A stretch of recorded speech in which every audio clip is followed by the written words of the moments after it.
The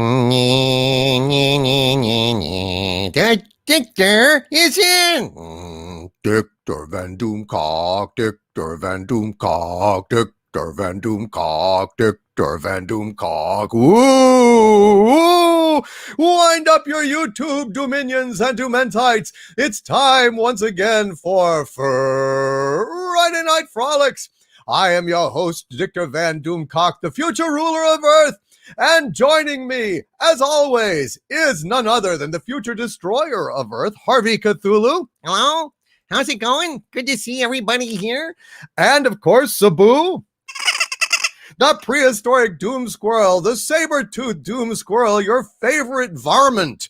And not only that, but the usual suspects. We've got James McDonald, Jason Webster. We have got Levitan 71, Fulcrum Shift, Forgotten Prime, Solar Chaos, Lord Nightmare, Stalin Falcon, Johnny Lyons, Mutleo, Nancy Hickman, Angela Schmalke, Nathaniel Prince Coulter, Supreme Commander Talon, Jeffrey Wolf, Fire Knight 013, Legatus, Legionize, G Marks, Big CH2, Father Dope, James Caserta. We've got Catslave 56, BC Eagle Deb, First Last, Mark S. Dave Berthume. We've got Casey Osowski. We have got Peter Shearer.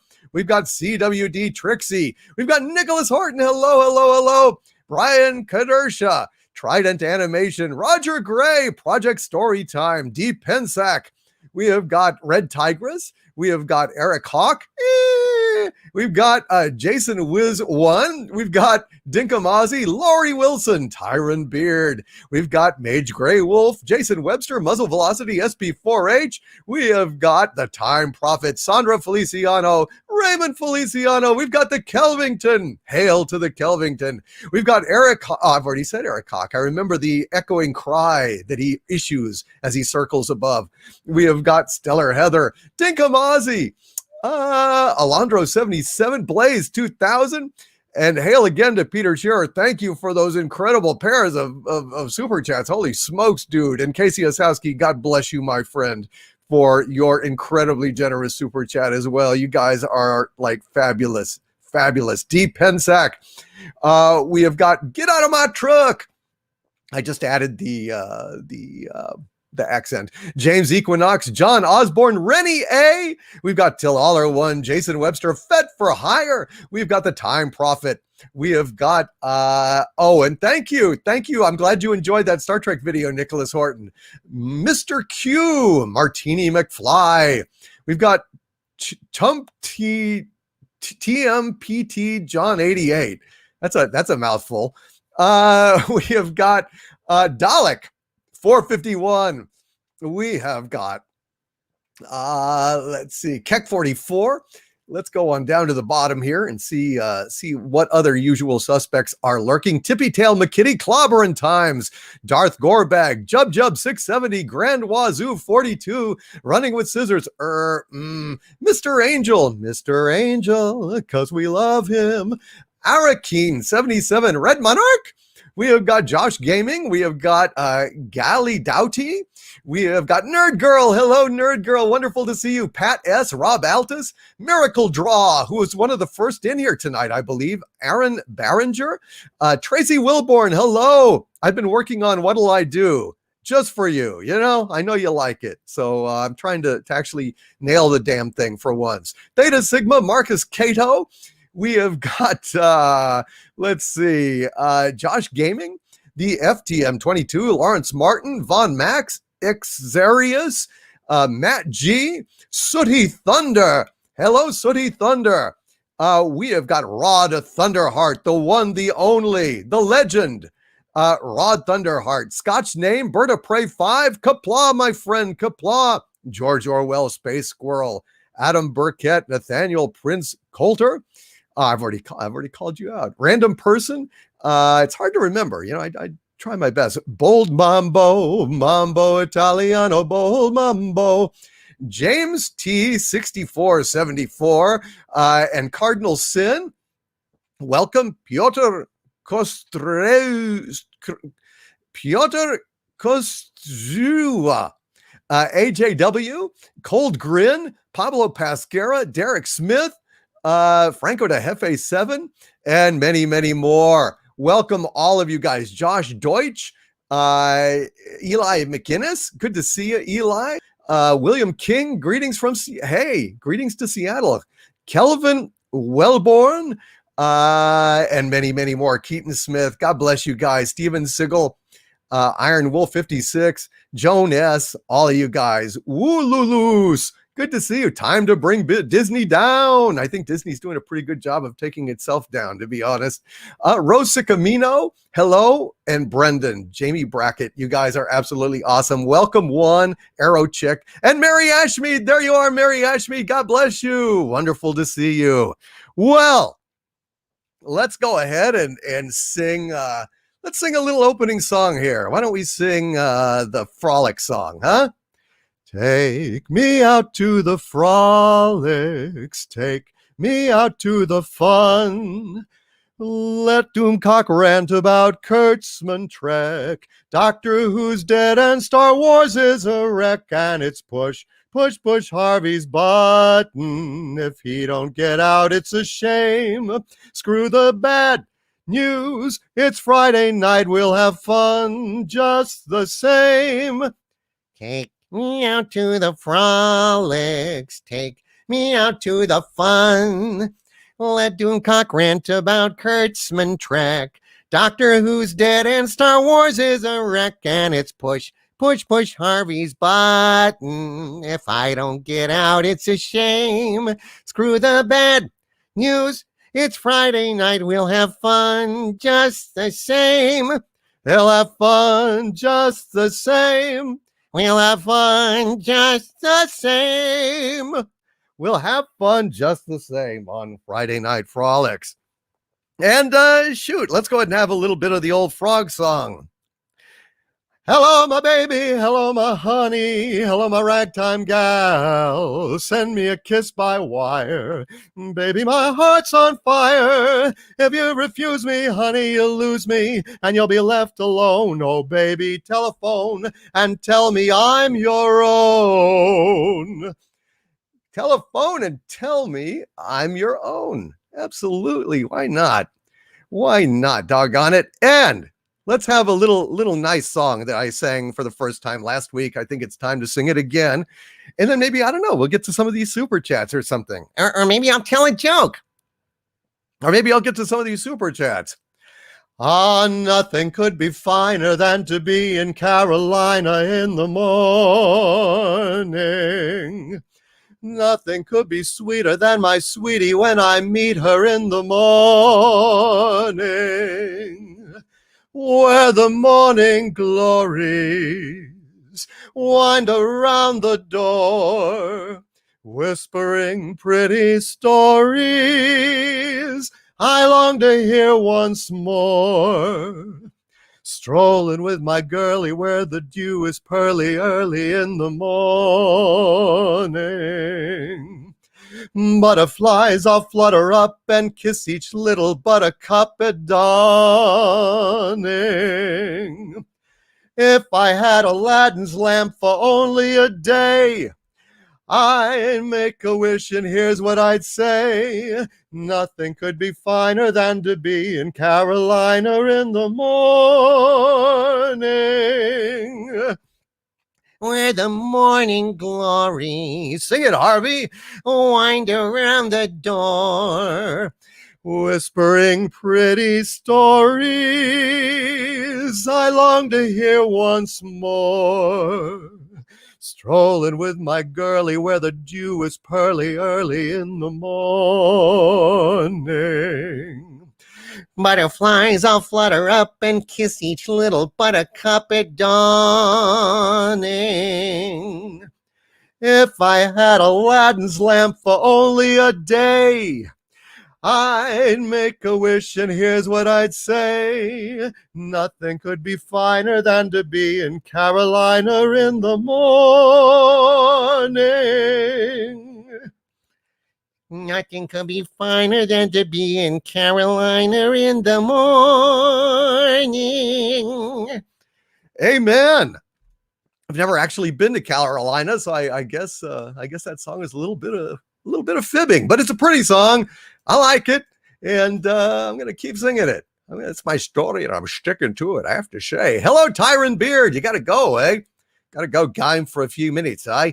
Hello, Hecate's daughter. Good to see you. And Fat Freddy's cat, Deef, Christopher Taylor. Welcome, welcome, welcome. Chris Anderson, Marco Antonio Checa Fiumke, Jose Marquez, Christopher Taylor, and Fet for Hire. God bless you. Oh, God bless you.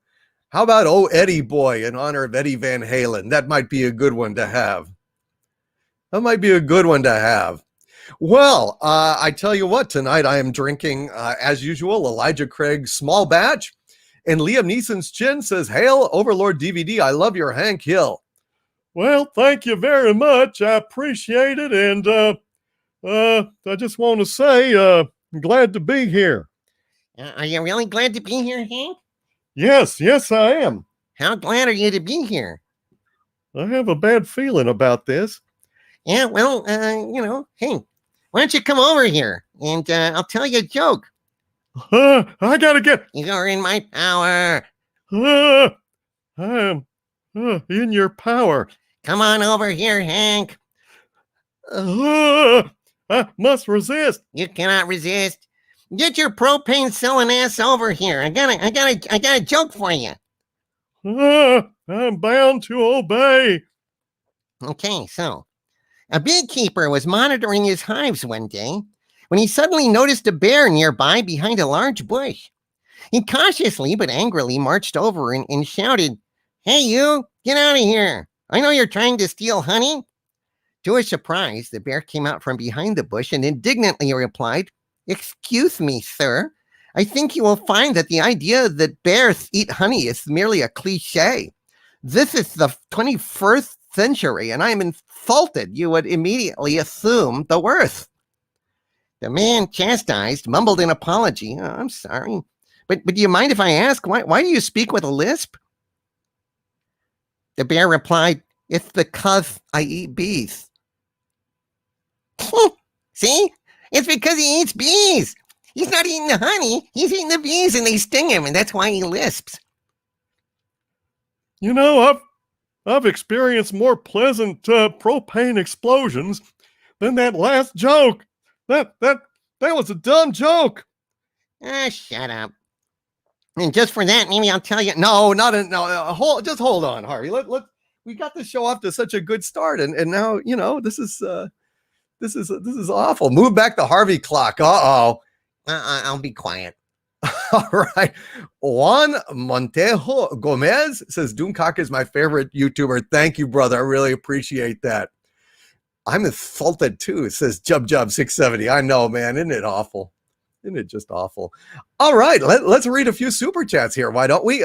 Later on, we may or may not have a trivia quiz. We've got a new song. That's a wailing song that I think you guys are going to enjoy. And we may have a trivia quiz. And we've got a special guest coming on, an industry professional painter, illustrator, matte painter, works in film, some very, very famous films, in fact. And I think you guys are going to, I hope you guys are going to enjoy this, because I'm really looking forward to talking to him. All right. Let's see. I think our first super chat of the evening is from Cabby. Hail, Cabby, with a $2 super chat. God bless you, Cabby. It's good to see you, man. Who says, "Cheers, Overlord. Here's to Novak Djokovic, the GOAT, the greatest of all times." By God, I agree. Novak Djokovic is my favorite player. And I have been very gratified that we're kind of living in the age of Djokovic. This is the dawning of the age of the Djokovic, and he is doing well. And I'm looking forward to watching the rest of the French Open, which I have taped, so please no spoilers. I would appreciate it. And yeah, Cavi, man, I'm hopeful. I'm hoping that he will overtake Federer's record for number one, consecutive weeks at number one. I'm hoping eventually that he will win the greatest number of Grand Slams of all time. on the men's side, and knock wood, he will be vindicated. That is my hope. Thank you, Cavi. Mage Grey Wolf with a $5 super chat. Hail, Mage Grey Wolf, who says, it will be my birthday Monday. Could you roll the Harvey clock back 1 minute, then forward 41 seconds? Don't worry, Harvey. 41 is larger than 1. Mage Grey Wolf, on that Monday, I will do as you ask, my friend, and we will make that happen. But in the meantime, Harvey, would you go ahead and do the honors? I would be delighted. Join me, Sabu. Happy birthday to you. Happy birthday, Mage Grey Wolf. Happy birthday to you. And many more, Mage Grey Wolf. Hail, it shall be done as you ask. And happy birthday, brother. I hope you have a wonderful, wonderful birthday. And hail, Mexican Iron Man.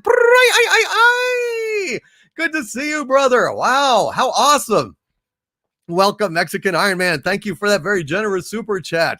And Matt G with a $2 super chat. Hail, Matt G says, Astros. Oh, yeah. Astros, man. Astros. Gotta love those Astros. Those are my two teams, the Houston Astros and the Boston Red Sox. Those are my two teams. Mainly the Red Sox because of my mom was a huge Red Sox fan. God rest her. But my family has been an Astros fan, have been Astros fans. So those are my two teams. May they never be forced to play in a World Series. I don't know what I would do. Probably go with the Red Sox for mother. Hail, Matt G. Astros, damn right. And the Kelvington with a $10 super chat. Hail, the Kelvington says Friday Night Frolics. The greatest movie David Lynch never made. What a great thing to say, Kelvington. God bless you. What is your favorite David Lynch movie? My all-time favorite David Lynch movie is Blue Velvet. Without a doubt. I think that's an astonishing work of cinematic bravura. You know, it just is like such a trip. It's such a mind F. Whoa. Now it's dark. That's right. Here's to your F, Frank. Right? What's your favorite beer? Heineken? Heineken? F that shit. Pabst Blue Ribbon. So many great lines in that movie. And of course, Isabella Rossellini. Oh my God. She'd be worth hiding in a closet for. She would. She'd be absolutely worth hiding in a closet for. Yeah, Jeffrey, what a perv. It's a great, great movie. Good God. That's my favorite David Lynch movie of all time. And if you haven't seen Blue Velvet, you've got to check it out. Yeah, I know, Levitan 71. There's nothing wrong with Heineken, but you know, it's just you have to have seen the movie to know what I'm talking about. Corion Witch in Residence with a $5 super chat. Hail, Corion Witch in Residence. God, I need to get in touch with you. Would you DM me on Twitter so it's like at the top of my stack so I'll remember to write you, because I really need to. Corion Witch in Residence. God, I can't keep track of everything. Today, I put out a video about the absolute and utter complete failure of the New York Comic-Con Star Trek panel with Kurtzman and the entire cast of Star Trek Discovery and the entire cast of Star Trek Lower Decks, including Kurtzman and McMahon. And holy shit, they couldn't even break 10,000 views by the time I had done the video. And it had been like a day. That's what a dead franchise looks like. And I'm sorry, I can't tell you what it smells like because, you know, the internet gas pipes have been shut down since they canceled Snowflake and Safe Space. Although it's going to come out as a collection. They're not doing the individual issues anymore. I wonder why. It seemed like such a great idea. How weird. But Corion Witch in Residence asks, Sabu, what is best in life? And Sabu, I think I'll put Sabu in the helmet and let him answer, because it's always spookier in the helmet. So, the typical answer to that is to crush your enemies see them driven before you and to hear the lamentations of their women. I'm going to take this off now and put Sabu in it.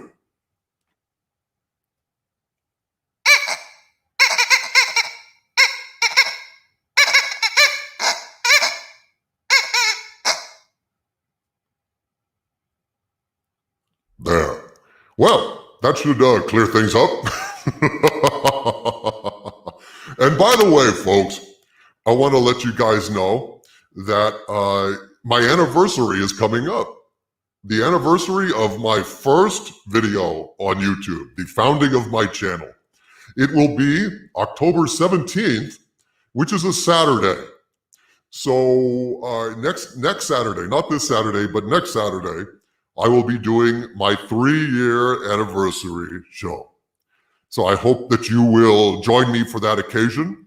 Probably what I will do is I will do a somewhat abbreviated Friday Night Frolics, so I have a voice left for Saturday. And we will have basically 2 shows. So I'm really looking forward to that. 3 years. It's kind of amazing, isn't it? 3 years ago, I had no knowledge of YouTube other than I've watched it. And I didn't know shit. I didn't know what I was doing. The thumbnail was weird. It was just me on a black screen because I was afraid to show Harvey ranting about Star Trek Discovery. And here it is 3 years later, and son of a bitch, I'm still ranting about it. Almighty. Oh boy, I tell you. Anyway, that's coming up next week. 211,000 subs, Marquez. Yes, sir. Hail Loquacious Primate. Hail Hamdinger. Hail Dead Snake. So yeah, we've got some stuff. Oh, Joe Doyen. Hail Conrad, Iowa. Great to see you, man. Jaron Kuchta, good to see you, brother. You should, your Legionnaire packet should have reached you either by now or in a few days, because it's in the mail for sure. And all I was doing at that point, well, I'll talk about it next week. But anyway, I'm glad to be here. And God bless you all for being here. And hail Josh Snow for becoming a Dominion. That is absolutely wonderful, Josh.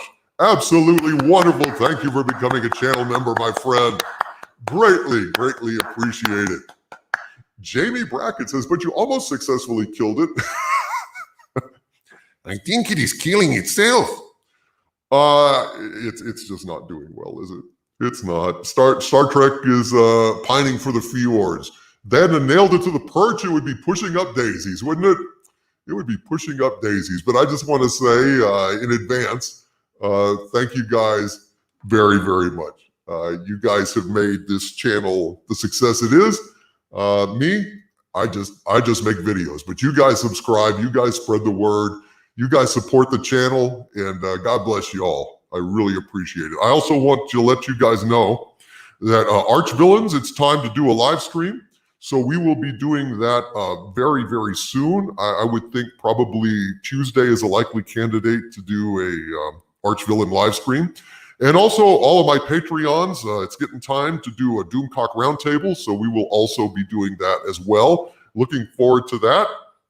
And I still need to do my Apocalypse Now video. I'm sorry, it's been a trying couple of weeks here, but I'm looking forward to doing that as well. Miracle Draw with a £5 super chat from the UK. Hail Miracle Draw, it's wonderful to see you. Miracle Draw says, hail Harvey. Hail to our Lord and Savior, and hail Doomcock.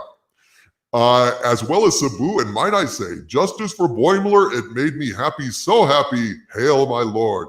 Yeah, I keep hearing that Boimler actually maybe had a bit of a happy ending. If they repented, if they seen the error of their effing ways.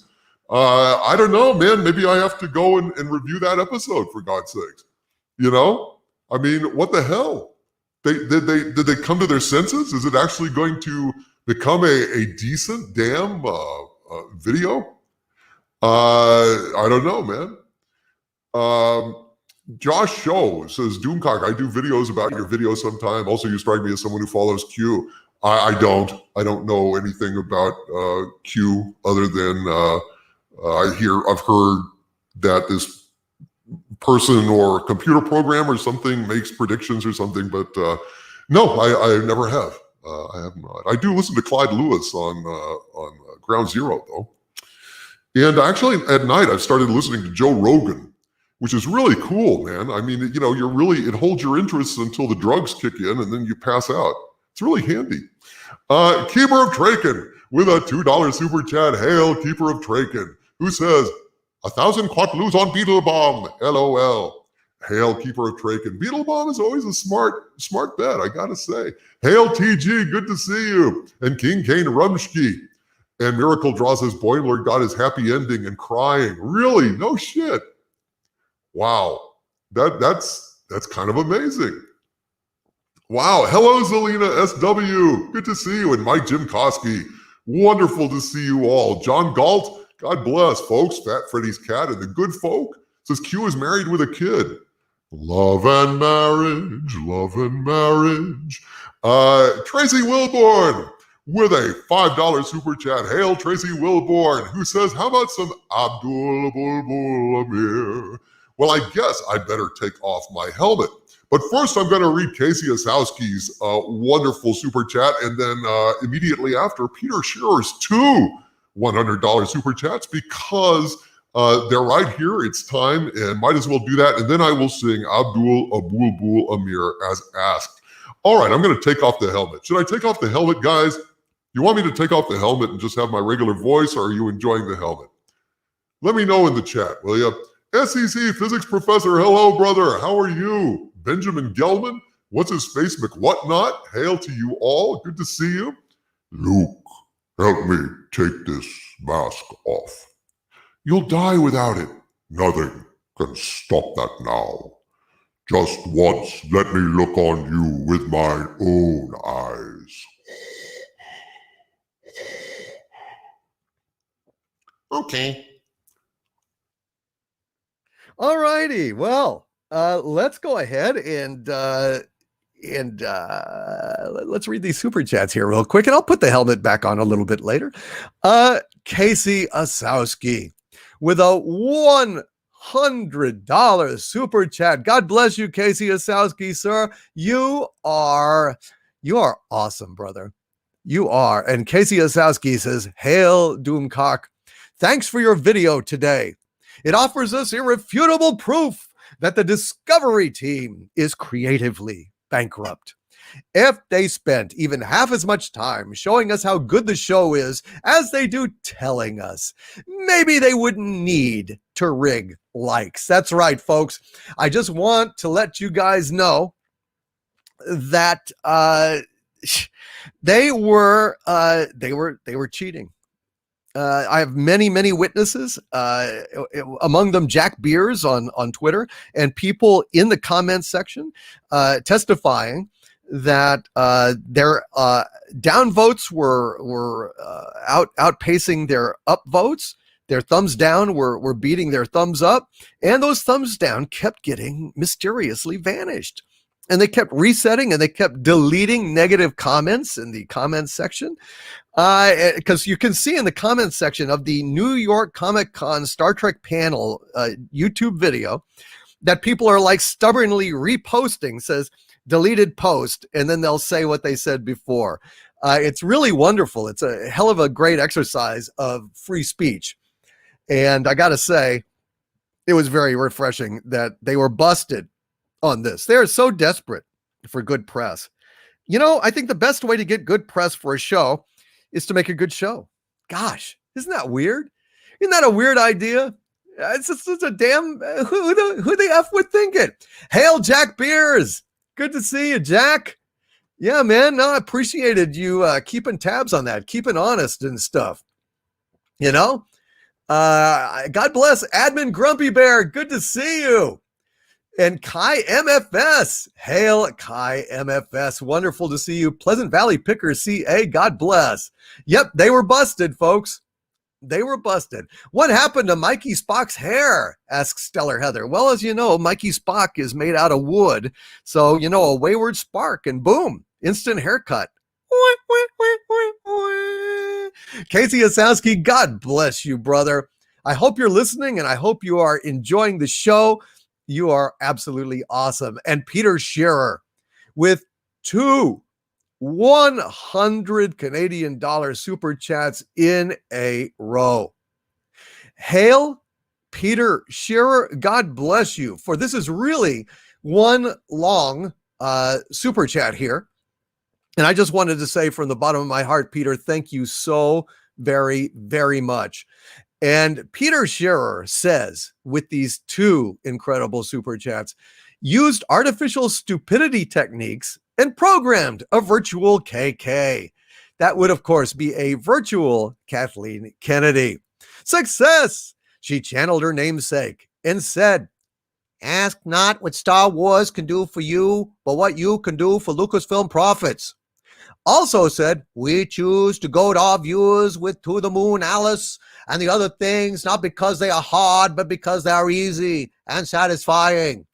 Use artificial intelligence and programmed a Doomcock. He uploaded a virtual video to virtual YouTube. Title, at Lucasfilm, the farce is female. I am the greatest. You are the greatest, Peter Shearer. God bless you, sir. You are. Wow. Wow. It's funny how Kathleen Kennedy talks a little bit, artificial Kathleen Kennedy talks a little bit like like John F. Kennedy. Ask not what Star Wars can do for you, but what you can do for Lucasfilm profits. We choose to goad our viewers with To the Moon Alice and the other things, not because they are hard, but because they are easy and satisfying. Peter Shearer. Well done, sir.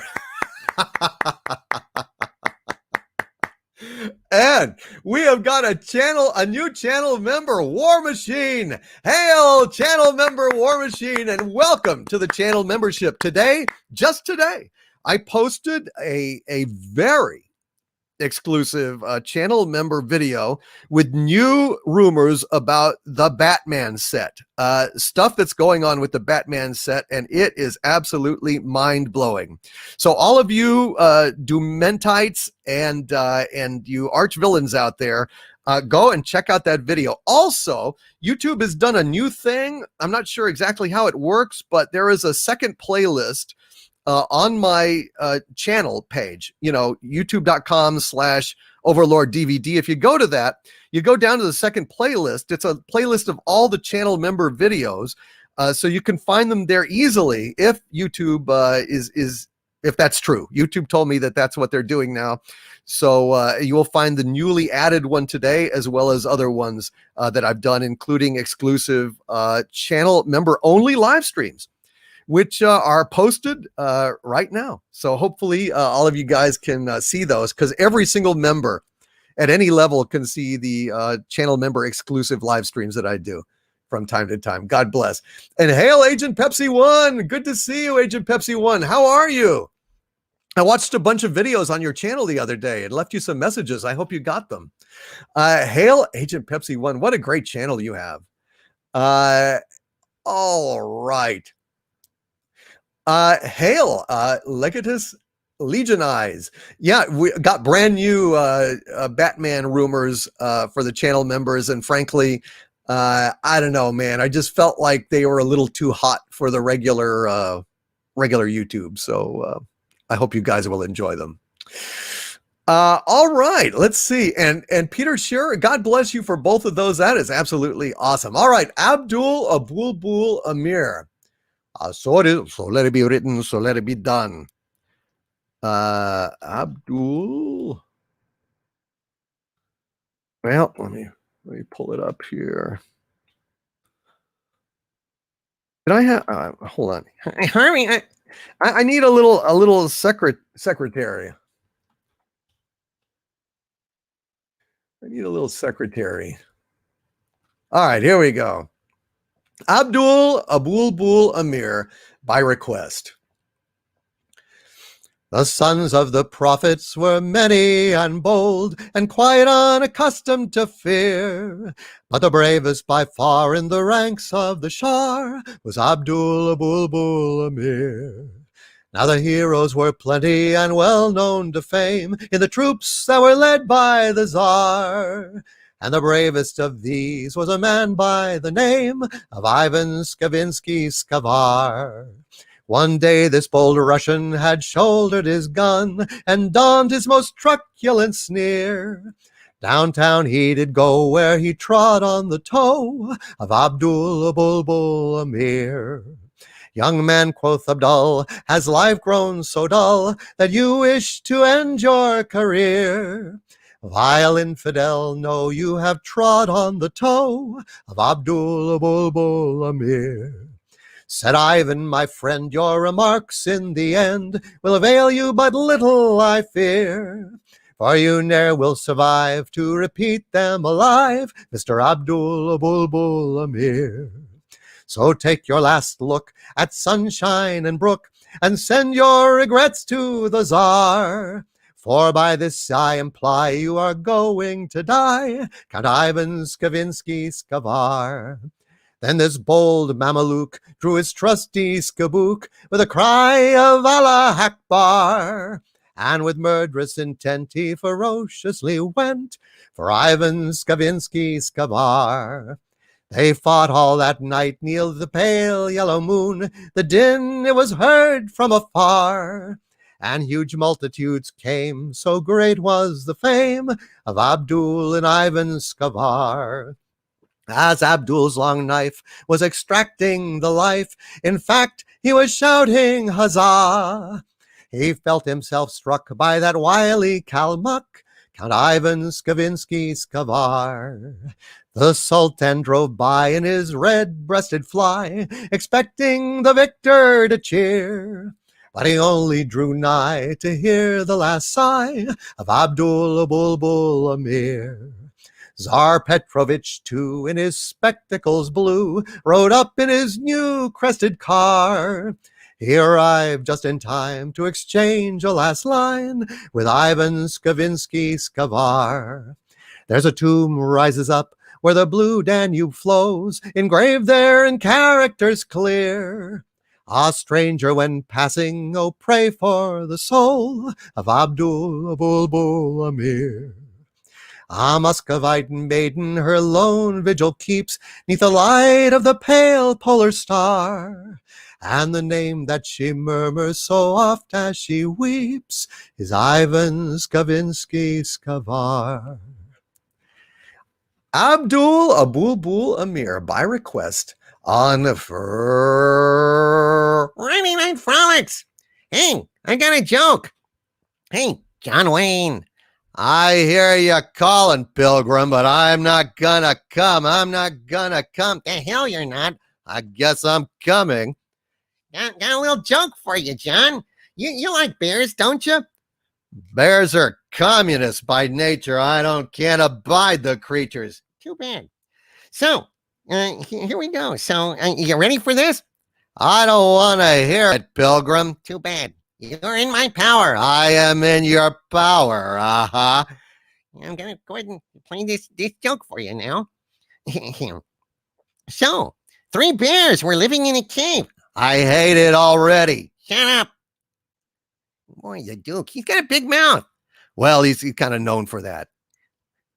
So is this the joke? Shut up. So, 3 bears were living in a cave when one of them suddenly came in, amazed. Lads, I just realized something. There's a giant ball of fire in the sky. It's hovering there, and that's where all the light comes from during the day. Oh my God, said the second bear. What if it falls on us and burns us all to a crisp? We have to find shelter somewhere. Actually, said the third bear, that's the sun.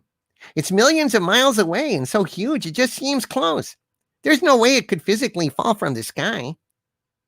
The first bear looks at the third bear and he says, shut up, Yogi. Get it? Because Yogi Bear is smarter than the average bear. Yogi Bear is always in the ranger's hair. I tell you, I'm not gonna hit you. I'm not gonna hit you. The hell I'm not. You're not. I'm in another dimension, dude. Oh, I'm the Duke. I can even punch clear into another dimension. Uh-huh. Piss off or I'm going to tell you another joke. I gotta skedaddle. Yeah, he backed down pretty quick, didn't Yeah, he he couldn't he, could, he couldn't take anymore. You outduked the Duke. You outduked the Duke. Oh dear, oh dear, oh dear. Pablo Pasquera with a $10 super sticker. Hail, Pablo Pasquera. It's great to see you. Jub 670 says that joke was unbearable. Catsley 56 says that was a joke. Trident Animation, punch him. I know. Yogi Bear is smarter than the average bear. Yogi Bear is always in the Duke's hair. Oh dear God. Yeah, he ran. He hauled ass. I hope that he's not gonna ever call me. I hope he's forgotten that I exist. I hope he's forgotten that Captain Kirk is present in Friday Night Frolics. It's always around. He's always around. I haven't forgotten about you, Captain. Oh, damn, did I say that out loud? You did. Shit. Well, all right. William Schittner. He was not happy. He was not happy. Edmund Grumpy Bear says that joke was pretty grisly. Yes, it was. It was pretty bad. I have to say. It's enough. That kind of joke is enough to give you pause. Oh, God. Yeah. It's really deplorable. No, stop it. Oh, yes. It's a deplorable joke about bears. Oh, I'm sorry I started this. That's right. Oh, you are. Yes. To which I would say to all of my Jewish friends out there, muzzle tov. No, mofo.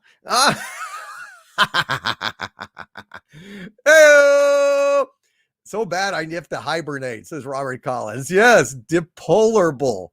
I'm very good at puns, by the way, folks. It's awful. I'm very good at puns. I think I'm going to have to do some puns tonight. I'm feeling kind of punny. That's not very original. No, it's not, but I got some that are. They hurt. They hurt the worst. Hail Deef, good to see you. All righty, Judd Goswick, man, welcome. All righty, and A16 Adam Walker, brother. Oh, he's suffering. I know, it's painful. And Lord Thoth, hello, happy Thanksgiving to my Canadian friends. Outstanding. Brett Cohen and the Otaku Padawan. Hail. DevMag52, God bless all of you. I'm glad y'all are here tonight. I hope y'all are having fun. Hail Canadian Spider-Man and Captain Opinion. Ravensy Black, wonderful to see you. Hail, welcome for coming. Thank you for helping. And Neon Ecstasia. All righty, let's go on, shall we? John Balderdash with a $5 super chat. Hail, John Balderdash. Good to see you. He says, hail, Doomcock. I've been having some problems with my email account storage space and send receive function lately. So I hope you received my recent message. I don't recall seeing it, John Balderdash. When did you send it? Let me know the date in the chat, maybe. And I will check. Otherwise, just to make sure you have the right address, it's dictorvandoomcock@gmail.com. dictorvandoomcock@gmail.com. And I know the wrenches can pop that in here in just a minute. Attila the pun. I know. Oh, dear heavens. It's yeah, speaking of Attila the Hun, I took it my car in to a mechanic of Asian descent. His ancestors came from Mongolia. Speaking of Attila the Hun, and I was having trouble with the steering, and he says the problem with your steering. It's a problem with your barbarians. Oh, Christ. It's a problem with your steering, barbarians, says the ancestor of Attila the Hun.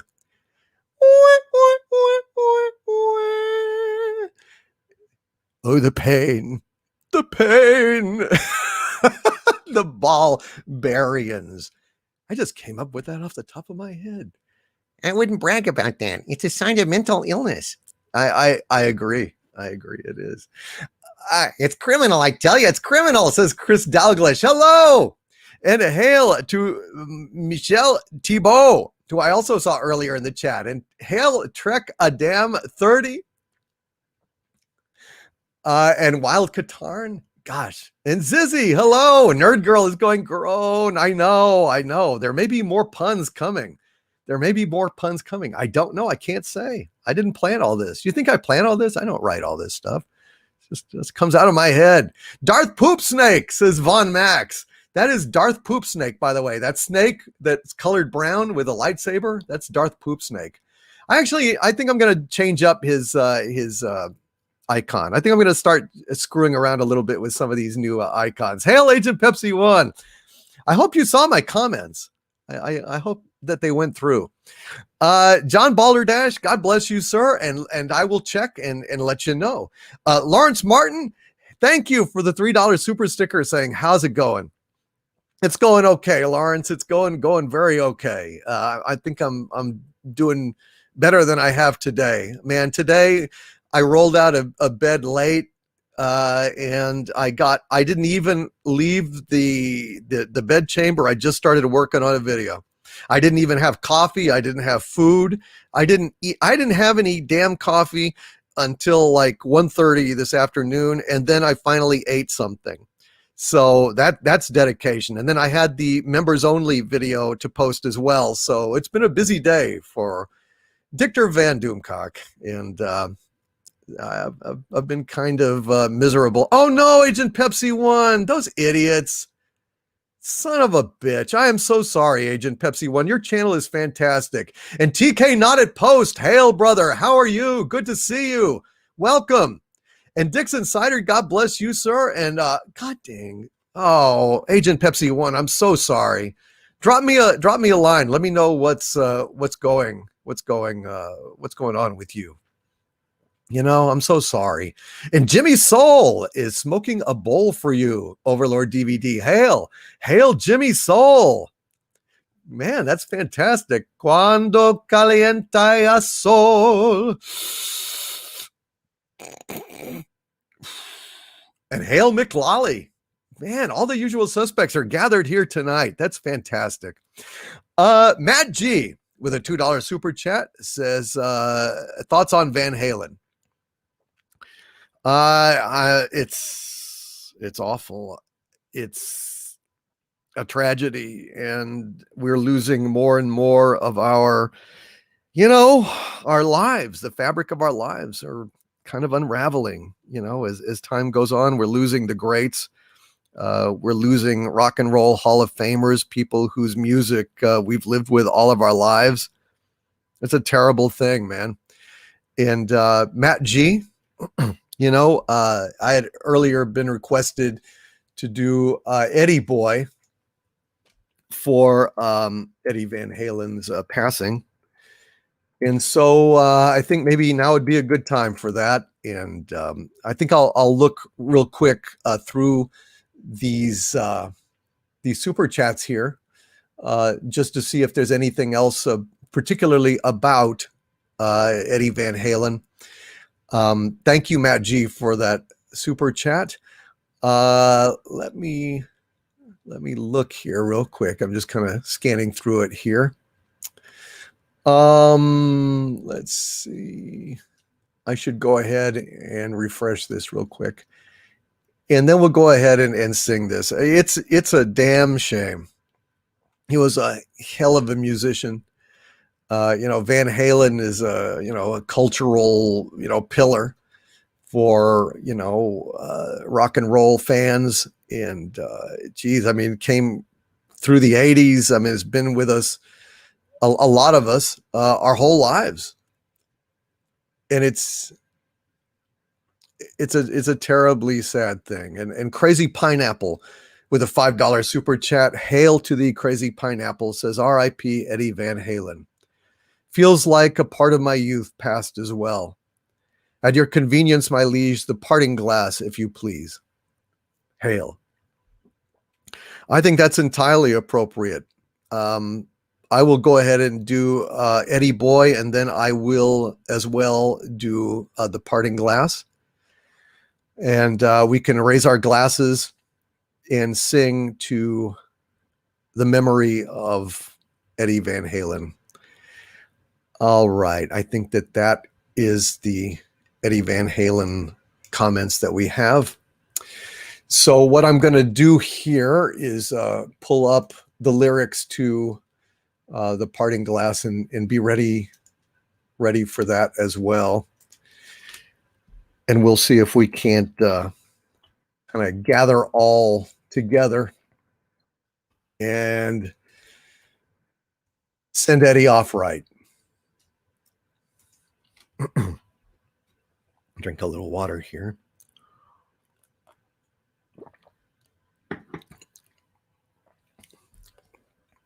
This one's for you, Eddie.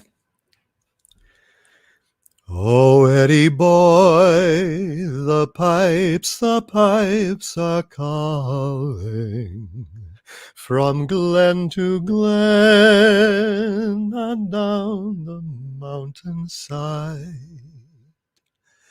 The summer's gone and all the roses falling.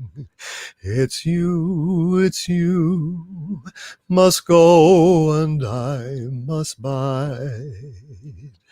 But come ye back when summer's in the meadow, or when the valley's hushed and white with snow. It's I'll be here in sunshine or in shadow. Oh, Danny boy, I love you so. But when ye come and all the flowers are dying, if I am dead, as dead I well may be, you'll come and find the place where I am lying, and kneel and say an Ave there for me. And I shall hear those soft you tread above me, and all my grave will warmer, sweeter be. For you will bend and tell me that you love me, and I shall sleep in peace until you come to me. Oh, Eddie boy, we loved you so. Rest in peace, Eddie Van Halen. And here's the other song as requested. This song is often sung at the end of evenings and is sung in an upbeat kind of way. But in actual fact, this is based on a poem written by a Scottish man who was going to be executed the next day. So it's appropriate to sing this for Eddie Van Halen as well. Of all the money that e'er I had, I spent it in good company, and all the harm I've e'er done, alas, it was to none but me. And all I've done for want of wit, to memory now I can't recall. So fill to me the parting glass. Good night and joy be to you all. Of all the comrades that e'er I had, they're sorry for my going away. And all the sweethearts that e'er I had, they'd wish me one more day to stay. But since it fell into my lot that I should rise and you should not, I'll gently rise and softly call, good night and joy be to you all. So fill to me the parting glass and drink a health whate'er befalls. Then gently rise and softly call, good night and joy be to you all.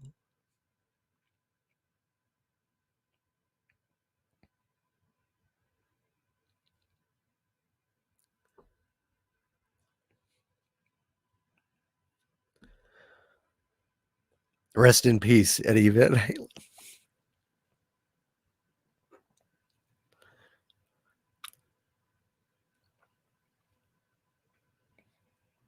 Drink them if you got them. Teddy.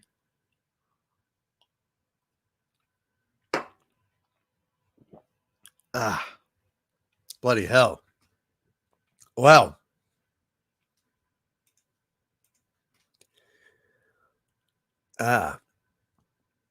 all right. Well, let's pick things up a little bit. Let's pick a happy song. Gay Caballero. No.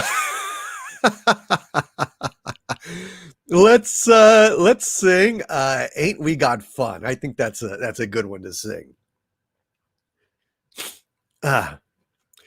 Every morning, every evening, ain't we got fun? Not much money, oh, but honey, ain't we got fun?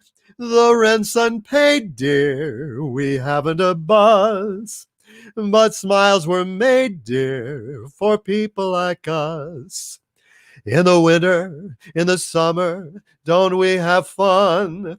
Times are bumming, getting bummer, still we have fun. There's nothing surer, the rich get rich and the poor get poorer. In the meantime, in between time, ain't we got fun? Every morning, every evening, push a button. Not much money, okay, honey, push a button. The rent's unpaid, dear, we haven't a bus. But smiles were made, dear, for people like us. In the winter, in the summer, push a button. Times are bumming, getting bummer. Might as well push a button. There's nothing surer, the rich get rich and the poor get poorer. In the meantime, in between time, Push a button. TM, TM. Best push it now before I get mad. Stop me before I tell another joke. no! By the way, Halloween is coming up, and on Halloween, we're going to be doing a live stream, a Halloween night live stream, maybe even like in the afternoon and in the nighttime for, our UKers, because they celebrate Halloween as well. And I got to tell you, we will be singing Ain't We Got Blood, the famous parody. We've got a lot of Halloween song parodies that we're going to be singing on Halloween. And of course, next Saturday is my 3-year anniversary on YouTube. So I'm looking forward to lots of live stream fun coming up here. Not too long. All righty, folks. Let's go ahead and let me get back. It's all right. And we're coming on. We got to get right back to where we started from. Let's I get more views than STD, says Vigilante Williamson. Ain't that a bitch? Ain't that a bitch? Poor Star Trek Discovery. Poor STD. Hail Vanessa Lore. Hail till all are one. God bless you all. Von Max, great to see you, brother. And Captain Trek, God bless you, sir. Oh no, feeling down and shitty, huh? Well, we will lift your spirits up here. We will lift your spirits up here. Supreme Commander Talon. That's right, the Monster Mash. I was working in the lab late one night when my eyes beheld an eerie sight. When my monster from his slab began to rise, and suddenly, to my surprise, He did the mash. they did the Monster Mash. The monster mash. It was a graveyard smash. It's going to be fun, folks. We're going to have fun.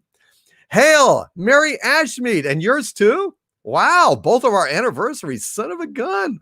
Wow. Oh, man. Hail, James Caserta. Great to see you, brother. Don't cry. No problem. Nerd Girl says, who knocks on the door and runs away? Amazon. Hail, Nerd Girl. God bless you. It's always wonderful to see you here. I do the Raven. Sometimes I do the Raven as Shatner. Sometimes I do it as myself. I can do it with the helmet on. I'll see what I did last year. I don't remember what I did last year.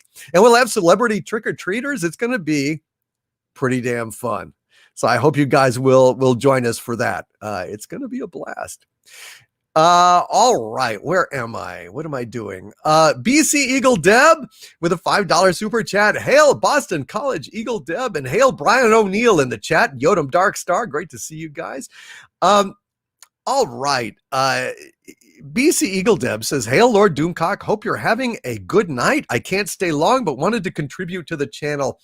Thank you so much. Boston College Eagle Deb. God bless you. And thank you so much for being here, even if you couldn't stay. And Catslay56 says with a $5 super chat, and typical feline reticence. I have nothing to say. Hail Catslave56, and thank you for the $5 super chat. Not to say anything. Geez, it's almost like a Seinfeld episode, isn't it? Really is. Joe Doyen. I should cut an album. I know. I really would like to someday. Harrier Man, 1962. Let's drink a toast to the late Johnny Nash.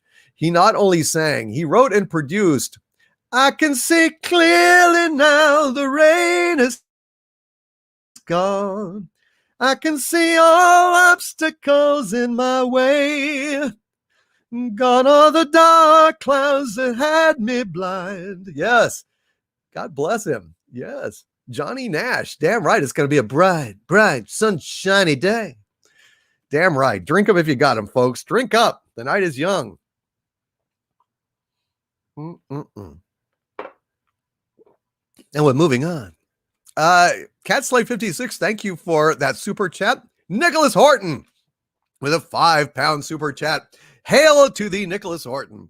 Says, hail DC. It was great seeing Sabu for the first time. Yes. I popped Sabu into the latest channel member video. And so his furry little silliness pops up.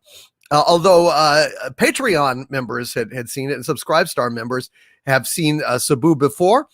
And I'm getting ready to post another Rumblings from the Lair video as well at Patreon.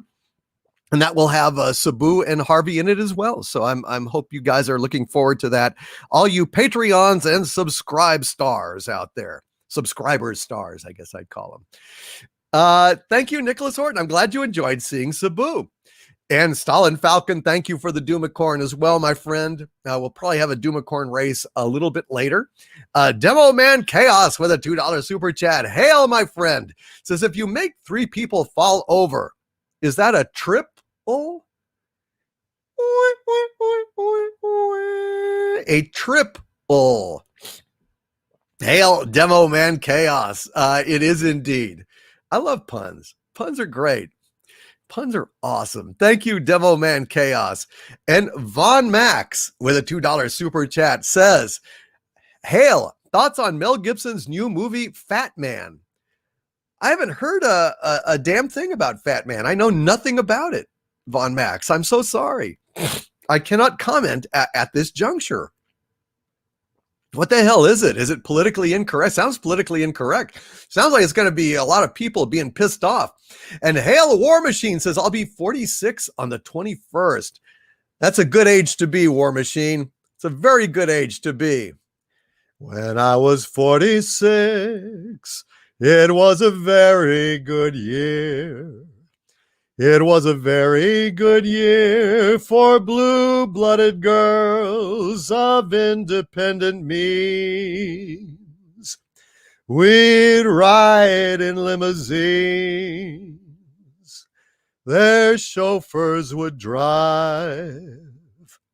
When I was 46. Hail War Machine, and have a happy birthday, and thanks again for joining the channel membership, my friend. And hail Trevor McEwen. Great to see you here tonight. And DevMag, hey Harvey. What? Don't inflict jokes on me. I'm the joke inflictor. Well, DevMag 52 says a Romulan frog's invisibility technology is called a croaking device. Son of a bitch. I pity the fool. Son of a bitch. I'm trying to calm down. Serenity now. Serenity now. Serenity now. Calm down. Down, Cthulhu. Down. I'm better.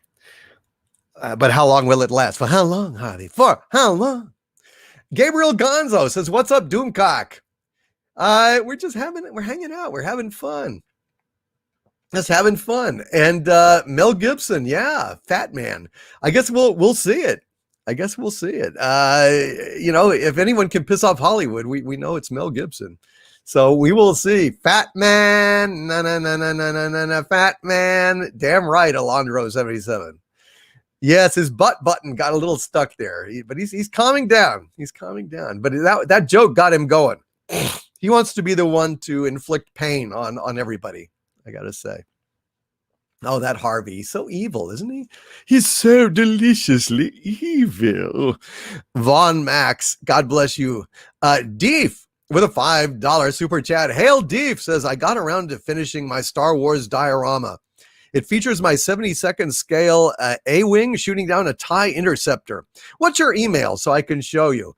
Deef, thank you for the super chat. My email is dictorvandoomcock@gmail.com, and I would love to see it. Can't wait to check out your artistry, sir. The A-Wing's always been one of my favorites. I don't know why. I've always loved the A-Wing. Something about it. But the classical one, painted red and white, that's kind of the only way an A-Wing should be painted, in my humble opinion. They need to keep black off the damn ships. Jar Jar Abrams. You hear me? You hear me? Son of a bitch. All right. Let's see. Yeah, I know. It's just you're feeling low and oh so small. Then suddenly you're 8 feet tall. She just walked in the room and the gloomy room just glows. That's the way love is. That's how it goes.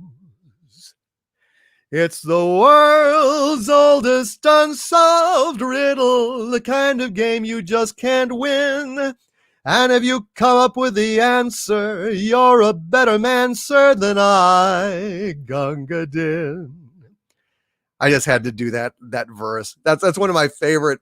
That's one of my favorite lyrics of all time. It's just so corny, but also so cool at the same time, And if you come up with the answer, you're a better man, sir, than I, Gunga Din. Yeah. Gosh, that's corny.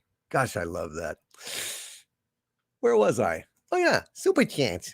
Bobby Lane with a $5 super chat. Bobby Lane says, hail Doomcock, hail Wrenches. Great video today, DC. Thank you for your great work. You, sir, are very, very welcome. I'm glad I did it. I'm glad I rolled out of bed and got right to effing work on it.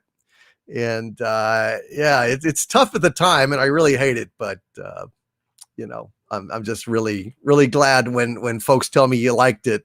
It makes it all worthwhile. Definitely so. Thank you so much. Dang it, Bobby.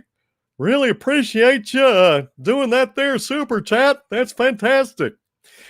Squire Waldo with a $5 super chat. Hail, Squire Waldo says, hail, Overlord DVD. Frolic on, sing that song, frolic on. Hail, Squire Waldo. I will frolic on as best I can. Thank you so much. Squire Waldo, you rock, my friend. And Eric Hawk with a $5 super chat. Hail, Eric Hawk says, hail from the aviary. Have to sleep soon for work tomorrow, but I noticed in 60 days we have 1 year since memberships were activated. Hail, Xanadoom. That's fantastic. God, time is flying, isn't it? Hail, Eric Hawk, and thank you, sir. I really appreciate that $5 super chat, and I hope that you were able to stick around just long enough to hear this super chat. I really, really do appreciate it. And the man of the hour, Jack Beers, who did a fantastic service by calling out all the dropped thumbs down votes on the New York Comic Con Star Trek panel. Hail, Jack Beers, a treasure on Twitter. You should follow Jack Beers at way too many beers, I think is his address. And Jack Beers says, New Trek had a bad week. Discovery ratings are still low and their panel was a disaster. Great video today. Hashtag free Harvey. Thank you. Thank you very much. And by the way, did they catch that son of a bitch that punched our dear friend? No, I don't think. Have they gotten him? Have they gotten him? That was absolutely ridiculous. And I hope that they catch that son of a bitch. He needs to be cooling his heels in the joint until he's gray-haired, I gotta say. And Jack Beer says, funny story. I sent a super chat to that stream saying they dropped 205 dislikes and they deleted it and refunded my $2. LMAO. At way too much beer. That is hilarious. That is hilarious. Farty Kitty, Mary Ashmead. I haven't seen it yet, but I'm sure it didn't get deleted. I probably just haven't gotten to it quite yet. No, Mary Ashmead, here is Farty Hardy or Farty Kitty with a $2 super sticker. Hail Mary Ashmead, the queen of the wrenches, and thank you so much for that $2 super sticker.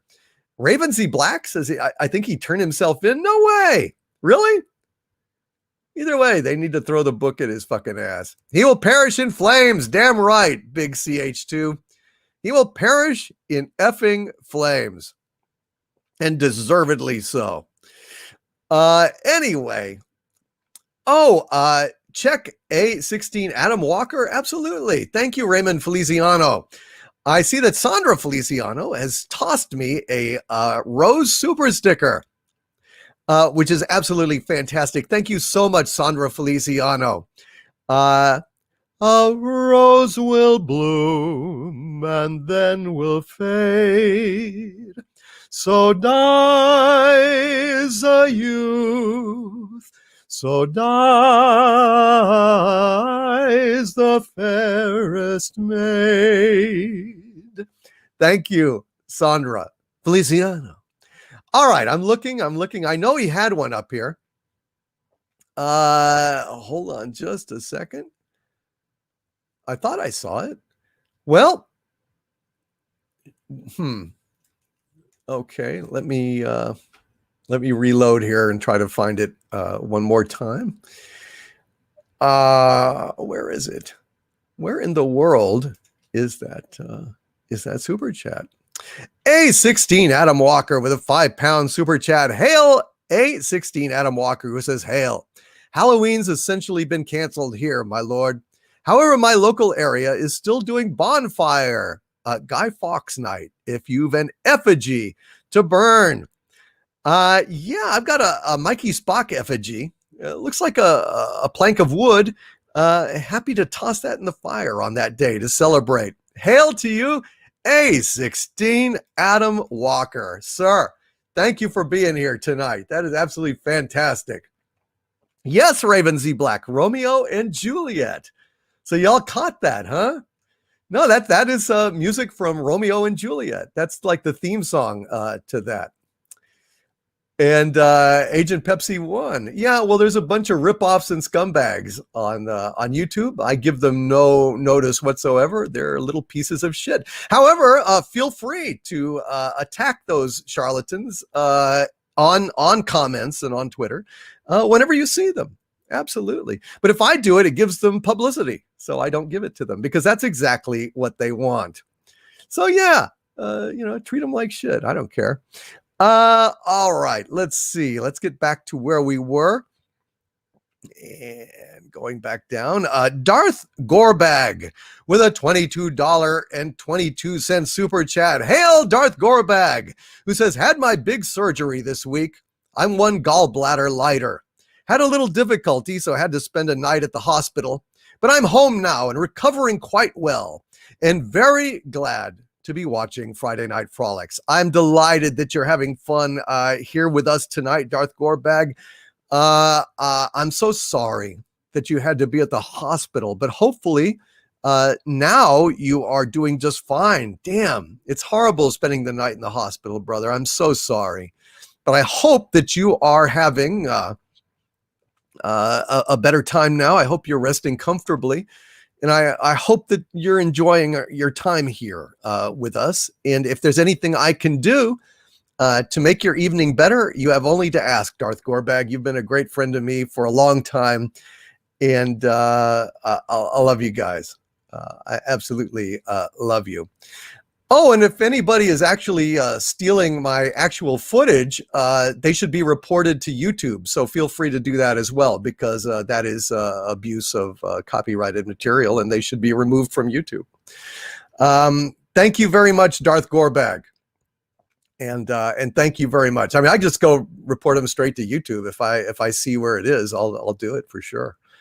Just send me a message at dictorvandoomcock@gmail.com, and I'll take care of that. Absolutely.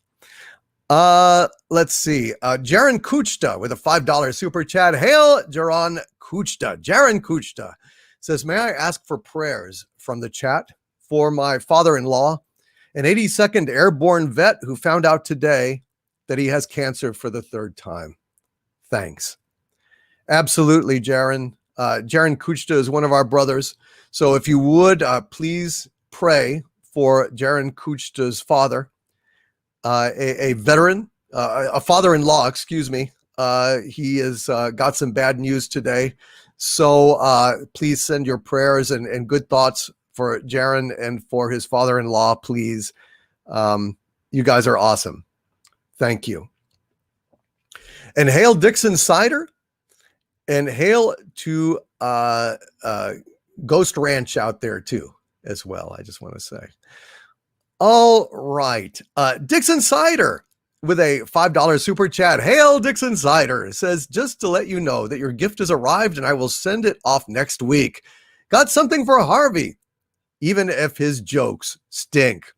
Hail Dixon Cider, and God bless you, Dixon Cider. Love you, man. We will keep an eye out for it. Yes, and I have some jokes to tell. Yeah, we'll tell him in just a little bit here. But Overlady Viking says, I have started a GoFundMe campaign because someone scammed me again and I need help paying bills. Please send people to help me out. I will check that out, Overlady Viking. I don't really do shout outs for GoFundMes anymore, but let me see if I can take a look at it. Love you, Overlady Viking. I'm so sorry that you got scammed. That's awful. That is just very awful news, and God bless you. I'm sorry to hear that. All right, let me get back to where I'm supposed to be. It's kind of been jumping around a little bit here. Admin Grumpy Bear with a incredibly generous $50 super chat. God bless you, Admin Grumpy Bear. We had a bear joke earlier. Yeah, it was great. I hope you enjoyed it, Admin Grumpy Bear.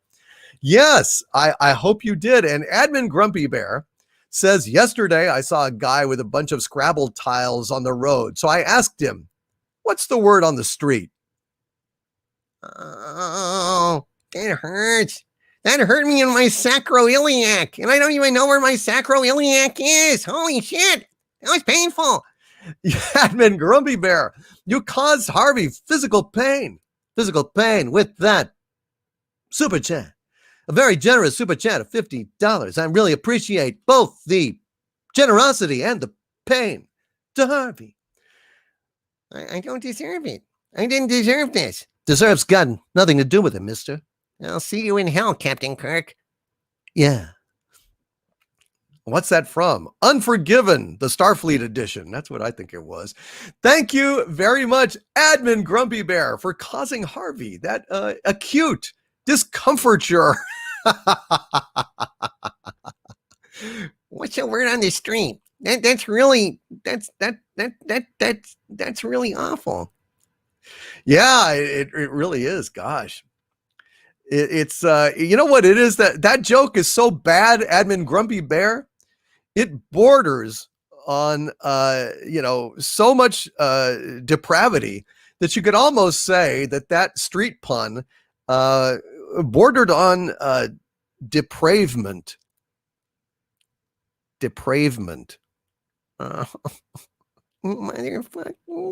bitch. Depravement.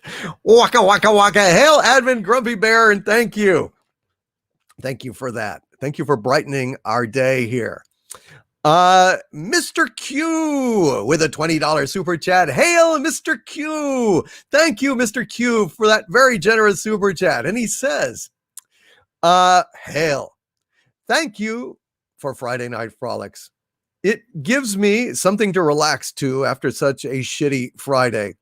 Enjoyed your earlier video, F. Kurtzman and what he did to Picard. The measure of a man will always be the version of him I remember. I'm trying to rediscover that Picard. Unfortunately, they have made such a horrible impression on my head. They've kind of overwritten the greatness of Picard with the horribleness of Jake, out of luck, Pucard. It was so awful. It was so painful watching him do that it really is hurting. It's hard for me to watch The Next Generation and not have that shit in my head. It's really, really painful. Mexican Iron Man with a $50 super chat. Hail, Mexican Iron Man.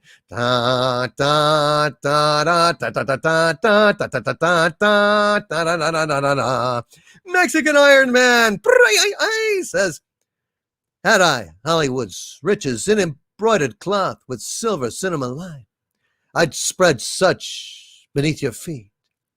But I, being poor, have only my dreams. I've spread these dreams below your feet, but tread softly, Hollywood, because you tread on my dreams. Hail, Mexican Iron Man. I have a feeling that's from a song, and I usually jump right on these things, but I can't quite place it, Mexican Iron Man. And I hope you enjoyed William Shatner's, or a reasonable facsimile thereof, reading that super chat. God bless you, Mexican Iron Man. Man, it's been too long. We were planning on such a wonderful expose of Disney park stuff, and we just never got back there because of the damn coof. Oh, God, what a video we would have made. Hopefully someday, right? Hopefully someday, Mexican Iron Man. God bless you, sir, and thank you for being here tonight. Let's see. All right, where are we? Let's get back. Where are we?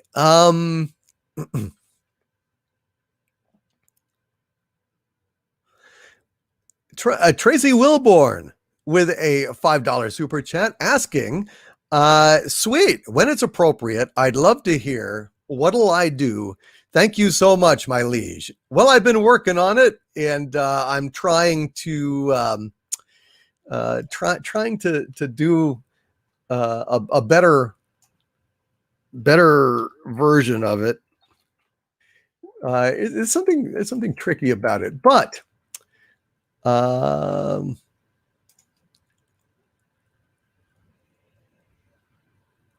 I don't know. We'll see if we can make it happen. If not, then next week for sure. I've almost got it. And we'll see about making that happen shortly. Thank you, Tracy. Nicholas Horton with a £5 super chat. Hail, Nicholas Horton. Nicholas Horton says the Doctor Who New York Comic Con panel was a fucking disgrace. It was boring. No doubt about it, man. I'm sure it was. I didn't even take a look at it. As far as I'm concerned, any talking about Doctor Who at this point, any of the new stuff, honestly, is just necrophilia. You know, it's just digging up the corpse and banging it on video. You know, they have killed this thing. They've absolutely destroyed this damn thing. And I got to tell you, I cannot ever forgive what they're doing, Nicholas Horton. I can't forgive what they've done. They've destroyed Doctor Who. And so I'm not interested in any of their excuses. I'm not interested in what their little plans are. I don't give a fuck what they think that they're going to do to Doctor Who. They've already killed it. It can't feel anything, but I'll be damned if I'm going to sit there and watch them, sodomize the corpse. Okay. So, man, I just recommend you not look at any more shit today, any more new Doctor Who. It's just not worth it, Nicholas. It's just not worth it. And Nerd Girl says they have killed my favorite show. R.I.P. Doctor Who. Absolutely. Derek Smith says Doctor Who always sucked. Well, if you're not a fan, that's okay. But I mean, for those of us who are fans, this shit is unforgivable. What they've done to the legacy of the Doctor, what they've done to Gallifrey, what they've done to the Time Lords, they can absolutely eat a bag of dicks. Yep. Ivan Ivanovich says, don't put bad things in your brain. I think that is words to live by. Words to absolutely live by. No doubt about it. And hail Brian O'Neill and JC Shaggy. Hail Hologram Nunchuck. Hail Ivan Ivanovich. Hail to the Time Prophet. You guys are awesome. And hail once again, who says Doctor Who gives a F. I do agree with that.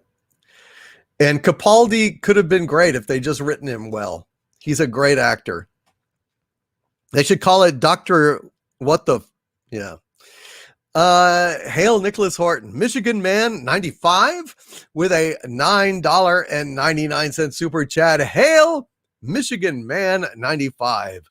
Thank you for that super chat. He says, as you covered in your video, my lord, New York Comic Con blew up in Kurtzman Trek's faces. Absolutely glorious. Yes, it did.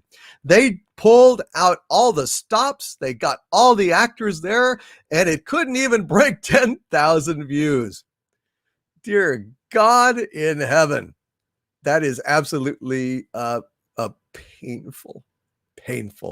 And Nicholas Horton says there was no trailer for the festive special. Only 2 images were released of them sitting around a table. Makes you wonder what they're hiding. Their eternal shame, probably. Their absolutely eternal shame. Agent Pepsi 1 says they should cast me as Doctor Who. Well, you do a better job than Jodie Whittaker. I can absolutely guarantee you that. Absolutely guarantee you that. Michigan Man 95. Well said, my friend. Thank you for that super chat. Fat Freddy's Cat with a $5 super chat says, hail Doomcock. Hail Fat Freddy's Cat. You are awesome, Fat Freddy. You are awesome, Fat Freddy's Cat. The Otaku Padawan with a $4.99 super chat. Thank you, Otaku Padawan. Says, have you ever seen Full Metal Alchemist Brotherhood? No, I have not. I've read a little bit of the manga, and I'm aware of it, but I have not, as of yet, actually watched it. Otaku Padawan. I'm assuming you're saying that it's good and that you're recommending it, and I know I need to get around to it sometime. I definitely know that. I'm just there's only so much a guy can do, unfortunately. And Dalek 451 says season 11 and 12 are no longer canon in my head. Fuck Shittiker and fuck chin balls. Amen. Hail Dalek 451. Well done. If you can deprogram yourself to take that out, you'll be much, much better off. And hail Martini McFly. Great to see you again, brother. And hail Tesseract. Hail Tesseract. As bad as anyone's English accent may be, can't be worse than Jody talking. Amen. With that fishy mouth hanging open all the time. Hail Ambush Bob. Hail Chloe W. Good to see you all here tonight. Doug 35. Hello, Doug. How you doing? All right. Let's see.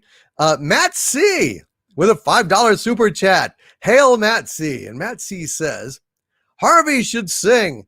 Nothing would be finer than to be way down in Ryla in the morning. Nothing would be sweeter than reality when I defeat her in the morning. When Cthulhu's tentacles rise out of the sea, whispering pretty stories of what will no longer be. Nothing could be finer than to be way down in Ryla. I think that's another one we need to flesh out, guys. What do you say? So if my wrenches would please send me a timestamp on that, or maybe a little transcription of what I did, that would be fantastic. And Sandra Feliciano, God bless you for doing that every single week. You're awesome. Thank you also to Stellar Heather, who has sent me some of those as well, and to all the wrenches who have sent me little bits that I do during my live streams. I greatly, greatly appreciate it. But I really like that, Matt C. I think we need to make that happen. That's fantastic. That's really good.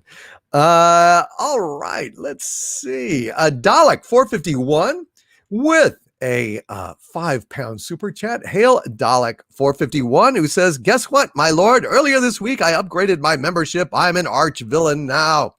Wonderful, Dalek 451. Well, just in time. We've got an arch villain live stream coming up. We're going to have that, I would bet, more likely than not, we would probably have that on Tuesday. This coming Tuesday. So hail Dalek 451 and congratulations for upgrading to the arch villain level. Good night, TG. Good night and sleep well and have a wonderful weekend. Hail Tiger Stripes. It's great to see you. Good night, Nerd Girl. Thank you for staying up with us so late into the wee small hours of the morning. That's absolutely fantastic. And hey, J Paula 821, hail to you, my friend. Good to see you. All right, B. Jordan, one of my new Legionnaires. You should have your packet soon as well, B. Jordan. B. Jordan says, hail Doomcock mods in chat. Dixon Cider is a great screen name. Yes, it is. It's rather naughty when you think about it. So you should avoid thinking about it. It's a little too naughty. Thank you, B. Jordan, and hail to Dixon Cider. He of the great screen name. D. Oberg, Douglas Oberg, the treasurer of Xanadu. By the way, D. Oberg, I want to announce publicly that D. Oberg sent me a box full of Xanadu kroner. Xanadu kroner, the official currency of Xanadu. D. Oberg designed the money, minted the money, and sent it to me. And actually, we may be making some of that money available to some of you guys out there at some point. So hail D. Oberg and God bless. Thank you for your super chat. Thank you for your amazing money. I look at it every day. I've got one of the bills right here in my hand. 100 kroner Xanadu reserve notes, designed by Douglas Oberg, who says with this $5 super chat, Harvey's Halloween tip: teach kids about income tax. Dress them up like Uncle Sam. When the kids come to your door, take 30% of their candy. Hail Douglas Oberg and God bless, sir. That is a great great idea for Halloween Halloween fun. God bless you, Douglas Oberg. That is fantastic. All right, brother, you are very talented. I just want to say that. All right. And hailed Chris Dalglish. I hope you heard me earlier. Derek Smith. Yes, no politics, please. We do not do politics here. All righty. Jaron Kuchta with another $5 super chat. Hail, Jaron Kuchta. Thank you, my friend. Says, hail, merciful and just overlord. Have you seen the fan film Star Trek First Frontier? In my humble opinion, it's not perfect yet. It's 10,000 times more Trek than anything Kurtzman has done. I absolutely agree with you, Jaron Kuchta. I have seen it. I really liked it. In fact, I had the filmmaker on this show a couple of weeks back when it first debuted. And I got to say, I really enjoyed it. It is not perfect. Some of the effects are a little bit sketchy. And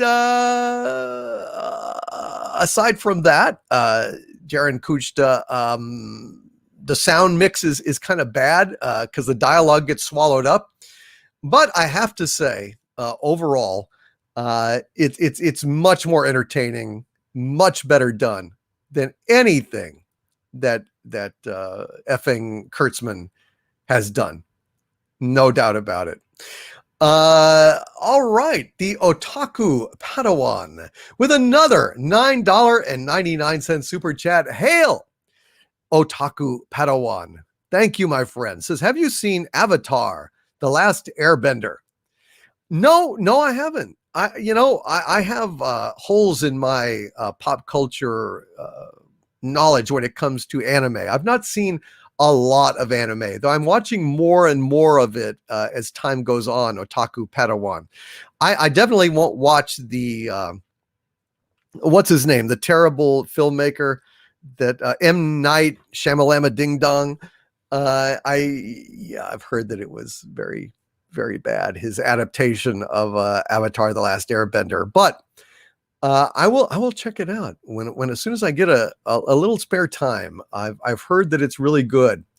And yes, Robert Frey, the dialogue does get swallowed up by the sound mix. Unfortunately, he needs to do another mix of that because it's not good. I actually had a lot less trouble listening to watching the movie on my phone.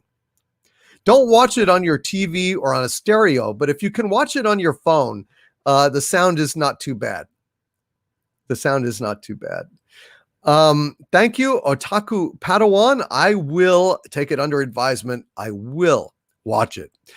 Michigan Man 95 with a $9.99 super chat. Again, thank you, Michigan Man 95. And the Michigan Man asks me, which of the following is the more pathetic endeavor? Kurtzman Trek New York Comic Con or the Hamill Stewart Uber Eats commercial? Michigan Man 95, without a doubt, it's the Hamill Stewart Uber Eats commercial. Even lamer than Kurtzman Trek's New York Comic Con panel. Even worse. And that's saying a lot, man. That is saying a lot. But that Hamill Stewart Uber Eats crap is some of the worst shit I've ever seen in my life. It really is. It's like dear God, it's like dead franchise graveyard. You've got dead Luke Skywalker going up against dead Gene out of luck P Hard, and they're bitching about like Uber Eats or tomatoes or some shit. I can't even. It's gibberish. It's supposed to be witty or funny. It's fucking horrible. I can't make heads or tails of that shit. So, I mean, which is lamer, the Hamill Stewart Uber Eats commercial or Star Trek Discovery?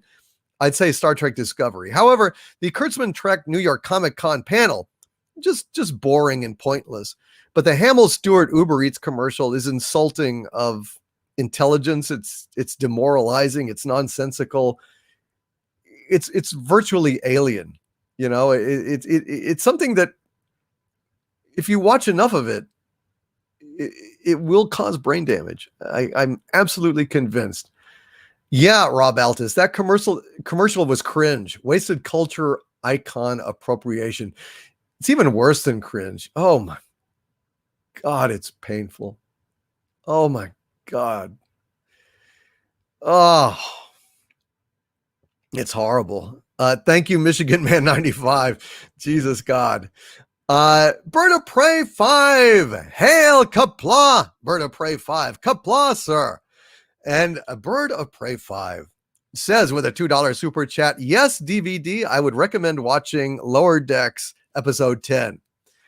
I guess I'll check it out. I can't believe that they actually gave Boimler a happy ending. I guess they finally decided that it was just too nakedly, agenda driven, and maybe they're trying to actually salvage something from that fucking horrible show.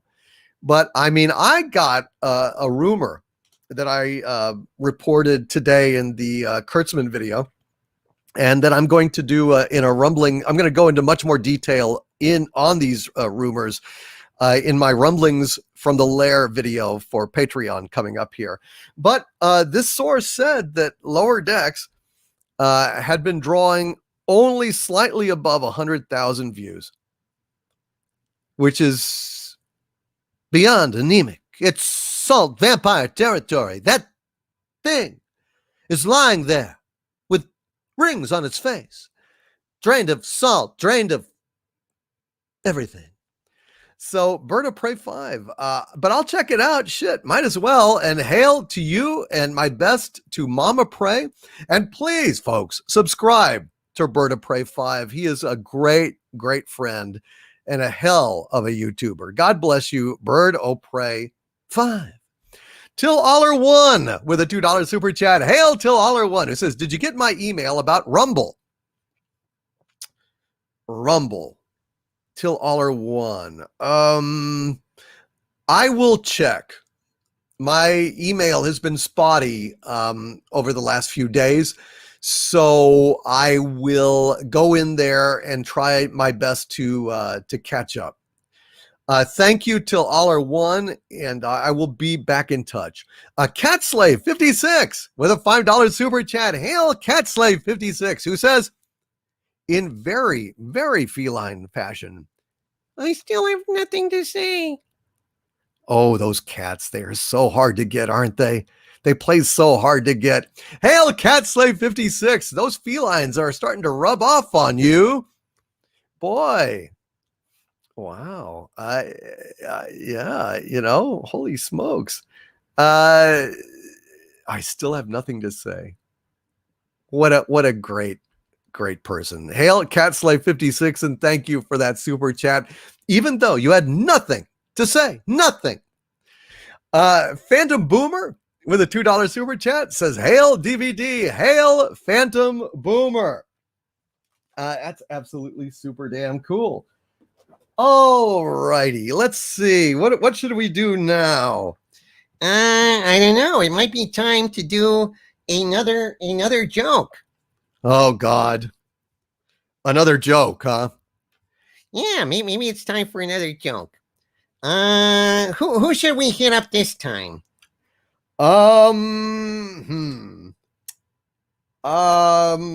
Maybe I don't know. It's really up to you, Harvey. Let's get the captain himself. No, I'd prefer not to do it. I think you need to come here.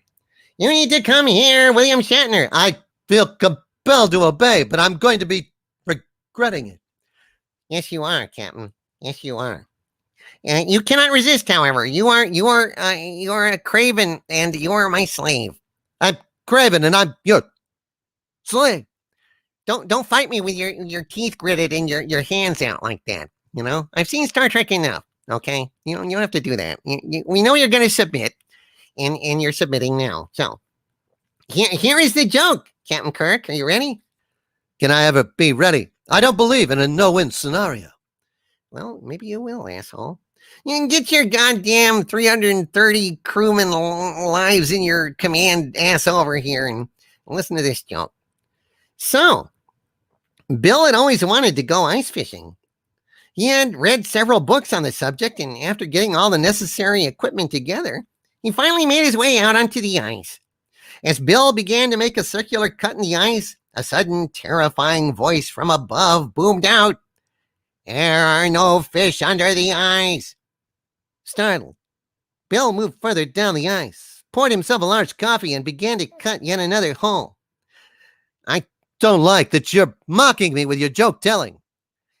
"Well, I'm going to go ahead and do my Shatner impression as I do the joke." So, startled, Bill moved further down the ice, poured himself a large coffee, and began to cut yet another hole. Again, from the heavens, the voice boomed, "There are no fish under the ice." Bill now became very concerned, so he moved away, way down to the opposite end of the ice, and began to cut yet another hole. Once more, the voice rang out, "There are no fish under the ice." Bill stopped. He looked upward and said, "Is that you, Lord?" "No," the voice replied. "This is the manager of the ice rink. Quit cutting up my rink." "I can't believe. After all the worlds I've saved, after I've boldly gone where no man has gone before, that I've wound out here, listening to a weird little green guy in a fez tell terrible jokes." "Well, I'm going to make you a true believer there. Yeah, you know, I can do magic. I can have anything that I desire. So, was it a good joke? It was a terrible joke. Are you going to say it was a good joke, or I'm going to read your ass another one?" It was a wonderful joke. "Two fish were in a tank, Captain. Two fish were in a tank. One says to the other, 'Hey, how do we drive this thing?'" Kill me now. I believe in a no-win scenario. I truly believe. "All right, you can go." Thank God. Thank God, I've got to boldly retreat where no man has retreated before. Wow. Well, that was pretty bad, Harvey. It's a living. You guys are weak. You're worthless and weak. Now drop and give me 20. You hear me? You give me 20. Doggone it. All right. Let's go ahead and move along. Where were we? Here's one for you, Harvey. Here's one for you. Till Aller One with a $5 super chat. Hail Till Aller One. Who says, "What's the difference between a poorly man dressed on a tricycle and a well-dressed man on a bicycle?" Attire. I'm really getting pissed off. Look, I do the jokes on this show, okay? This is called Harvey Cthulhu's Joke Book. This is not called, Till Aller One's Joke Books. I don't like humor being inflicted on me. I'm the one that inflicts the humor. Son of a gun. What's the difference between a poorly dressed man on a tricycle and a well-dressed man on a bicycle? Attire. Hail Till Aller One. I love it, man. I love it. I absolutely love it. Well, let's go ahead and give it a try here. Let's go ahead and try What'll I Do? And I just hope that I don't what I do is not blow it. What'll I do when you are far away and I'm so blue? What'll I do? What'll I do when I am wondering who is kissing you? What'll I do? What'll I do with just a photograph to tell my troubles to? When I'm alone with only dreams of you that won't come true, what'll I do? When I'm alone with only dreams of you that won't come true, what'll I do? And I think maybe it's about time for the new song that I've been working on, Rolling Down to Old Maui. It's a rollicking, wailing song, and here we go, rolling down to Old Maui. It's a damn tough life full of toil and strife we whaler men undergo. And we don't give a damn when the day is done how hard the winds did blow. 'Cause we're homeward bound from the Arctic ground with a good ship taut and free. And we don't give a damn when we drink our rum with the girls of Old Maui. Rolling down to Old Maui, me boys, rolling down to Old Maui. We're homeward bound from the Arctic ground, rolling down to Old Maui. Once more we sail with a northerly gale towards our island home. Our mainmast sprung, our whaling done, and we ain't got far to roam. 6 hellish months have passed away on the cold Kamchatka Sea. By now we're bound from the Arctic ground, rolling down to Old Maui. Rolling down to Old Maui, me boys, rolling down to Old Maui. We're homeward bound from the Arctic ground, rolling down to Old Maui. Once more we sail with a northerly gale through the ice and wind and rain. Them coconut fronds, them tropical lands, we soon again shall see. The horrid ice of the sea-caked isles that deck the Arctic Sea are miles behind in the frozen wind since we steered for Old Maui. Rolling down to Old Maui, me boys, rolling down to Old Maui. We're homeward bound from the Arctic ground, rolling down to Old Maui. How soft the breeze through the island trees, now the ice is far astern. Them native maids, them tropical glades is awaiting our return. Even now their big brown eyes look out, hoping some fine day to see. Our baggy sails running for the gales, rolling down to Old Maui. Rolling down to Old Maui, me boys, rolling down to Old Maui. We're homeward bound from the Arctic ground, rolling down to Old Maui. Rolling down to Old Maui, me boys, rolling down to Old Maui. We're homeward bound from the Arctic ground, rolling down to Old Maui.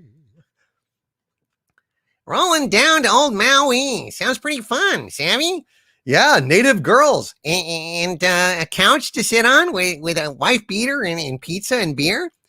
And girls. You did mention native girls. Yes, native girls, Harvey. Indeed. And Cthuhlu has become a Dumentite. Hail to the new channel member, Cthuhlu. Thank you, sir, for joining the channel membership, and really, really appreciate you. Thank you. Hope to see you soon in a live stream, a member-only live stream. That is absolutely fantastic. Hail. And Crazy Cat Guy, yes, sir, says, if you want to hear some good folk music, including a version of this tune, look up Stan Rogers. Yes, I've listened to Stan Rogers' version of this and fell in love with it, and that's one of the things that helped me to learn this song. Absolutely. So let's see, what do we got here? I'm trying to see where we are. Maybe I should go ahead and do another song. Is there any requests in the chat here? I've already done the Carolina. Let's go ahead and give Harvey a chance to do his song. So I'll go ahead and do I'm Forever Blowing Bubbles, and then Harvey can go ahead and take over with his inimitable style and vocal stylings. I'm forever blowing bubbles, pretty bubbles in the air. They fly so high, barely reach the sky, but like my dreams they fade and die. Fortune's always hiding. I've looked everywhere. I'm forever blowing bubbles, pretty bubbles in the air. I'm dreaming dreams, I'm scheming schemes, I'm building castles high. They're born anew, their days are few, just like the sweet butterfly. And when the daylight is dawning, they fly again in the morning. I'm forever blowing bubbles, pretty bubbles in the air. They fly so high, barely reach the sky, but like my dreams they fade and die. Fortune's always hiding. I've looked everywhere. I'm forever blowing bubbles, pretty bubbles in the air. I'm forever stomping people, flattened people on the ground. I grow real big, 'cause I can refigure physics however I like dig. For now I may be locked up, but that pretty button gleams. I'm forever stomping people, if only in my dreams. I'm dreaming dreams, I'm scheming schemes, I'm planning my escape. Once I get out, I'll stomp about. Flat people, they'll have to scrape up off the roads and the sidewalks. If I can't evade that damn doomcock, I'm forever stomping people, flattened people on the ground. I grow real big, 'cause I can refigure physics however I like dig. For now I may be locked up, but that pretty button gleams. I'm forever stomping people, if only in my dreams. He's forever stomping people, if only in his dreams. That's very poignant, Harvey. Thank you. Thank you very much. Yeah, if you can evade that damn doomcock. Well, nothing personal, dude, but you do kind of stand in the way. You stand in the way of my genius. Well, and thank God I do. Civilization should thank me every day on their hands and knees that I don't let him out. Isn't that right, Father Dope? Hail Jonah Tex-Hex. Yeah, I want to help Harvey stomp people, says Stellar Heather. I know, right? And hail Rennie A. Bacon is good. Bacon is right. Absolutely. Yes, more songs are coming due at the end of the year, including, I believe, the entirety of the Desert Song, which will be fantastic, right? Blue heaven and you and I, and sand kissing a moonlit sky, a desert breeze whispering a lullaby, only stars above you to see. I love you. Yeah, little Sigmund Romberg, huh?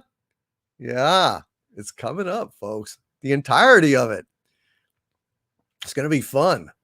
All right, let me see what's going on here. Otaku Padawan with another $9.99 super chat. Thank you, Otaku Padawan, who says 3 shows I highly recommend in these hard times are Cobra Kai. Absolutely. I've seen every episode. Can't wait to see the rest. Avatar, The Last Airbender, which I've not seen, and Full Metal Alchemist Brotherhood. Well, I need all the cheering up I can get these days, Otaku Padawan. So I will be watching. I will be in touch, and thank you for those recommendations. We all need a good damn bit of cheering these days. Hail to thee, sir. Thank you for being here, Otaku Padawan, tonight. And Crazy Cat Guy, thank you for the $3 super sticker saying, how's it going? It is going okay. How y'all doing? Are y'all having fun? Are y'all having fun out there tonight? Are you having fun in your madhouse of beer buggery? Oh, hey, Charlton. Oh, shit. Charlton Heston, hey. Hey, buddy, would you like to hear a joke? I'd rather eat Soylent Green, and my father was turned into a cube of Soylent Green. Don't tell me your troubles. Charlton Heston, get your stinking paws off me, you damn dirty ape ass over here, and check out this joke. I'd rather eat my... Yeah, you already said that. Get your Moses ass over here. So, are you in my power? I am in your power. You ready to hear some shit? I'd rather tear my own head off and shit down my own neck hole. Good. Okay, so a man on a business trip is staying in a high-rise hotel with a bar on the top floor. After checking in and seeing his room, he decides to go upstairs. There's only one other patron in the bar. The businessman orders a drink and then watches in surprise as the other patron quickly eats an orange, chugs his beer, and jumps out of the window. A minute later, the man returns. The businessman is shocked to see him again eat an orange, chug his beer, and then jump out of the window. When he returns a third time, the businessman decides, shit, I can do this too. He eats an orange, he chugs his beer, and jumps out of the window, falling to his death. At which point the bartender turns to the man and he says, you're one mean drunk, Superman. The idea that Superman would play a childish, juvenile prank like that enrages me beyond the ability to express myself. And I've cursed at apes. Damn you, get your stinking jokes off of me, you damn dirty eldritch god. Thank you. Did it hurt? It hurts so bad I'd rather walk for 40 years in the desert with my bare stinking feet on sharp outcroppings of rock and then sit on a burning bush. Okay, asshole. Well, maybe I'll tell you another one. No, I'm sorry. I really liked it. Okay, that's better. There you go. Harvey Cthulhu's joke book. Oh, dear God. Sorry about that, Charlton Heston. Kill me now. No, we don't. We're not going to kill you now. We'll just hope he forgets about you. And you're one mean drunk, Superman. Hello! Get your stinking paws off me, you damn dirty ape. Dixon Cider says Charlton Heston once said, "Guns don't kill people. Apes with guns kill people." That's right. Soylent Green is made out of people. It's made out of people killed by apes. Cheers, folks. Drink them if you got them. Drink them if you got them.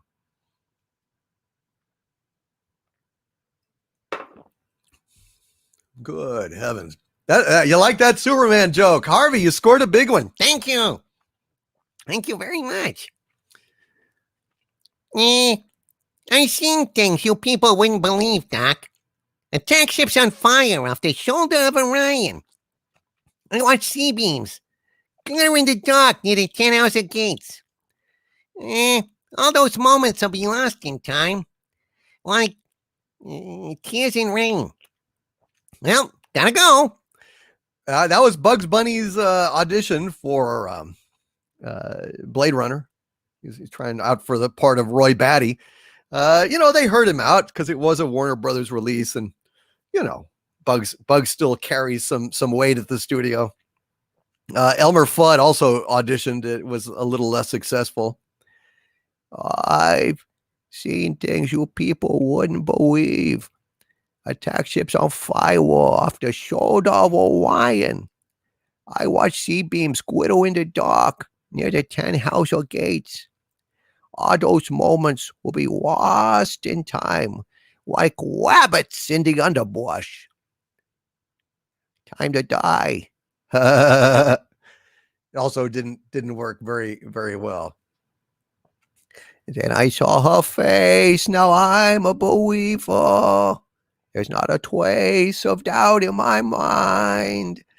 Oh my, that is some crazy shit. All right. Thank you, Otaku Padawan. Grand Wazoo 42 with a €2 super sticker, giving me a thumbs up. Thank you, Grand Wazoo 42. The Time Prophet. Have you ever sung on stage because you sound so professional? May have done it at some juncture. That is a possibility. Good night, Admin Grumpy Bear. I think I got your super chat, didn't I, brother? I think I got your super chat. But yeah, I do enjoy doing the odd Broadway song. There's no doubt about it. Yeah. I'd love to sing a little bit of South Pacific or Oklahoma, right? Oklahoma's great. There's a bright golden haze on the meadow. There's a bright golden haze on the meadow. The corn is as high as an elephant's eye, and it looks like it's climbing clear up to the sky. Oh, what a beautiful morning. Oh, what a beautiful day. I got a beautiful feeling. Everything's going my way. But I digress. Von Max. Hail Von Max with a $2 super chat. Thank you, my friend. Says, can you sing a song about roses for Rose Sicamino? Yeah, I could do that. Actually, since I know Peter Scherer was here earlier, he might enjoy hearing a little bit of the Rose of Tralee. So why don't we give that a shot here? So this song goes out to Rose Sicamino and by proxy to Peter Scherer, who is the one who convinced me to learn this beautiful song. And finally, because Mary Ashmead is in the house doing a fabulous job as the Queen of the Wrenches as always, this song also goes out to her. The pale moon was rising above the green mountain. The sun was declining beneath the blue sea when I strayed with my love to the pure crystal fountain that stands in the beautiful vale of Tralee. She was lovely and fair as the rose of the summer, but 'twas not her beauty alone that won me. Oh no, 'twas the truth in her eyes ever dawning that made me love Mary, the rose of Tralee. The cool shades of evening their mantles were spreading, and Mary, all smiling, was listening to me. The moon through the valley her pale rays were spreading, when I won the heart of the rose of Tralee. She was lovely and fair as the rose of the summer, but 'twas not her beauty alone that won me. Oh no, 'twas the truth in her eyes ever dawning that made me love Mary, the rose of Tralee. That made me love Mary, the rose of Tralee. Hail to Mary, to Rose Sicamino, to Peter Shearer, of course, and lastly but not least, hail to Von Max for requesting that song for Rose Sicamino. And I hope all of you enjoyed it. It's a beautiful, beautiful song. All right, let's see. Pablo Pasquera, thank you for the $10 super sticker of Super Pair flying through the air. That is absolutely fantastic. Hail to Pablo Pasquera. Let's see, where are we? Dixon Cider. What a name. Dixon Cider, the most beautiful name I ever heard. Dixon Cider with a $5 super chat says, just to let you know that your gift has arrived. Oh, I already read that one. Thank you, Dixon Cider. I will be on the lookout for that, I promise you. Crazy Cat Guy with a $5 super chat. Hail, Crazy Cat Guy says, I don't think I will be able to bear any more jokes. We're going on. We're not just going to stop when you've had enough. We're going on, see? We're going on, and we're going to keep going on until all of your heads explode like Martians in a Tim Burton movie. Back to you, Chet. Well, I admire your determination, Crazy Cat Guy. I'm sorry, man. I will try not to let him do any more, but alas, we will see. We will see. And Jaron Kuchta, again, I just want to send my sympathies and prayers for your father-in-law. Please pray for Jaron Kuchta's father-in-law who received bad medical news just today. And Darth Gorbag, I hope you're having fun and enjoying this live stream. Hope you're still having fun. And Jimmy Soul, God bless you for that super chat. Till all are one with a $10 super chat. Hail till all are one. Who says, I'm reminded of an old Native American saying, when you were born, you cried and the world rejoiced. Live your life in such a way that when you die, the world cries and you rejoice. What a beautiful sentiment. Hail till all are one, and thank you very, very much for being here. I really appreciate that. And John Balderdash with a $2 super chat. Thank you, John, again, sir. It says, had to reboot, sorry. Message sent September 23rd.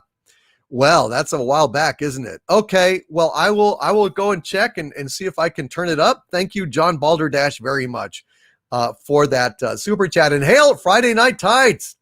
We've got some Friday Night Titans rating, which is absolutely fantastic. Hail to Friday Night Tights. Well, we're supposed to have Ankaris joining us tonight right about now, but actually he's a little late, so I don't know if he's going to show up after all or not. I'll keep an eye out in case he does, and I hope he does. But in the meantime, I see that Tom Connors Jr. has popped into the chat, and what I will do is send Tom a little invite here, and we'll see if he can't come in. Wait a minute, we've got Ankaris. We will bring Tom Connors Jr. in after we bring on Ankaris, but I just want to go ahead and get him on because we tried to get him on before, but technical difficulties were preventing it. He is in Australia, and the drop bears were falling heavy that day, disrupting power lines, internet communications, and kangaroo mating cycles, which was really, really quite ugly. But let's get to Ankaris. Hail, Ankaris. Can you hear me, my friend? Yes, I can. Can you hear me okay? Well, you're doing the weird buzzing again, but we can hear you. Oh, that's weird. What up with the buzzing? What's with the buzzing? Well, let's see if we can figure this out. Hail, chat. Hail, everybody. G'day. Hail, Ankaris. It's just like when you talk, it's like this crackling, like a buzzing crackling just when you talk. Well, that's weird. I've got a really good mic set up. So let me. Yeah, Lori Wilson is still hearing the buzzing, which is odd. I don't get it. Testing. Is that better? Yes, that's better. Okay, that's a StreamYard setting. It was some echo cancellation thing turned on, so I just turned that off. Well, I guess we prefer the echo because that stuff wasn't working out too good. Well, sir, I'm going to go ahead and hold on just a sec. I'm going to stop sharing the screen here briefly and just bring you full screen up to visual acuity. Hail, Ankaris. Hail, my friend. Thank you for having me on. It's my honor, my pleasure. It's great to have you here. Timing. Perfect timing. I just finished working on Dungeons and Dragons yesterday. Outstanding. So a new Dungeons and Dragons movie is coming out. Yes. Can't say when. If anyone's in Ireland at the moment, you might bump into them. Nice. In Ireland. Well, what were you doing on that movie? I mean, no, not giving away any spoilers or anything, but just in general. Well, concept art. That's my profession. That's what I do these days. I used to be a matte painter, and I transitioned out of that into concept art. Fantastic. I'll go through a little bit today. I'll talk a little bit about what that is. Absolutely. Please. I'm hoping that you'll tell us a little bit about what you do and also show us some artwork that you've done and finally talk about some of the classic movies that you've worked on. All right. Well, we'll start from the beginning. Hi, my name is Wayne, by the way. Ankaris is a name I've attached to my work, and I'll explain where that name came from in a second. You started buzzing again. I'm sorry to interrupt. Oh, did it snap? Did it switch on again? I don't think so. Let's have a look. Audio. No, it's okay. It's off. Well, push the mic back a little bit. Yeah, it might be a short in the. That's really weird. It is weird. Because I use this setup to teach. I'm also a teacher, and I teach illustration, color and light through to my students with Zoom and all that kind of stuff, and it's usually pretty good. So that is really weird. I'm guessing it's a StreamYard thing. Also, they were asking at least Ro Diablo says that's some RF interference or bad connection or something. Could you turn up your volume by any chance? Mic volume? Yeah. I mean, if we have to hear buzzing, at least we can hear a little, little bit clearer on your. How's that? Yeah, that's a little bit better. Yeah. All right. Good. All right. Well, my background is was electronics. I'm an electronic technician working or past with the Department of Defense way back before I got into photography, which then led into the film industry. I even have a top secret security clearance that went along with that job. People in the chat are, I'm sorry, man. People in it's just like really loud. Is there any way? Is your phone close?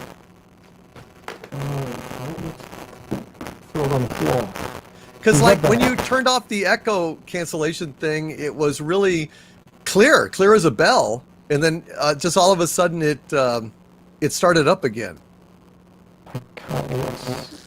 Phil Arconis says it could be the sound card trying to run 2 sample rates at once. No, I run all this through the Blackmagic A10, which the audio goes to the camera goes to the A10, and then that's one connection with the system. So as far as the computer's concerned, it thinks it's a webcam. So there's no split audio. Shoot. StreamYard, man. Gotta be. Somebody's saying unplug and replug your headset. Do I sound like I'm crackling to you? No, you're perfect. Okay. How's that? No. I'm not talking 2 words. Right. That's a bar. Tell you what, why don't I just show some pictures? I'll stop talking about this show pictures. I'm really sorry. Damn. That's 2 down, 2 strikes. I'm so sorry, man. I don't know how to fix this, dude. That's really frustrating. That's a shame. Do you think it's? I mean, is it confused at all? Like that? The earplugs with the mic built in. I mean, it. No, this is Oh, is it the volume? It's this is just so I can hear it. That's all. Shoot. Well, I'm gonna try.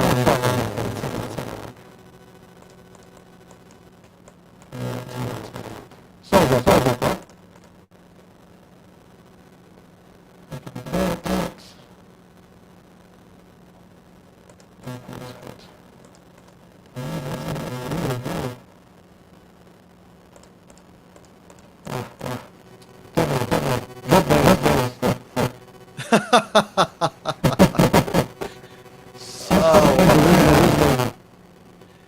I don't suppose there's any. God dang! I'm sorry, man. I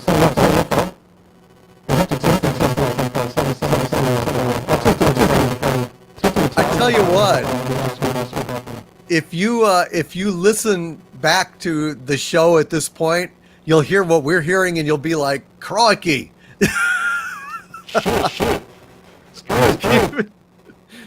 It sounds like some kind of like, I don't know, like a possessed Cylon.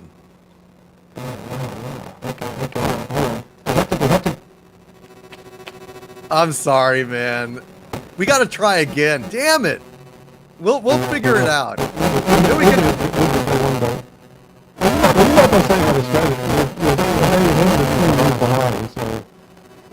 I'm sorry, man.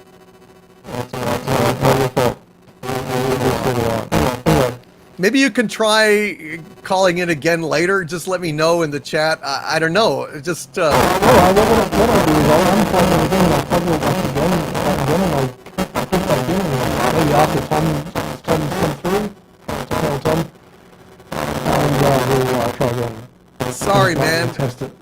Maybe you can just try logging in on your phone or something. You know. Maybe we can't. You think we've got problems now? No. Okay. It's like Australian, mate. Keep playing a bit of Australian. That's it. You know. Echo and buzz, it says. It's really weird. I'm so sorry, dude. No, not your fault. Well, they're all. Oh, there it's better. There it's better.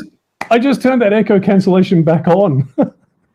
All right. Well, let's just talk quick. Tell us your, what movies you've worked on and show us some art. All right. Well, let's how about we just jump to screen share and I'll talk as we go.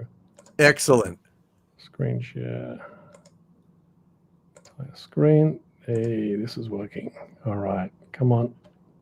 All you right, seeing I my? will pop this up. Yes. All right, you're seeing it. Excellent. Great. All right. Oh, that's not very big, is it? This,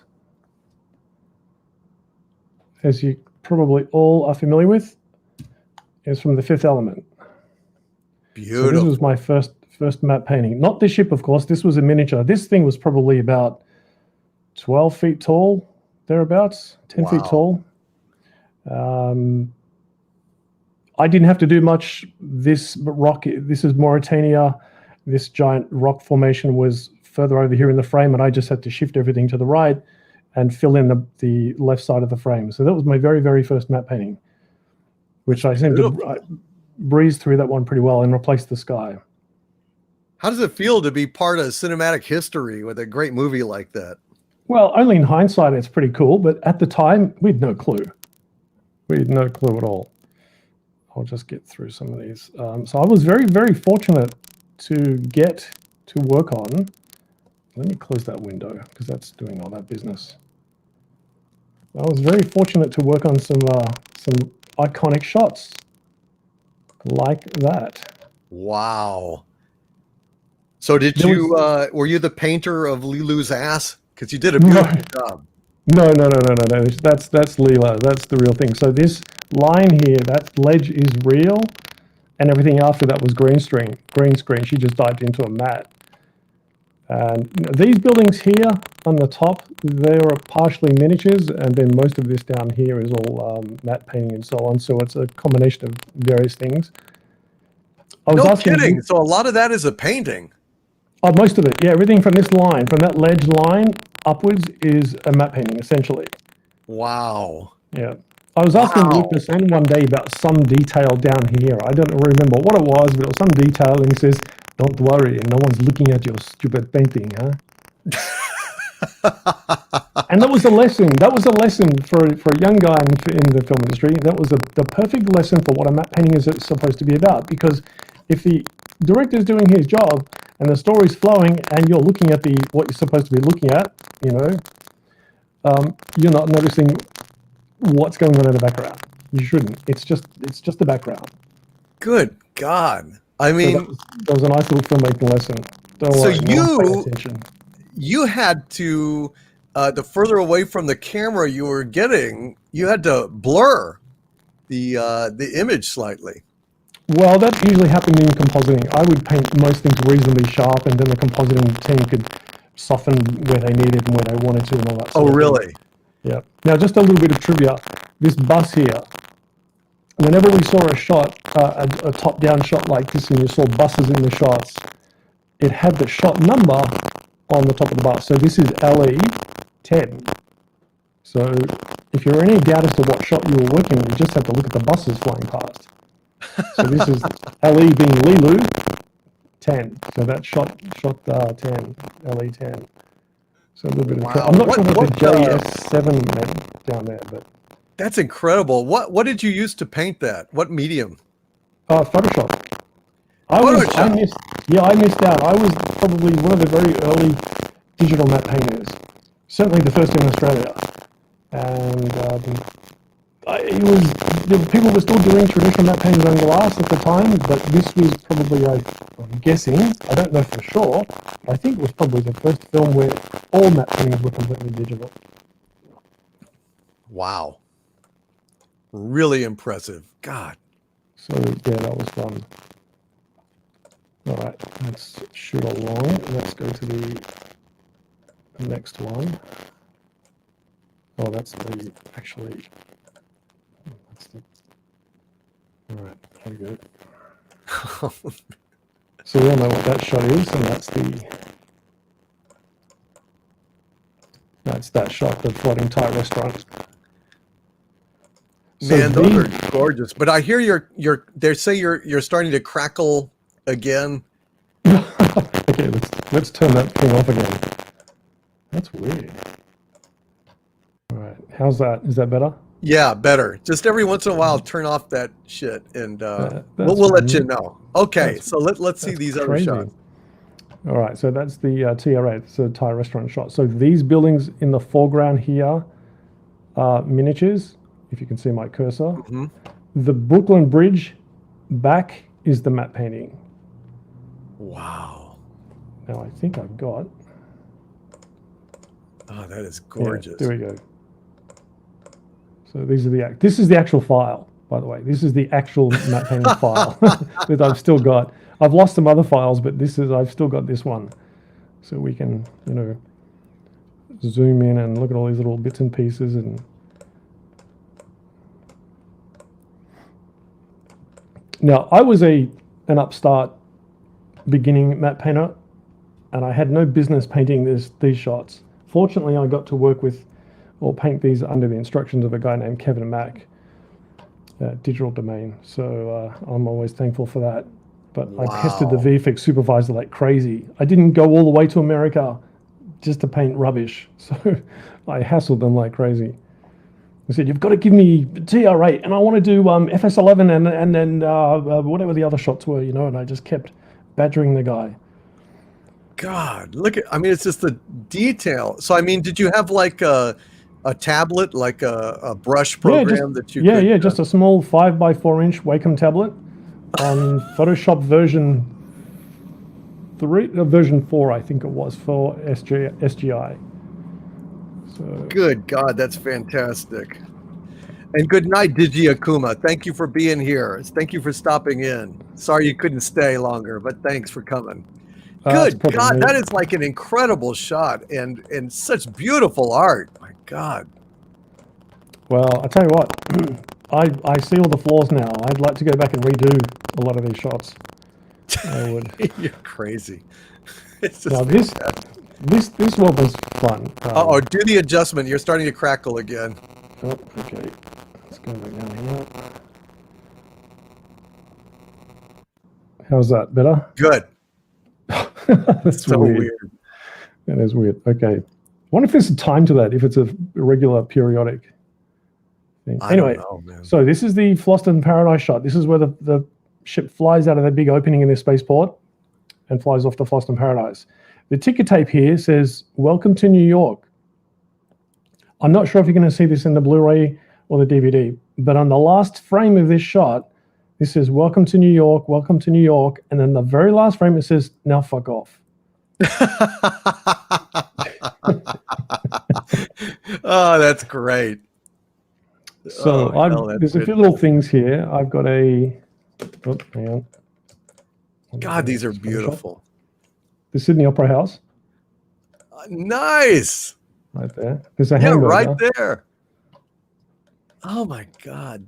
The sense of color that you have to, really approximate, the haze and the detail, but without getting, too sharp. You just have to know a lot. It's a hell of a talent to be able to do stuff this beautiful. It's incredible. Well, thank you, but I really want to redo this one because this is wrong in all sorts of ways. It's amazing. But that's a Qantas jet for all of you Aussies that are paying attention. Now, the whole story behind this is that people say, if that's New York all the way up here, these buildings, by the way, would be like a mile high. They're just enormous. The Twin Towers are buried way deep down in here someplace.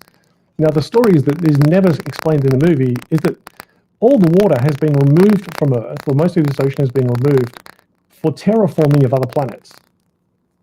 Shipping water off world. But it's never explained. It's just one of those things that Luc Besson had in his head. And he had all sorts of little stories about what was going on. It's just never in the movie. That's beautiful. Wow. But the good background. Well. Good background story as well as good background. Yeah. But it was fun. It was awesome. I don't remember sleeping too much working on this film. How long did it take you to do this? Oh, this was so cruisy. My God, I had 6 weeks to paint this. Wow. This was so I said I didn't sleep. That's because I was learning. I was up really late, just constantly working and painting because I wasn't very experienced. But man, we had so much time to paint these things. Compared to today's visual effects, my God, they're just hammered. as busy as one-legged men in, ass-kicking competitions. I tell you what, these days, it's mental. But back then, holy crap, it was so cruisy. Incredible, man. Jeez. What an addition to our Xanadu community, folks. We've got a real talented Hollywood professional here living in Australia, expatriate. By the way, your buzzing started up a little bit, so you might want to screw with your little setting there again. How's that? Better. Leave it open. I'll just leave that there. All right, for you Farscape fans, I worked on the first season of Farscape. After I came back from America, I was there for a year and I worked on The Fifth Element. Then I worked on a film called Red Corner, which is a thriller with Richard Gere. That was pretty cool. And then I came back to Australia because my grandmother was dying of cancer and I was missing Australia, so I came back here. And I think the very first job after The Fifth Element was a dog food commercial. So I hit it. I hit the top straight away in my career. Wow. Downhill ever since. Farscape is a great thing to have on your resume. That's fantastic. So I was in Melbourne for a year and then I moved up to Sydney for Farscape, the very first season. This is my homage to the last shot of Raiders of the Lost Ark. That's that shot. Now, Top men. Men? What men? Truck? What truck? Rum, rum, rum. That's gorgeous. Now let me show you. There we go. Okay, so that's the live action shot or the frame. Blue screen. Wow. Now this was a tilt up shot. Ah, I see. So the camera would start down here and that would tilt up. And as it was tilting up along these rails, this tram or train-like thing would fly past. And it would ruffle the flags here. How would they do that?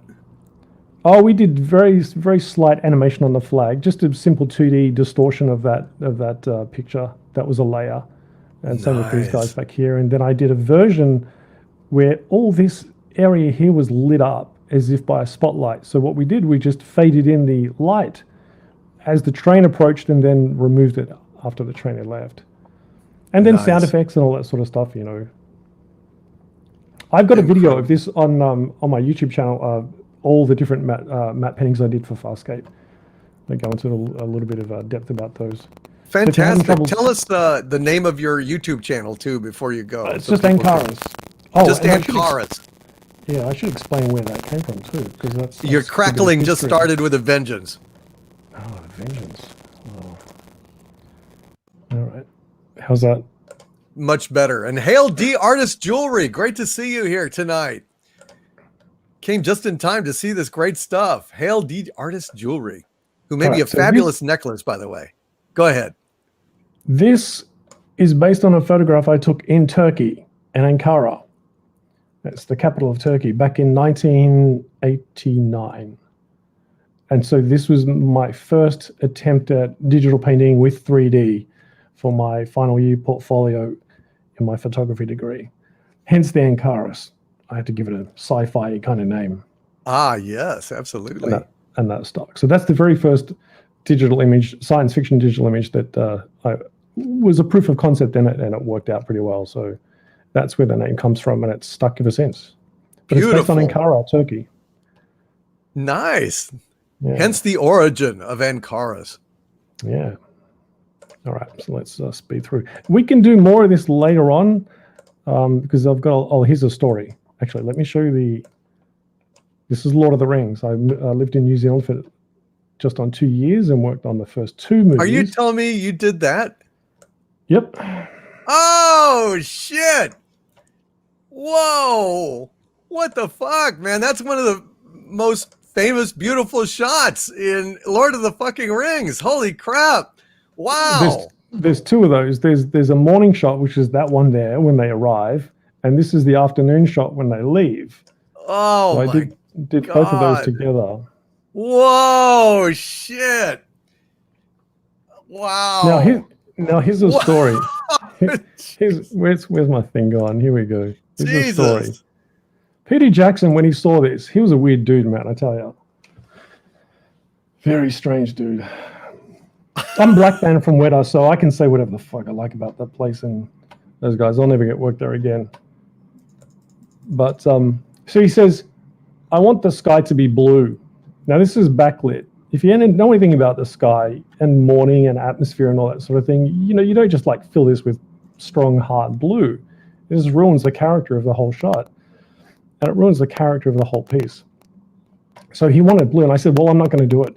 I'm not going to paint blue on there. I said, you have to repaint the whole thing. It's not about the blue sky. It's a balance of all the colors together.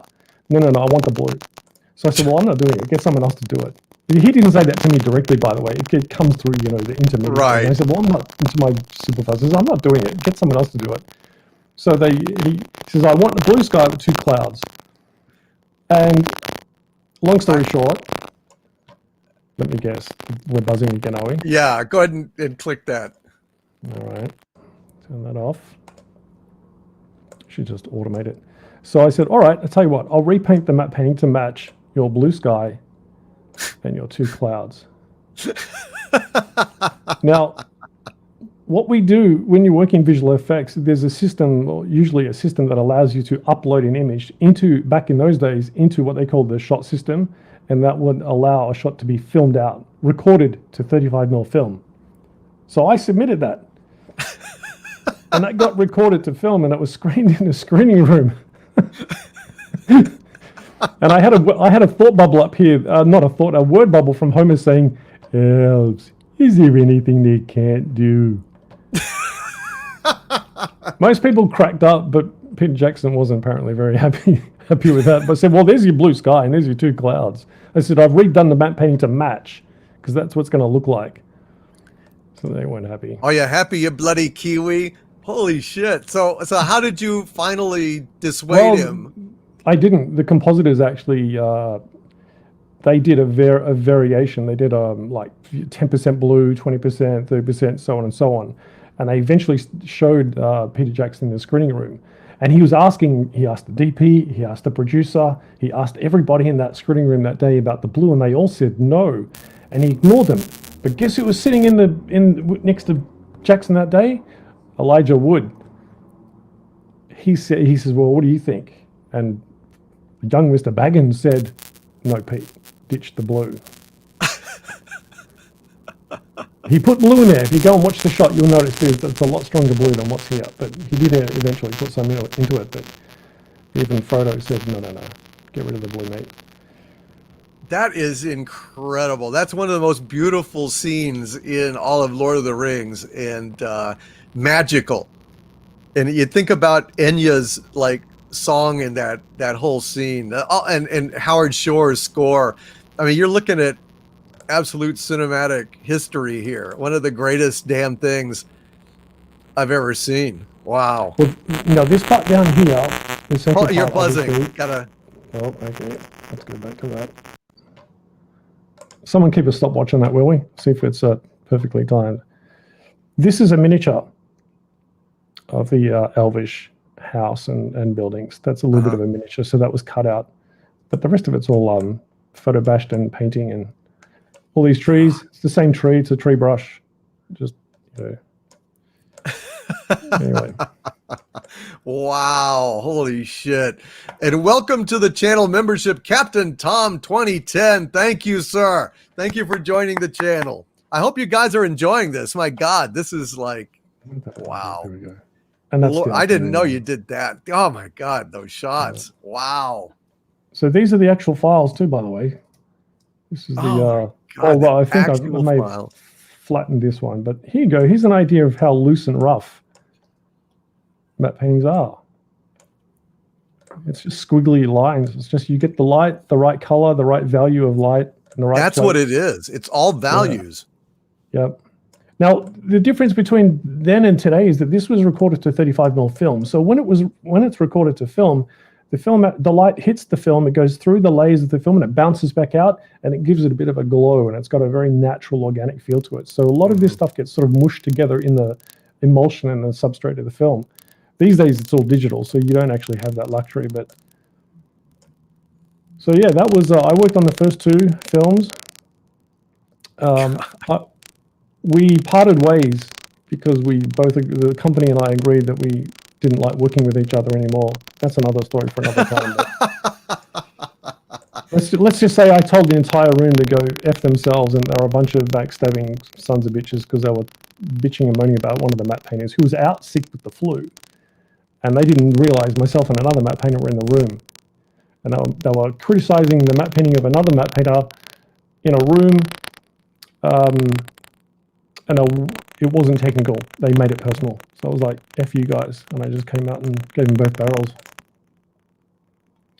Well, man, I guess I got hauled into Oh, you're crackling again. Oh, here we go. I remember getting hauled into the what do you call it, human resources office, and there's like all these people in there as witnesses, and they said, "So Wayne, is everything okay at home?" And I said, "Home."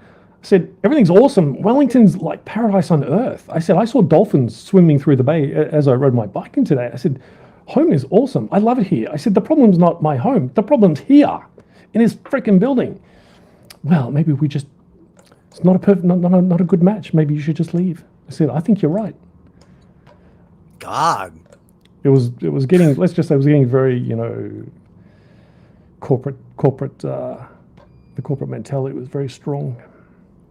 Oh my God. Back in those days. Anyway, so let's see. I'm jumping a lot of time here because I started a company with another producer friend. I did lots of TV commercial work, got out of that, and then my first full-time position into concept art was on the Wolverine. Wolverine. So this is Crackling again. Oh man. Sorry, Ankaras. It's probably just my electric personality. Yes, I think so. You're radiating talent. All right. Talent is loud. This is a small town called Picton in New South Wales, Australia. And that's the concept art. Now, concept art, I want to say something about concept art because as fans and as commentators of film and film culture and so on and so forth, when concept art gets leaked, I've noticed that a lot of people will pick these sorts of things apart with a fine-tooth comb and go, what does the fox mean? What is that? It must mean something. And all these theories get, spun off about the fox. When in actual fact, that's just me. I didn't want to put a moose in there, but that's my little homage to Northern Exposure. I thought it would look like Northern Exposure, which is one of my favorite TV shows of all time. Absolutely. So I used to watch that when I was young. Loved it. It's a great show. I love that. I mean, it's like, that's basically Sicily. Yeah. That's what I was thinking when I was working this. So whenever you see concept art, from whatever the movie might be, and you start to speculate, half the crap that we as concept artists put in there, it's just for our own edifications, for our own fun. It doesn't mean anything, mostly. Sometimes it does, but for the most part, it doesn't. It's like this thing here. So we've got this little, church group or whatever, or a sign you see in front of churches. Every day above ground is a good one. Now, if you know the story of Wolverine, that was when the Silver Samurai was wanting immortality, and Wolverine's thinking about maybe letting that go. So little in jokes there. Pizza, excellent. Whatever. So this is all shit I found on the internet. And that's a painting, huh? Well, kind of. It's a mishmash of painting and. It just looks so realistic. You could pop that in, and people wouldn't even think twice about it. That's beautiful, man. You are such a great artist. So let's speed through these. Crackling again. Oh, where are we? That one there. Turn that off. Has everyone left the chat yet? Are they all asleep? No, I think they're really enjoying it. Without a doubt. They are very much enjoying it. I'm certainly enjoying it. Cool. All right. This little bit of the hangar deck, this is from a hangar in Bankstown Airport here in Sydney. And the rest of it is just made up. And they were shooting some live action there. So this is when Wolverine jumps on the plane and they bugger off to Japan. This guy over here You can't see the number, but you should recognize that as the.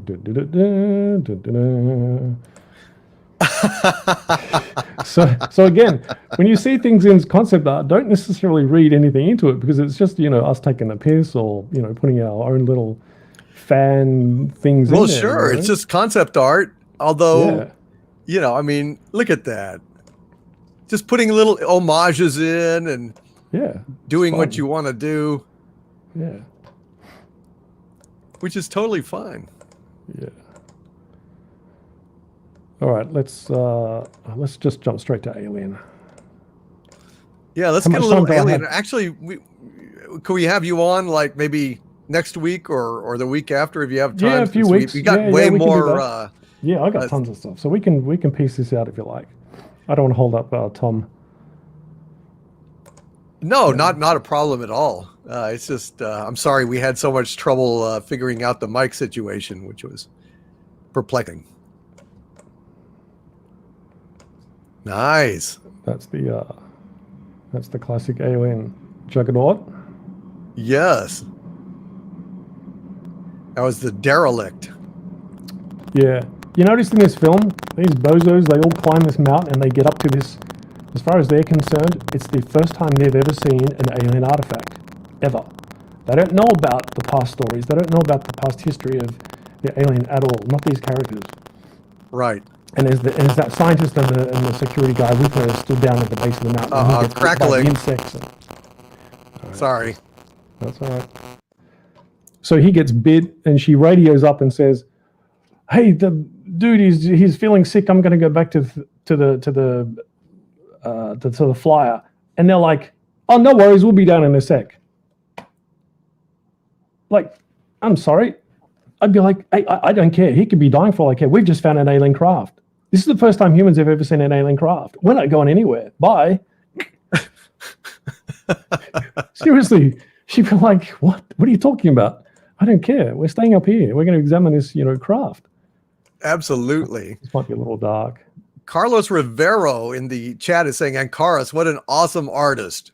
People are very impressed. And subscribe to Ancaris on YouTube. That's his channel. Ancaris, Ankaris.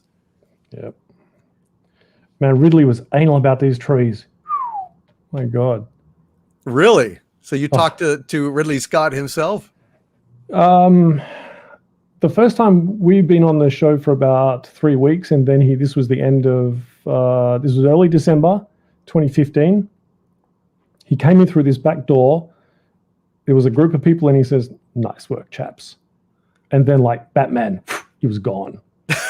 That was it. And I never saw him. Like, I didn't talk to him personally until the end of the production. Wow. And that he was is a fantastic artist, by the way. Have you seen any of his Ridley Grahams or his concept sketches? Yeah. Actually, he draws just like Mobius. Yeah, he does. Yeah, he's a big rip-off artist, is what I call him. You're crackling there. But I think the fact that Ridley Scott can even draw like Mobius. Oh, he draws all the time, constantly drawing. The guy is a great Constantly. artist. I mean, maybe he's a rip-off artist in terms of, his concepts, but there's no denying that he could have been a cartoon artist if he wanted to. Oh, absolutely. Yeah. I say rip-off in that he sources all sorts of things from all sorts of aspects of culture and recombines them. So, but this No, that's true, but we all do that. I mean, obviously, the Long Goodbye, right? That Mobius story with Dan O'Bannon in Metal Hurlant, aka Heavy Metal. Tomorrow, Yeah, that's a masterpiece, man. Yeah, absolutely. Yeah. He for this film, have you heard of the Forever War? Yes, Joe Haldeman won the Hugo. Joe Haldeman, right. Now, there was a graphic novel produced, made of that story back in the 80s by an Italian guy. It's in English. And I've had these threes, I think Marvel or Epic published it back in the day. And they've since redone it, but in French. And the production designer on Alien Covenant had a copy of this on his desk. And I said, gee, that looks familiar. What is that? He said, oh, I don't know. It's some science fiction thing. It's in French. I don't understand it.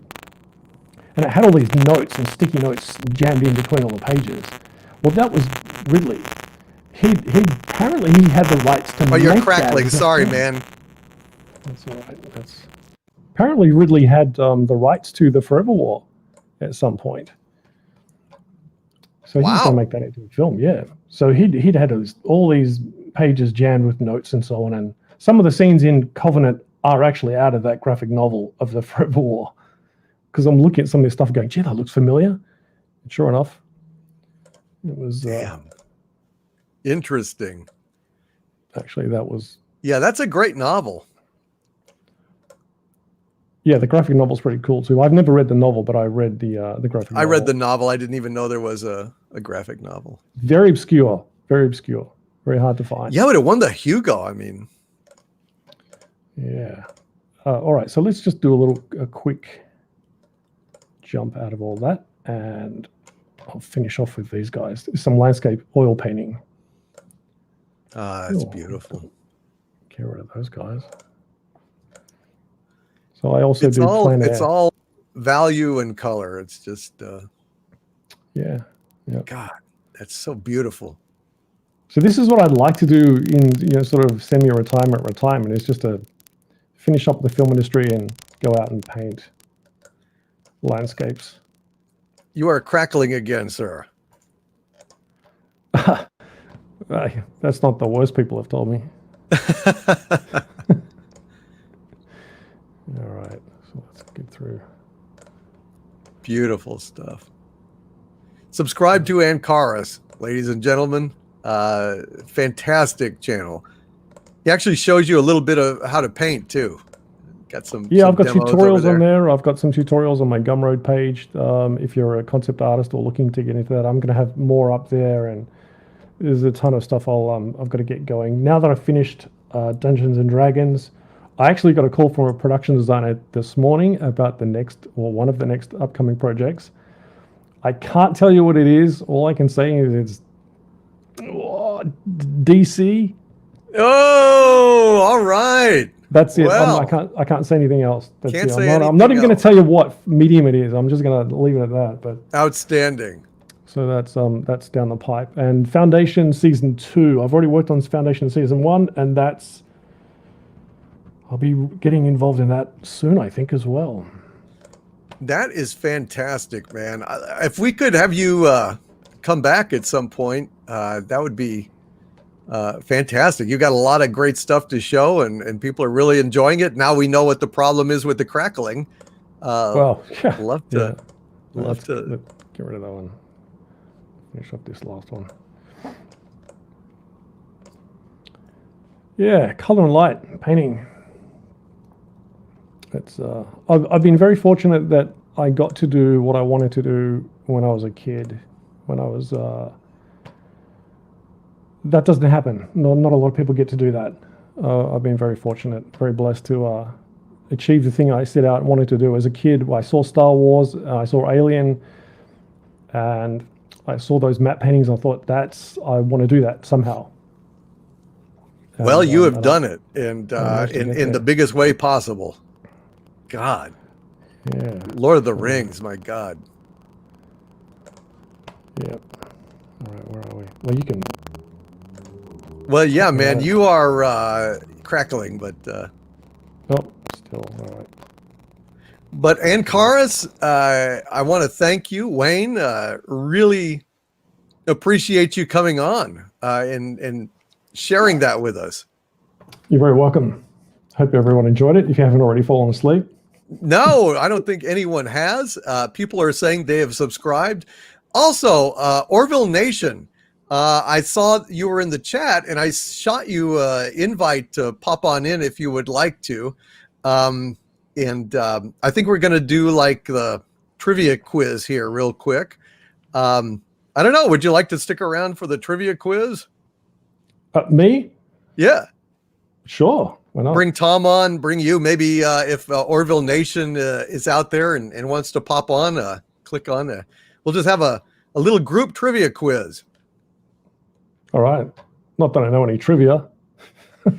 Well, that way we can, those of us who can't paint like you can have a false sense of superiority in some aspect of That's our right. lives. Yeah. Some I know how small to paint, aspect.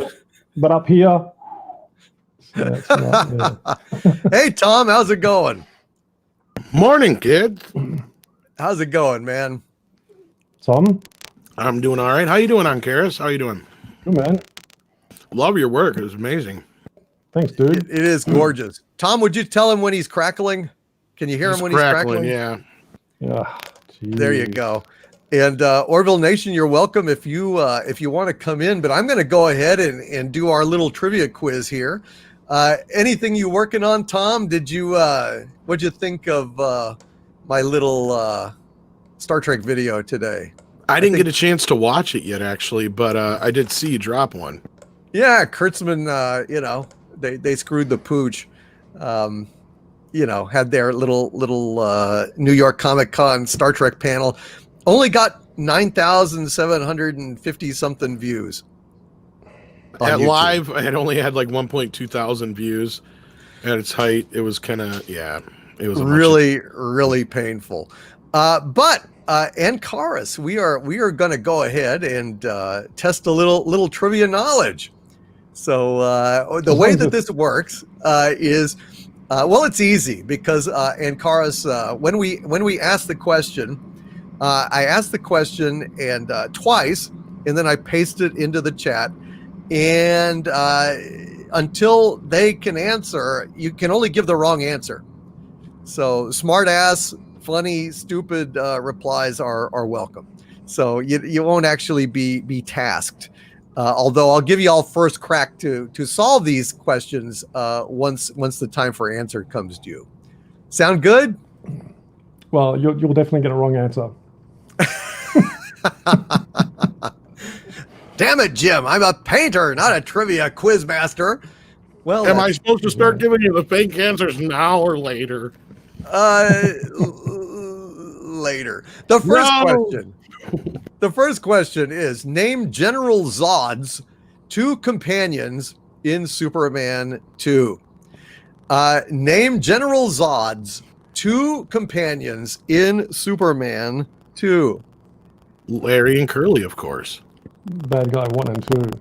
Bad guy 1 and 2. It's probably not written in the script. Well, not in this case. They aren't really like henchmen per se. They're kind of characters. But you are crackling, sir. I think every minute to a minute and a half, just do the damn thing. Really weird.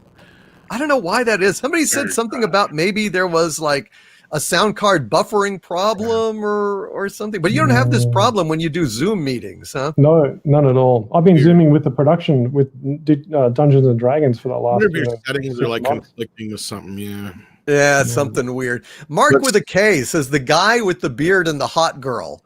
Well, that's true. There's 3 of you and 1 of him. Well, 4 if you count him twice. So hang on. The guy with the beard. What was that? The guy with the beard, the hot girl. Is that Tom? So you'd be General Zod. That's quite possible. Why do you say these things when you know I will kill you for it? Why do you say these things when you know I will kill you for it? Kill me, Lex Luthor, the man that brought you the greatest criminal mind of our time. Actually, the answer is Ursa and Non.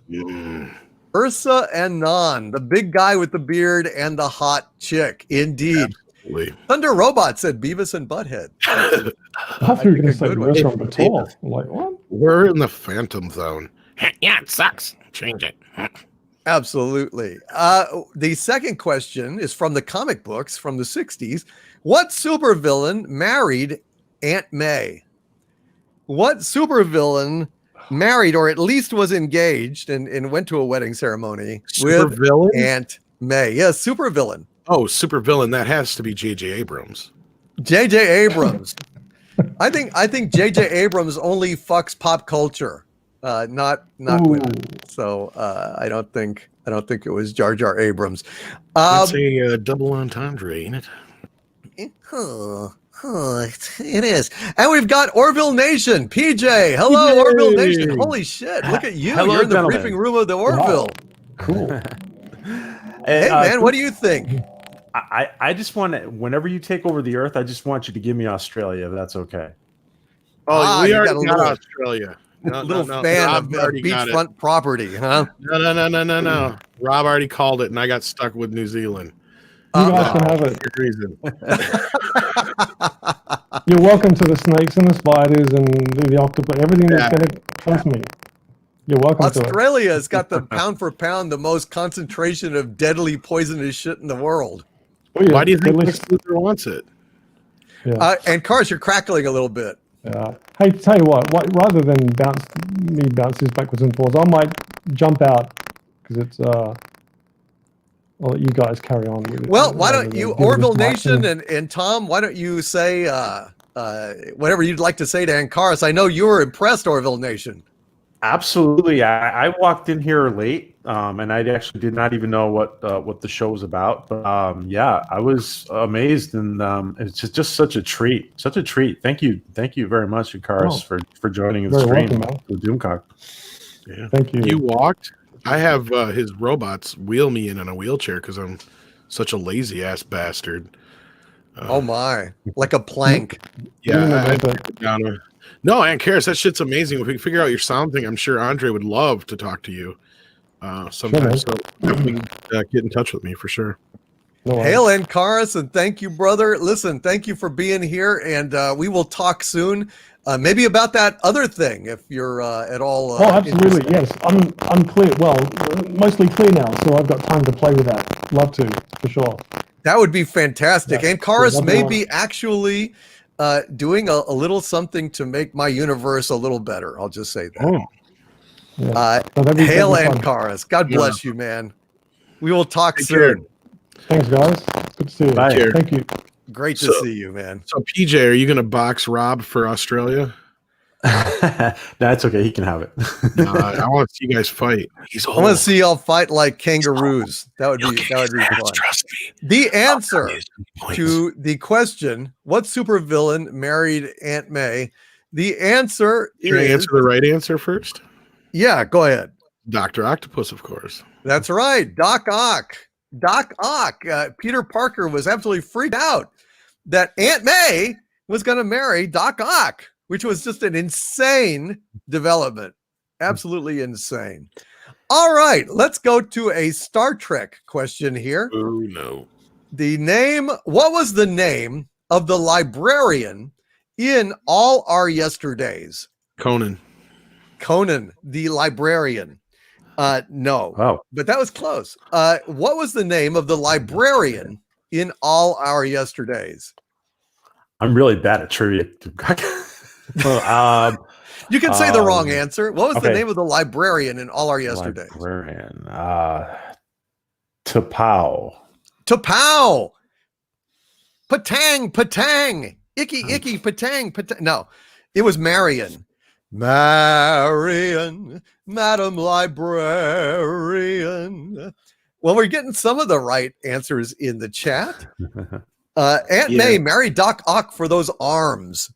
Boy, she liked those arms. Those arms could do things. I ain't saying you know? she's a gold digger, but she ain't messing with no one-armed or two-armed brothers. That's for sure. Well, when Petey had a problem with it, Aunt May reminded him, "Wheat cakes don't grow on trees, Petey. Shut Petey the fuck wheat up." cake. That's right. The answer. What, PJ? No, I was just gonna say I'd missed the answer to the General Zod question. What was the answer to that? Ursa and Non. Ursa and Non. That's it. Yeah. Ursa and Non. God, she was beautiful. Why don't we just hold hands? God, she was hot. The answer. What was the name of the librarian in All Our Yesterdays? Do any of you know the actual answer? I think Tiger Strike, or not Mr. Tiger Strike, Mr. Ivan Ivanovich has it in the chat, I believe, and Doug 35. Yeah. There are some good answers. The answer is Mr. Atoz. Yes. Mr. Atoz. B. Jordan. And in a related question, what device did Mr. Atoz operate? What device did Mr. Atoz operate in All Our Yesterdays? Ooh. Aunt May was into hentai, LOL, says Crazy Pineapple. That's right. Thunder Robots is the computer. Computer. Yeah, Hail Thunder Robot. 709. Theta Sigma says Zod's companion, Sarah Douglas, her cleavage, and a Richard Keel look-alike. That's very true. Well done. If Bank I finish the actual line, Brett Cohen, I will get canceled. Doomcock will get canceled. PJ will probably vicariously get canceled. There's no way. That's Sorry. right. I No just had to say problem. that. I would love to, but even in jest, there's no way I could get away with that. So, not PJ, happening. do you have any Orville news or what's going on with you? And I know I need to respond to your Twitter yeah, request. sure. I just haven't had a chance to do it yet. But do you know anything? Just want to say anything or plug your channel? I will say this now that you bring it up. There's continued BS out there about Seth wanting to quit the Orville. And a lot of it is coming from, I want to say...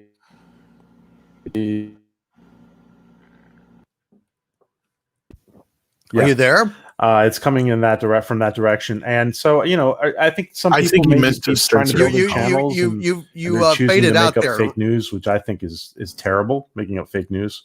Did you mean to mute so it's all yourself there, BS. PJ? It's all BS. Did you mean to mute yourself there, PJ, or was that an accident? Yeah, you muted yourself in the middle of that. You were saying so there was a lot of fake news about Seth wanting to quit, and then you kind of faded out. What? Repeat that. Hello. The director's Hello? got him. Orville Nation, have the gremlins got you? That's not the Gremlins. It's the Borg. The Borg. We have engaged the Borg. The line is here. Go Oh to no, your he's father. gone. He'll be back. Bullshit. in just a All minute. right, let's go ahead. I and think finish. it's Windows had like an update or something. Like everything is out of fucking whack, like majorly. Fucking Windows. God damn it. Like All my right. camera won't even work right now. Like see? What device did Mr. Ataz operate? The answer is Didn't he make the espressos with the espresso machine? No. So my answer is the espresso machine. the Atavachron. The Atavachron was Same the thing. device that there we go. There he is. The Atavachron was the device that allowed someone to survive in the past. Hail Orville Nation. So did you want to continue? Yeah, you yeah, got no, out there. We didn't hear you. I don't know what happened there, but yeah, I just wanted to say that it's there's a lot of BS out there. I think some people are just trying to build their channels, and so Seth is not. It's total BS about Seth wanting to quit. So. I'm glad he doesn't, because the Orville is the best damn Star Trek we have. But even more so, it's its own thing. It's its own unique evolution of Star Trek. And I think in a lot of ways, it's superior to things like Voyager and Enterprise. I think it's quite wonderful. And I love it. You did Doomcock, because I know you're super busy with robots and raptors and Harvey constantly dealing with shit. But PJ, did you see the one show where I brought up, or I posited the idea, basically like why it makes sense that they moved to Hulu? Because why would Fox continue to make shows for Fox Network when Fox Studios is a separate thing? Yeah. And Seth has this big deal over at NBC Comcast, and who co-owns Hulu with Disney? NBC Comcast. So yeah, it makes it makes more sense the more you think about it. Like Totally, Tom. Yeah. Sounds good, man. I love the Orville. I can't wait for season 3, and I hope And they Seth's will not a return quitter. soon. he didn't even quit on the Cleveland show, for Pete's sake. Yeah, I hope he won't. Yeah. Because I know it's a passion project for him. All right, let's go on to the next question. Name the ape played by Roddy McDowell in the television series Planet of the Apes. Not the movies, the series. Yes. Name the ape played by Roddy McDowell in the television series Planet of the Apes. I think probably George. Harry of the Jungle, I think. Harry of the Apes. He was Harry. That's Yes, he was. Caesar. Caesar. That was I have no idea. movie. Yeah, I was not. That was in the movie. That's a good guess, though. Very good guess. Good guess. Some people, Rob Altus. Well, I would be surprised if you didn't get it, Rob, since you've got an ape avatar. So well done. I'm surprised how many people have gotten it right, actually. Well, it was a kind of a trick question, but people are too smart in Friday Night Frolics to fall for trick questions, which is Did I give it away? I'm sorry, Doomcock. No, that's all right. You fucked it up, but that's all right. I did, and I apologize. I get lashed now. Sorry. That's guys. all right. The answer, however, is not Cornelius, although that was the name of the character he played in the movies. But the actual Caesar. answer was Galen. Galen, which you're, forgiven for not knowing, since it's not many people watch the TV show. He also played Caesar as well. Don't forget. Yes, he did. Well. He played his own son. His own son. He's his own grandpa, then, isn't he? That's right. Hail Clobberin' Time says, I love the TV series. I consider it highly underrated. It was good. Mark Lenard played Urko. Yep. Or Ursus. I forget. Wow, really? Urko. I think it was Urko. Yeah, I think it was Urko. Yeah, I think it was great Ursus show. in the movie, which was James Gregory played Ursus in the movie. And that was the guy in Barney Miller. Hey, Bon. How you doing, Bon? That was Ursus in the movie. Isn't that weird? He's such a dork. He was also in what Star Trek episode was James Gregory in? The Barney Miller guy. What episode? Do you know? I gotta ask Rob this. All I know is the only good human is a dead human. That was him. Yes, exactly. Don't you miss Charlton Heston sometimes? Sorry, go ahead. I didn't mean to. Get your stinking paws off me, you damn dirty ape. The answer is Galen. Next question. In Banshee, the city was controlled by what Amish criminal mastermind? And well done, R.N. Feliciano, Dagger of the Mind. Damn right. He played the director of Tantalus Colony after Simon Van Gelder went ahead and went crazy. Dagger of the Mind. Well done, you guys. James Gregory, the poor man's Joseph Cotton, says Cthulhu Bob. Cthulhu Bob. Dude, I was just thinking about you last night. I was wondering I wonder how Cthulhu Bob is doing. It's great to see you here, man. Thank you for coming. Did I not put the question? Yeah. What in Banshee, the city was controlled by what Amish criminal mastermind? Do y'all know? Yoder, Baby Yoder. Baby Yoder. PJ, did you ever watch Banshee? No, I'm not. No. That is one of the best shows ever made. It's there is no superior like pulp, grindhouse, balls to the wall, kick-ass movie. It is just, oh man, it is the best. I don't know if you like that kind of stuff, but the characters are fantastic. Yeah. The action is like in the best tradition of, just straight up grindhouse, ultra violent, like over the top violence, over the top nudity and sex, but with great characters, great writing. The whole thing is like above and beyond the greatest show of its kind ever made. We'll have to check it out. Yeah. Jinx. It's perfect, dude. It's perfect. I'm on season 3 now. I've been binging it, and I gotta say, I absolutely love that show. So I don't know. I don't know if people have been getting it or not. Golly, I may have stumped people. Yeah. See, God damn it. Look, here's the thing. If y'all have not watched Banshee, and you don't know the answer to this question, shame on you. You need to go ahead and watch Banshee because it is one of the best damn things ever made. And the answer to this question is, I think I actually stumped everyone, which is absolutely kind of Yeah, I have no idea. For real. Unbelievable. The answer is Kai Proctor. Kai Proctor. I think and one yes, person Carlos got it. Rivero. Anthony Starr is a treasure. He is. He's also from New Zealand. A couple people did get it actually, but not many. Yeah. Did some people get it? Yeah, Bright. Where'd it go here? Burnt Bright Eyes. Burnt by Bright Eyes got it. Kai. Yeah, we got Kai. Excellent. Well, that y'all need to watch Banshee. I'm telling you, there is no better show for pulp grindhouse action. I'll have to It check is that the out. best damn thing. And the writing is brilliant. The acting is fantastic, I got to tell you. All right, here's the last one for tonight. In early drafts of Star Wars, what was Luke Skywalker's name? In early drafts of Star Wars, what was Luke Skywalker's name? It was Bend Over. Bend Over.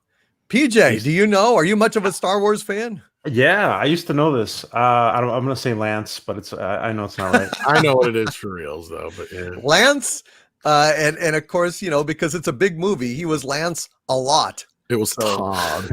It was Todd. Todd. That's Todd. Let's see if people are getting it in the chat. I think a few people are. Yeah, a few people are. Well done, folks. Ooh, there Flash they go. Gordon. Gordon's alive. The answer, well, I better copy the answer because I don't want to have to type it out because I'm lazy. All right, the answer is Luke. Still works. Luke still works, but his last name changed. His actual last name was Luke Starkiller. Yeah, it's Luke Starkiller, which they did rip off Starkiller Base, which was one of the worst things in the prequels. It's absolutely horrible. Well, that is Trivia Quiz for tonight. I cut out a few of the questions because we ran out of time, but I will put them in next week. But Orville Nation, what is your channel, man? And what are you working on these days? Well, Orville Nation, we're mostly focused on the Orville, but we talk all sci-fi. And right now, we're going to be doing Dark Matter Mondays until the Mandalorian comes out. We'll start Mandalorian Monday, but even after that, we're going to continue with Dark Matter Mondays with showrunner and creator of Dark Matter, Joe Malazzi. He is also the one of the exec producers for Stargate Atlantis, and Stargate Universe. So it's going to be really exciting. Wow, nice, excellent, man. That's going to be very cool. Yeah, I'll get back to you on that. I'm sorry I haven't had a chance yet. Sure. And Tom, what are you guys working on? Well, we just dropped all that Star Trek news. I don't know if you caught that. Other than Well, that we've was been- like last No. week, wasn't it? Yeah. And then we're also doing now we're doing Midnight's Edge in the mornings, which is kind of a new show for us, where Andre is actually able to join, and we do it on the main channel. And we've had a lot of great guests, and I don't know if you're up early enough or busy at that time, but I'm sure we'd love to have you on sometime, Dude Cock, as well. But Monday, Wednesdays, and Fridays we do that at 11 Central Standard Time. So do check us out. Other than that, we're just constantly working on videos as usual.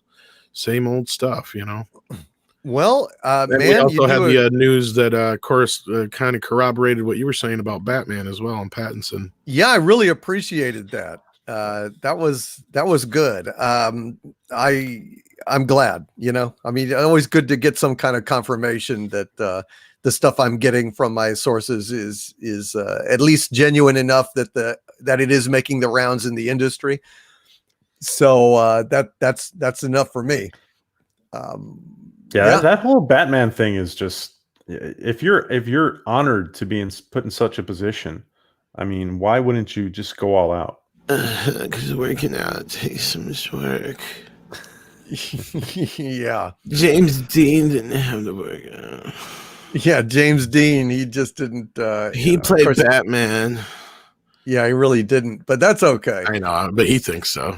Yeah, he's an idiot. You can't put metal in the microwave, but it's in a foil. It's not metal. It's terrible, man. Well, listen, guys, thank you so much. I got to get back on with it, but Absolutely, thank yeah. you all for coming Thank on. you. Always fun. And Orville Nation, PJ, we will talk soon, and it's great to see you again, my friend. Yeah, likewise. And good to see you too, Tom. You guys Yes. have a great night. Thanks, man. Bye. Thank we gotta you, have brother. back on as well. It's been too long. right. Absolutely. Take care, guys. Talk to you later, you guys. Thank you. And thanks again to Ankaris for just coming on and fighting through the technical problems. It was fantastic. Absolutely fantastic. You guys are absolutely awesome. And Brett Cohen with a $5 Australian super chat says, Midnight's Edge After Dark. I never get a live notice for you guys. See, there you go. Being ghosted. Always ghosted. Always ghosted. All right. Well, we are back, folks. This was a lot of fun, but I know we've got super chats waiting, and I'm going to get to them.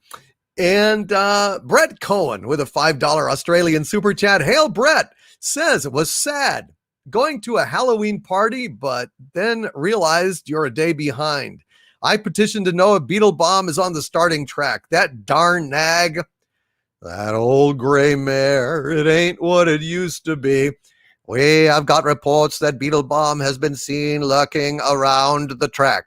I repeat, Beetle Bomb is lurking around the chat, so be prepared. It looks like Beetle Bomb may play in to today's race. I repeat, Beetle Bomb may play in to the race.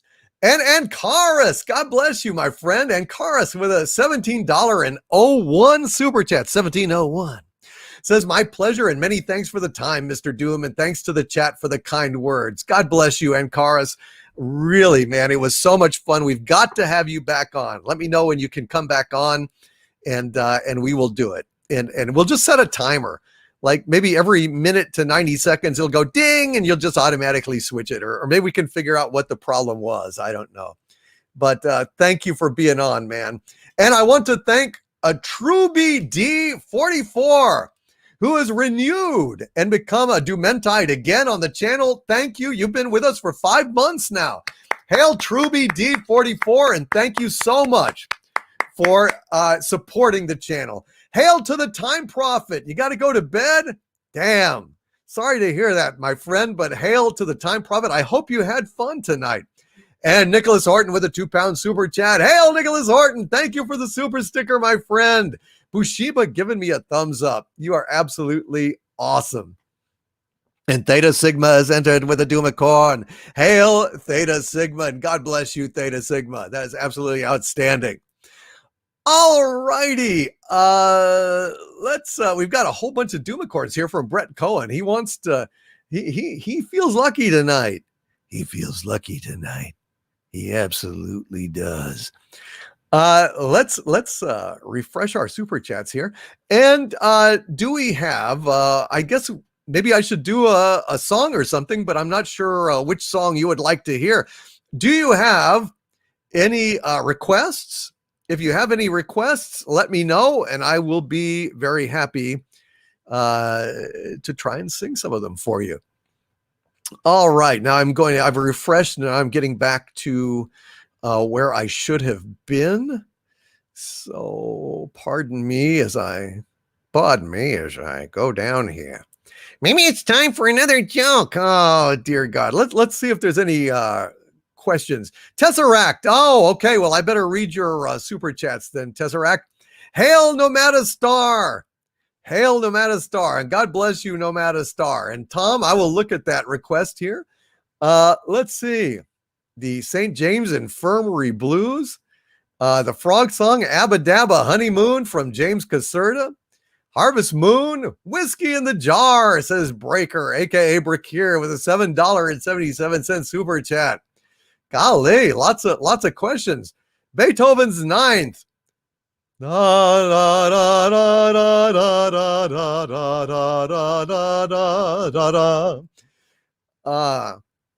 right. Well, shoot. A lot of questions.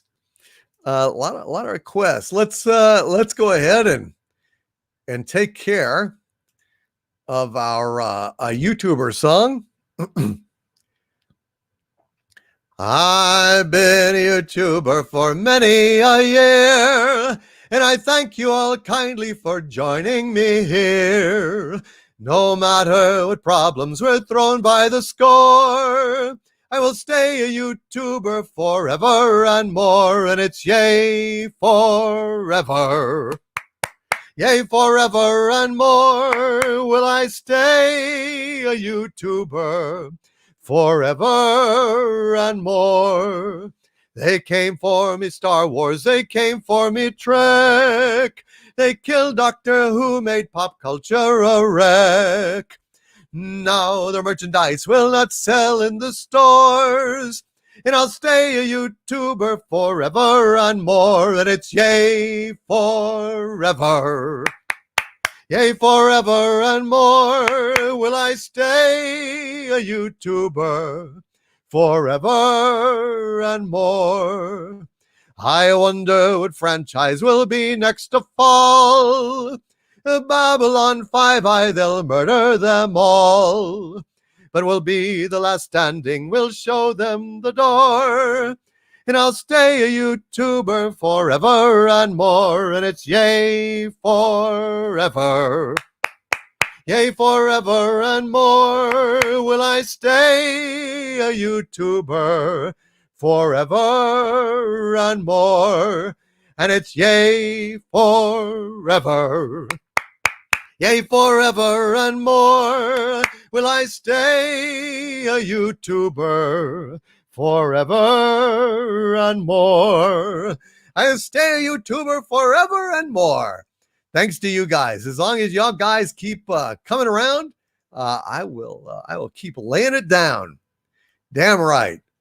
All right, let's have a little bit of Abba Dabba Honeymoon.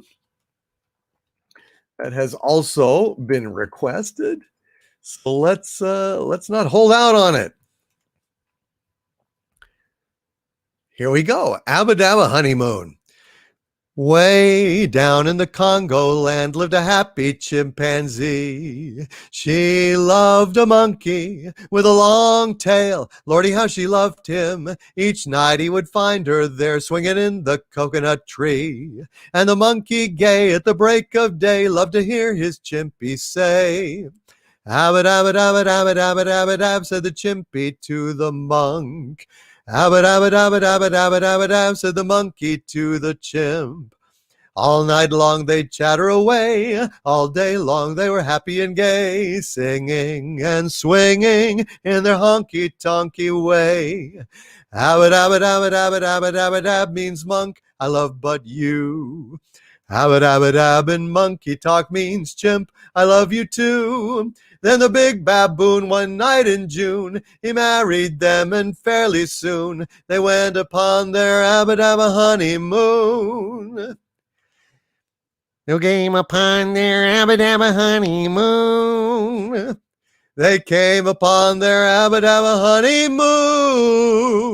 honeymoon. Yeah. I see something in the chat saying that Tiger Stripe had the first super chat tonight. Well, what was it? Because I didn't see it. I have not seen it, so I don't know what happened. But if you would please paste it into the chat, I would be very, very happy to read it. And I apologize for that. It didn't seem to show up. And I'm very, very sorry, Tiger Stripe. I would never have skipped over it if I saw it. And I really, really apologize. That's terrible. And Agent Pepsi 1 says, just heard from my sister. She's getting clobbered by the hurricane karma. Then she looks sad, but then she laughs and then she smiles. So I guess her sister had it coming. Sister Tiger Stripes says, I've wondered if their romance was manufactured, but I don't think it was. What, of the monkey? No. Oh, no, it was it was your first super chat tonight. I see. Well, then I better read it immediately, Tiger Stripes. Tiger Stripes with a $5 super chat. Hail Tiger Stripes, who it's her very first super chat. Thank you, Tiger Stripes. I am honored. And Tiger Stripes says, Doomcock's singing voice sounds like Jack Jones. Check out the 2014 TV series Over the Garden Wall, Chapter 6, Lullaby in Frogland. Jack Jones. Come along and listen to the lullaby of Frogland, the hip hooray and ballyhoo, lullaby of Frogland. The rumble of a subway train, the rattle of a taxi, the daffodils who entertain in Angelos and Maxis. Hush-a-bye, I'll buy you this and that. You'll hear daddy saying, baby goes home to her flat to sleep all day. Hail, Corion Witch in Residence. Oh, hail, my friend. Did you have any super chats to go? because you said, are you going to bed, or did you have any other super chats, Corion Witch in Residence? And I will be in touch, my friend. And thank you so much, Tiger Stripes. That is absolutely awesome. Oh, yes, I see it right here. Corion Witch in Residence with a $5 super chat. Hail, my friend. Thank you. God, I can't let you go without reading that. It says, they say looking at Harvey's true visage causes madness. This is wrong. It's his joke telling. It is absolutely my joke telling that can drive men insane, turn their brains to mush. And I'm very happy I found this joke book. It's taught me a lot about humor. I think you need to get a refund on those lessons. Hardy har har. Corion Witch in Residence. I think I got it. Unless there was actually another one. Anyway, let's see. Ancaris with a $10 Australian super chat. Hail, Ancaris. You got it. When a guest sends you a super chat, you're supposed to do something about it. Ancaris says, hail, Mr. Doom. Hail, Wrenches, and hail, chat. Hail, Ancaris, and God bless you, my friend. Thank you for being on the show. You are fantastic. My God, he did that shot. He did those Rivendell shots. It's just, oh my God, they're the most beautiful damn shots on the whole fucking thing, man. And I want to thank Theta Sigma for the $20 super sticker. Oh my God, two. Theta Sigma with two $20 super stickers. One super sticker of Bushiba waving a #1 banner in full regalia, full armor. Thank you, Theta Sigma. Also, Theta Sigma with a $20 super sticker of Bushiba holding a lovin' cup on there. Bushiba is one, or is offering it. Either way, Theta Sigma, God bless you. Thank you so much for those super stickers. I love them. I don't think I've ever seen that one before. Thank you so much, Theta Sigma. And I hope that means that you're enjoying the show. I hope that's what it means. And hail, Brett Cohen. I see you've done a number of super chats too. And yes, Phoenix Argus. Harvey was telling jokes. And I guess Phoenix Argus needs a dose of joke. Uh-oh. Phoenix Argus, you're going to be sorry. Let me see what deviltry I can get up to with this one. Well, y'all liked my previous joke. So here comes another one, okay? But who shall I force to listen? Humphrey Bogart. Excuse me, I'm not here tonight. I think I'm vacationing in Argentina. Then how did you answer, smartass? Hey, Bogey! I prefer not to hear any jokes. I'm not a jovial person. Well, you're going to be jovial here for just a few minutes. Get your bourbon guzzling of all the gin joints in all the towns in all the world Chiwicks into mine ass over here. Got a joke for you. I feel strangely compelled and horrified at the same time. Good. So, here is the joke, okay? I feel compelled. I feel like there's some alien presence in my mind forcing me. But the mind control, that's where I had them. I proved beyond a shadow of a doubt and with geometric logic that kind of a madness did exist. Oh, shut up. So, a man shopping in his local supermarket was amazed to see Superman in there buying his groceries. Wow, Superman, do you shop here? Said the awestruck man. I sure do, citizen, replied Superman. After all, it is a supermarket. All right, I get it, said the man. Does that mean that Batman shops in a bat market? Yep, he goes there pretty often, said Superman. And Wonder Woman shops in a Wonder Market? Yep, there's one on the corner of 5th and Maple. And does Spider-Man shop in a Spider Market? Superman shakes his head. What? Don't be ridiculous. He shops on the web. He shops on the web. 'Cause he's Spider-Man! I feel the urge to find a tank, preferably German, and put my head underneath the tread as it rolls merrily along. The Germans have a ruthless efficiency, and they can squash a bean like nobody's business. I think an American tank can squash a bean probably as good as a German tank, but without the ruthless efficiency and when you're going to go ahead and stick your melon underneath a tank tread. You want to be sure they get the job done with efficiency. You're welcome. All right. Well, that was Harvey Cthulhu's joke book, and I hope that you enjoyed it. Superman says no Spider-Man. He doesn't shop at a spider market. He shops on the web. He shops on the web. You will all perish in flames, motherfuckers. Oh, dear God in heaven. That's absolutely terrible. Absolutely terrible. Tesseract with a $5 Canadian super chat. Hail Tesseract, who says, and I'm sorry, man, I know you got to get to bed, so I'll get to this right now. Tesseract says, more exozone question, but have you heard of the pineal gland and how it relates to the UFOs? Really interesting stuff. I have not. I have not. That's interesting, Tesseract. I wonder if, getting really wonked out on Valium had any effect on the pineal gland, because that is when I saw my UFO. But the thing is, it was not hallucinating or anything. I actually got a picture of that saucer, and it's dramatic. So I'd be very interested to know, Tesseract, whatever you know about that. And I'm very curious about that. Let me know. Send me something at dictorvandoomcock@gmail.com, would you? I would greatly appreciate that. All right. Let's see.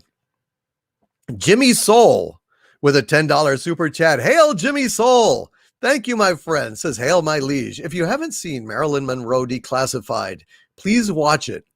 It's mind-blowing. It's about her, the CIA, and the Kennedys. It's free on YouTube. It would be perfect to discuss on the Exozone. Holy shit.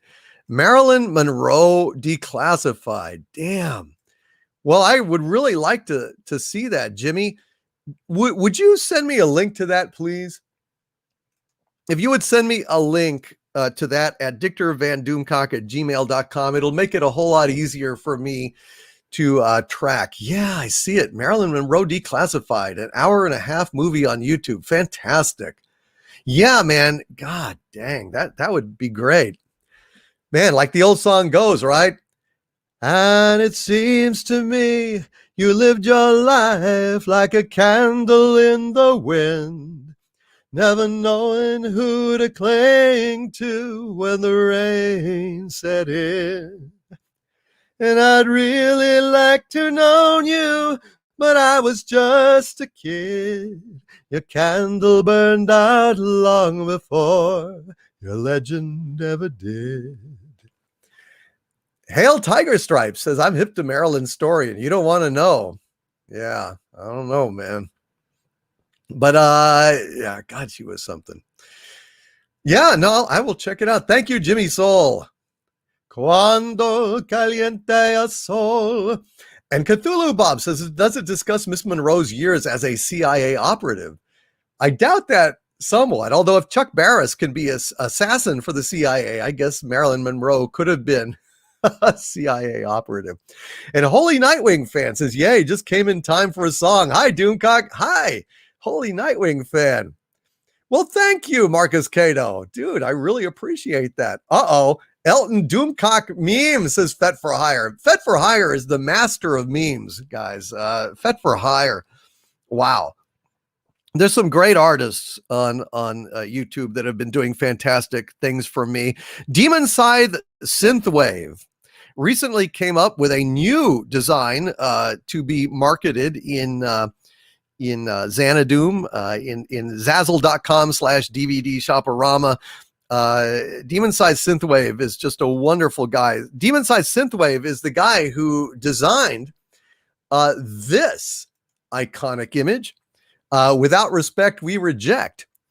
And he has come up with this other thing just completely on his own and has sent it to me. And I want to say, God bless you, Demon Scythe Synthwave. You are absolutely awesome. And another artist, of course, Fet for Hire, that we had on the show last week. And Fet for Hire was absolutely fantastic. fantastic. Does so many great memes. I'd love to see an Elton Doomcock meme.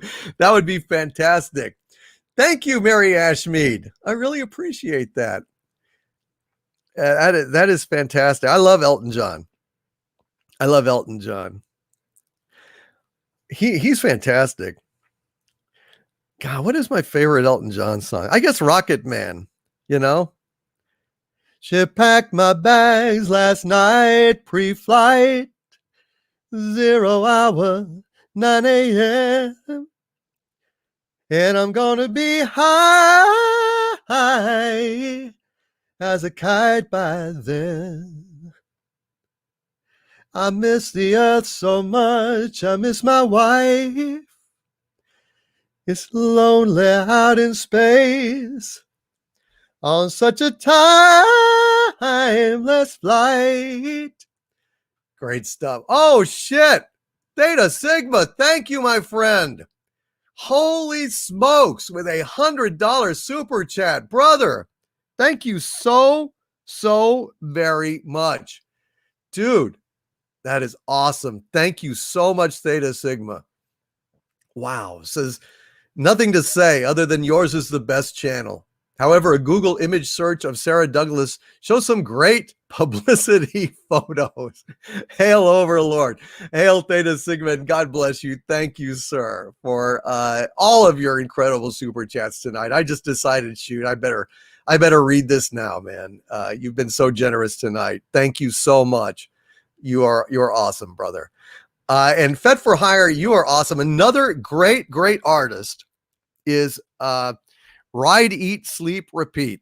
Ride, Eat, Sleep, Repeat on YouTube does some absolutely fabulous things. And I just want to say, God bless you all. And Theta Sigma, love you too, man. Thank you so very much. You are very, very, very kind. All right. Let's... I'll do a few more songs in a little bit, but I just want to get on with these super chats because I don't like to keep you guys waiting any longer than I have to. Thank you, Brett Cohen. I know you're looking forward to that Dumacorn race, and we will have that in just a bit. Jimmy Soul, God bless you, sir. Thank you for that $10 super chat. George Orwell himself has returned, and George Orwell says with a $10 super chat, Olige, have you seen the documentary The Phenomenon or talked about it on the Exozone? Yes, we talked about it just last night on the Exozone. It's over on Gary's channel, and I hope that you will enjoy it. Yeah, we talked about it thoroughly. It is an outstanding 2020 documentary on UFOs. If you have, I'd love to hear your thoughts. Well, George Orwell, I was astonished that they had some brand new stuff. I mean, that Polaroid of that classic UFO sighting was incredible. The fact that there was that Kenneth Arnold was given a photo by the Air Force saying, is this the thing you saw? And Kenneth Arnold says, yes, that's it exactly. And we got to see a saucer like Kenneth Arnold first reported over at Mount Rainier in, what was it, 54? Or no, it's like 40 something, right? I mean, it was what a documentary it was. And Tesseract says, one outstanding super chat before you go to bed. Okay, I'll get to that, brother. Let me get right to it. But yeah, man, George Orwell, it's a hell of a show, and I recommend it highly. I know that it's a little expensive. It's like $20 in HD or $16 in standard D, but you're buying the whole movie. So, I mean, that's a good deal because, you'd pay that much on a ticket price. So I really urge you to support this movie and pay for it and watch it and treasure it. I mean, you're buying it, and I think that's great. I recommend it absolutely and entirely. All right. And Breaker, aka Brick here, Whiskey in the Jar for $7.77 super chat. I will do that next. Thank you, Breaker, aka Brick here. I also got to go shopping for some booze. And Midnight's Edge After Dark, God bless, sir, says with a $2 super chat, you know what I want if you haven't already. And I did it for you. Thank you, brother. And Karis on PJ's video, on Orville Nation's video, with a $5 super chat saying, I'm messing with his audio to make me look better, which I think is absolutely hilarious. Thank you, and Karis. And Digi Akuma with a $5 super chat said, good night, Doomcock and chat. Oh, I'm sorry, man. Should have asked for earlier super chat to be read before Ankaris arrived, but my lunch break is over and I must return later. I am so sorry, brother. Really, really, really sorry. And people were offering advice in the chat to Ankaris. Roger Haynes with a $5 super chat was saying, do a callback. Thank you, Roger. I don't know that would have worked. I think it's something with his system because it happened before. And Breaker with a $2 super chat. Thank you, Breaker. It says unplug it and replug it, which I think he tried. I don't think that worked either. All right, Tesseract. Tesseract with a $20 super chat. Hail Tesseract, who says, Superman is flying. Oh, Harvey. Oh, no. Tesseract has a little joke for you from his joke book. Oh, shit. A Superman is flying and sees Wonder Woman laying naked in her invisible plane. Now's my chance, he thinks, swooping down and having his way with her. Wonder Woman, what the hell was that? Invisible Man, I don't know, but it hurt like hell. I don't get it.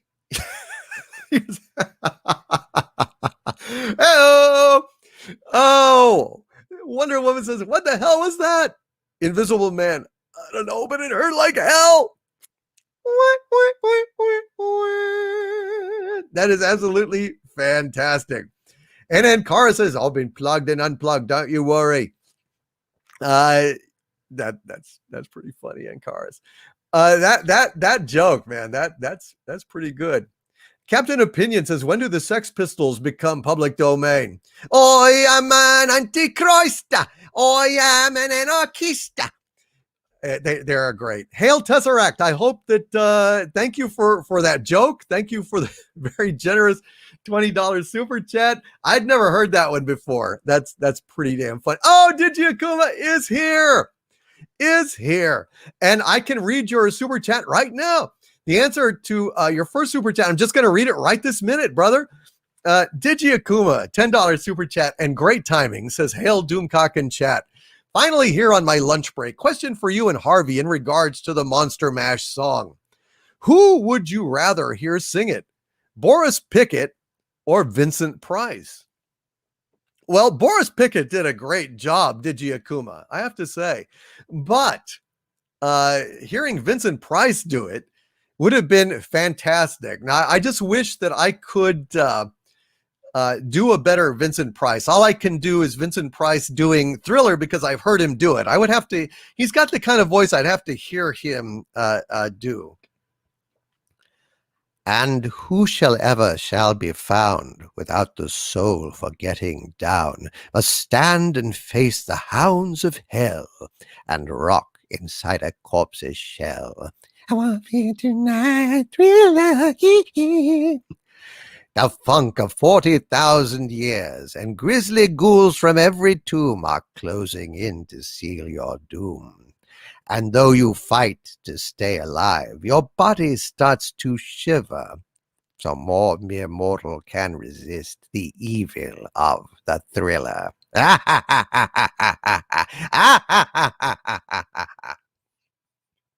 But I think I do a better. I was working in the lab late one night when my eyes beheld an eerie sight.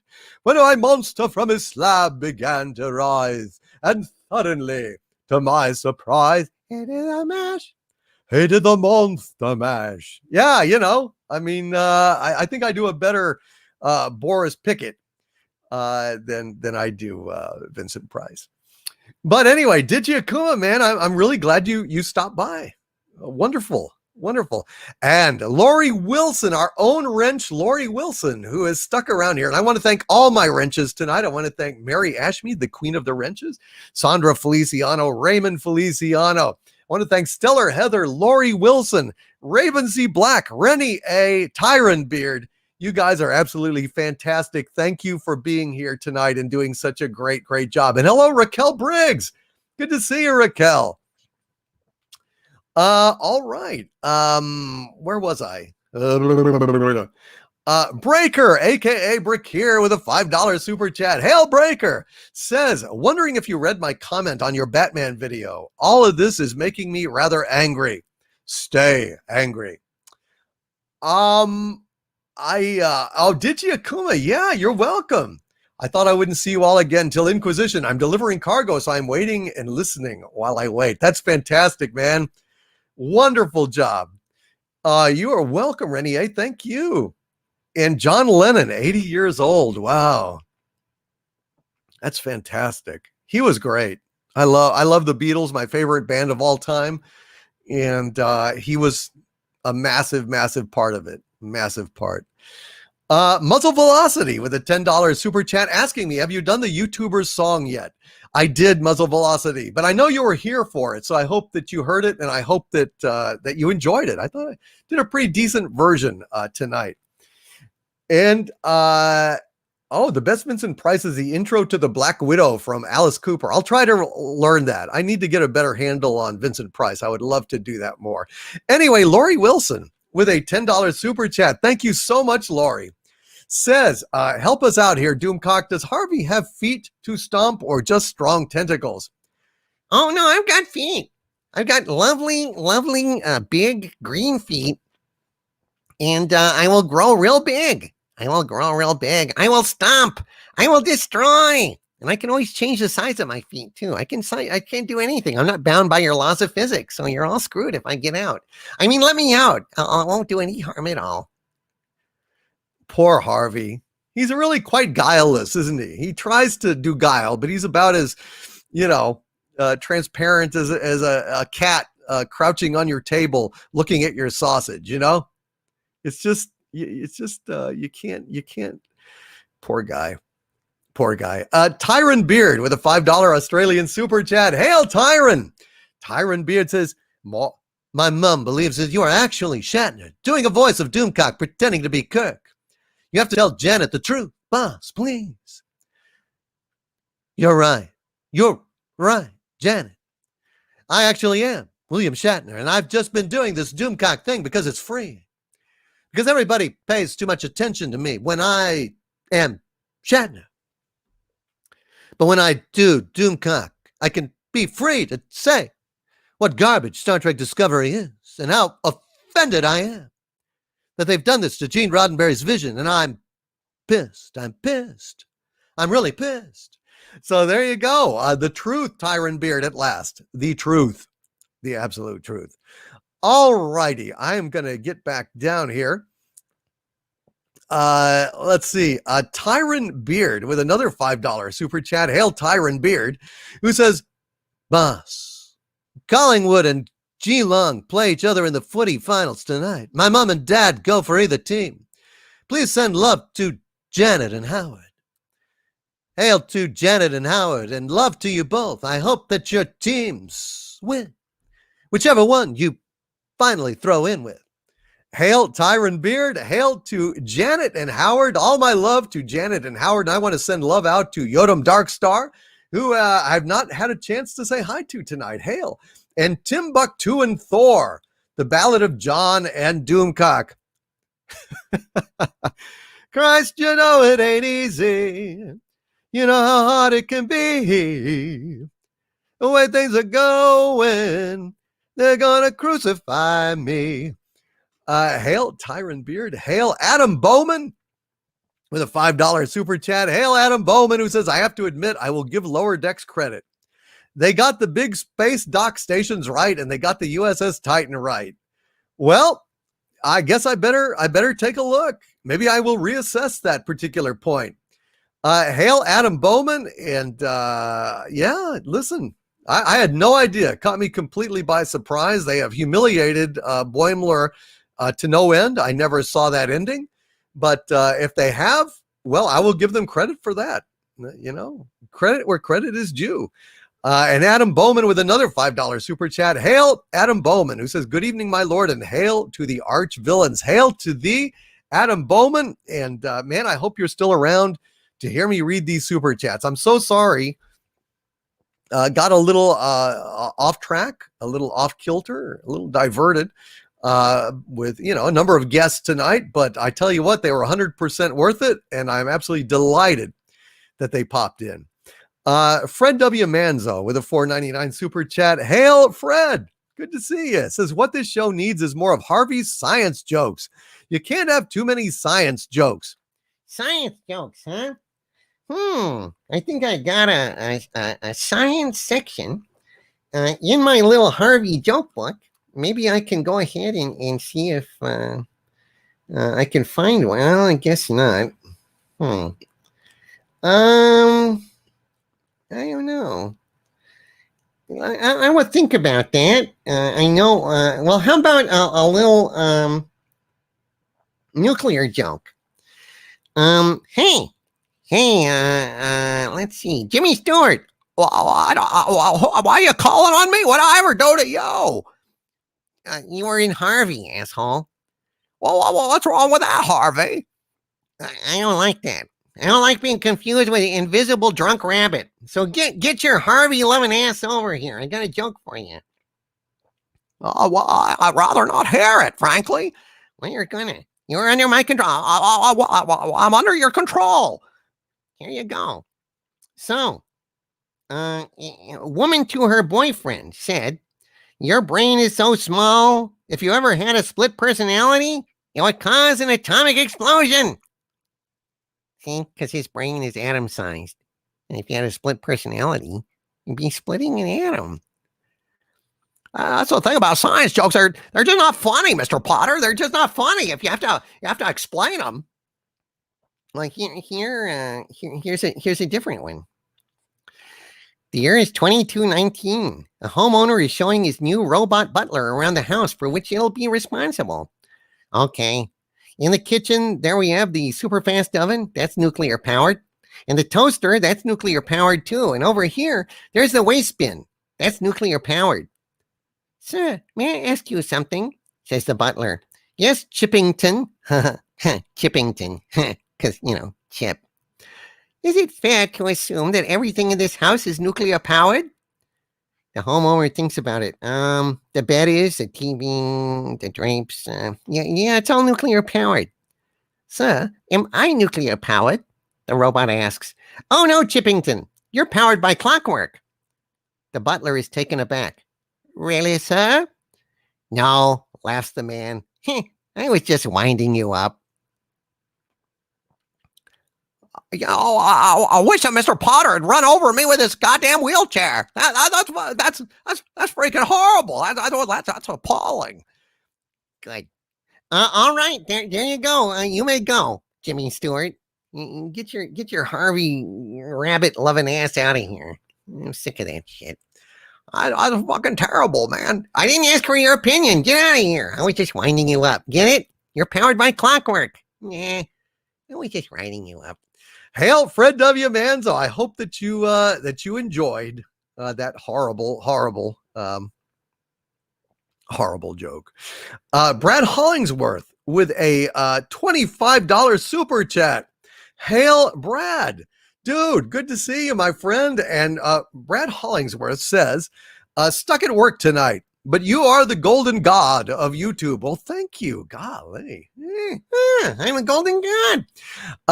It says, can we hear some Molly Malone? Oh, Brad, I'm sorry, man. I really don't know Molly Malone. I know Daughter of Rosie O'Grady. I could sing that. I could sing My Wild Irish Rose. Brad, if you have any acceptable alternative at all, let me know, and I would be very happy to sing it for you. Doug 35. That's right. I remember that SNL skit with Mr. Potter. That's a classic. Brad, if you were listening, just pop in the chat any song that you would like as a substitute, and I would be very, very happy to sing it. And if any of my wrenches see anything from Brad Hollingsworth requesting a song, please call it to my attention, okay? And Theta Sigma, my God, Theta Sigma with a $20 super sticker again of Bushiba offering a loving cup. That is fantastic. Thank you, Bushiba.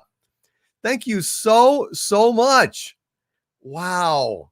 Bushiba and Theta Sigma, an unbeatable team. Thank you so much for those super stickers, for all of your generosity tonight. Has been absolutely incredible. Thank you so much.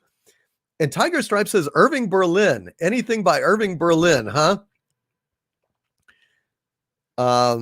Yeah, like You Made Me Love You. That's definitely Irving Berlin. Yeah, we could do that. Oh, but no, wait, I think I was requested to sing earlier, Whiskey in the Jar. So no, thank you, sir, says Theta Sigma. Well, God bless you, my friend. I really appreciate it. Madcap Goblin, let me get to your super. I'm trying to work my way up here. But yeah, please pay attention to Brad Hollingsworth if he asks anything. Brett Cohen has been sending a lot of super chats and Doomacorns. I think he's hellbent on winning the race tonight. And Brett Cohen with a $5 super chat says, PSA, those with channels should be able to claim back YouTube 30% take as it's a service fee on getting paid, or they've no right to tax it. PSA, over fun time. Well, thank you, Brett Cohen. I don't know if we actually get that figured into our income. I hope not. That would be absolutely ridiculous if they did. I think it's only what I get paid. No, Madcap Goblin. Let me read it right now. Thank you very much, Brett Cohen. That is sound advice. Yeah, claim back the YouTube 30% take as it's a service fee. I agree. We should not be taxed for that. That's for damn sure. All right. Looking right now, my friend. Hold on just a second, Madcap Goblin. Let me get to it. All right. Scrolling on up here. Madcap Goblin with a £5 super chat. Oh my God, you're in the UK, so you've been staying up late, Madcap Goblin. When a UK stays up late and gives you a super chat, you're supposed to do something about it. You got to go ahead and do it.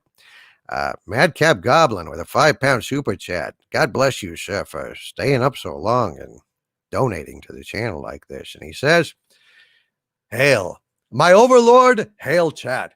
I've missed you, my lord. Nice to catch you live again. Nice to hear some Harvey. Missed him too. God bless, Madcap Goblin. That's fantastic, my friend. Thank you so much for being here tonight. That is absolutely awesome. And I didn't know you were in the UK. That's above and beyond, my friend. Absolutely above and beyond. Let me go ahead and search out your other super chat here, because I think you said you had one more. Yes. Madcap Goblin with a £5 super chat from the UK, staying up late, says, St. James, please.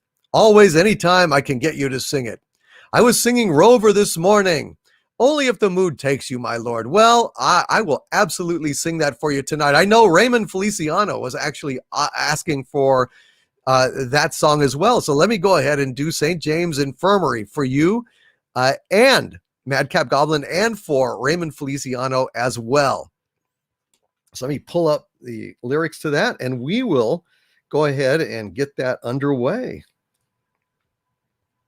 All righty. Hold on just a sec, folks. Let me pull this up. Got it in my phone here. Precisely this sort of emergency. All right. St. James Infirmary Blues. And a little Irving Berlin, absolutely. Oh, Theta Sigma wants it. It's done. All right, we will do You Made Me Love You, and but I will do St. James Infirmary Blues. Okay, so the order is in. I went down to St. James Infirmary to see my baby there. She was lying on a long white table. So sweet, so cool, so still, so fair. Well, I went up to go see the doctor. She's very low, he said. I went back down for to see my baby. Oh no, good God, good Lord, she's lying there dead. Oh yeah, I went down to old Joe's barroom. On the corner by the square. Yeah, and they were serving up the drinks as usual. And the usual crowd was there. Yeah, on my left stood old Joe McNally. Oh, and his eyes were bloodshot red. Well, old Joe turned to the crowd around him. Yes, sir, these are the very words you said. Let her go, God bless her. Wherever she may be.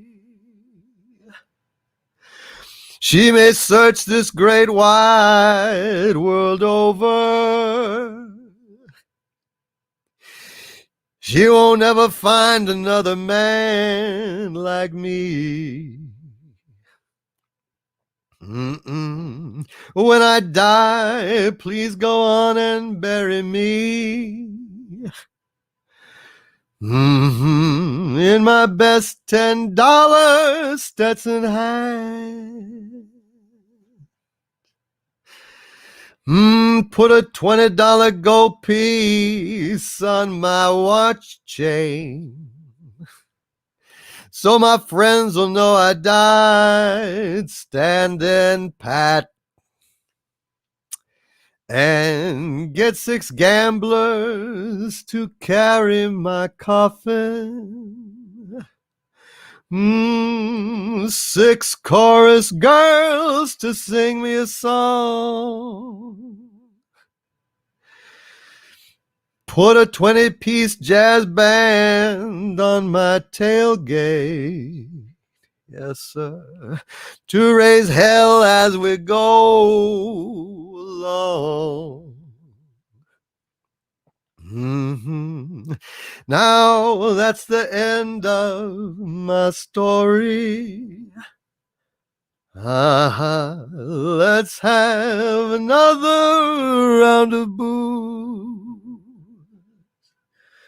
Yeah. And if anyone should ask you, just tell them I got the St. James Infirmary blues.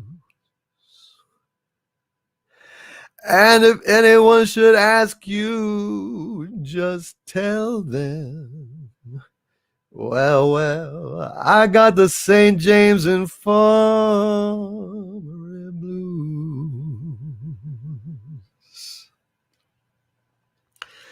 St. James Infirmary Blues by request. And now, apparently, Theta Sigma would like to hear a little song. Let's go ahead. A little Irving Berlin. Shoot. Well, we can oblige that. Let's go ahead and make this happen. Irving Berlin, You Made Me Love You. You made me love you. I didn't want to do it. I didn't want to do it. You made me want you. And all the time you knew it. I guess you always knew it. You made me happy sometimes. You made me glad. But there were times, dear, you made me feel so bad. You made me sigh, for I didn't want to tell you, I didn't want to tell you. I want some love, that's true. Yes, I do, indeed I do, you know I do. Give me what I cry for. You know you've got the brand of kisses that I die for. You know you made me love you. You made me sigh, for I didn't want to tell you, I didn't want to tell you. I want some love, that's true. Yes, I do, indeed I do, you know I do. Give me what I cry for. You know you've got the brand of kisses that I die for. You know you made me love you. You know you made me stomp you. Oh, no. That's right, Doomcock. Remember that song? A little song called "You Made Me Stomp You." You know, nothing escapes Harvey's nasty. Thank you. I had to stomp you. Oh wait, no, that's a different. Yeah, that's right, buddy. I'll do it the other way. I had to stomp you. I had to stomp you. I had to get out and rampage about and set fire to all those people who did make me so blue by locking me up and saying hushed up that eldritch boob. The humans I've seen, they never are green. I find that offensive, it's making me pensive, so I will escape. And so all my friends, you'll perish in flames. Once I get out, nothing will remain. I have to stomp you, disintegrate too. I have to stomp you. Now it's my turn. It had to be you. It had to be you. I wandered around and finally found somebody who could make me be true, could make me be blue, and even be glad just to be sad, thinking of you. Some others I've seen might never be mean, might never be cross or try to be boss, but they wouldn't do. For nobody else gave me a thrill. With all your faults, I love you still. It had to be you, wonderful you. It had to be you. I had to stomp you, disintegrate too. I had to stomp you. Legatus Legionii says I stayed up all night to see where the sun went, and then it dawned on me.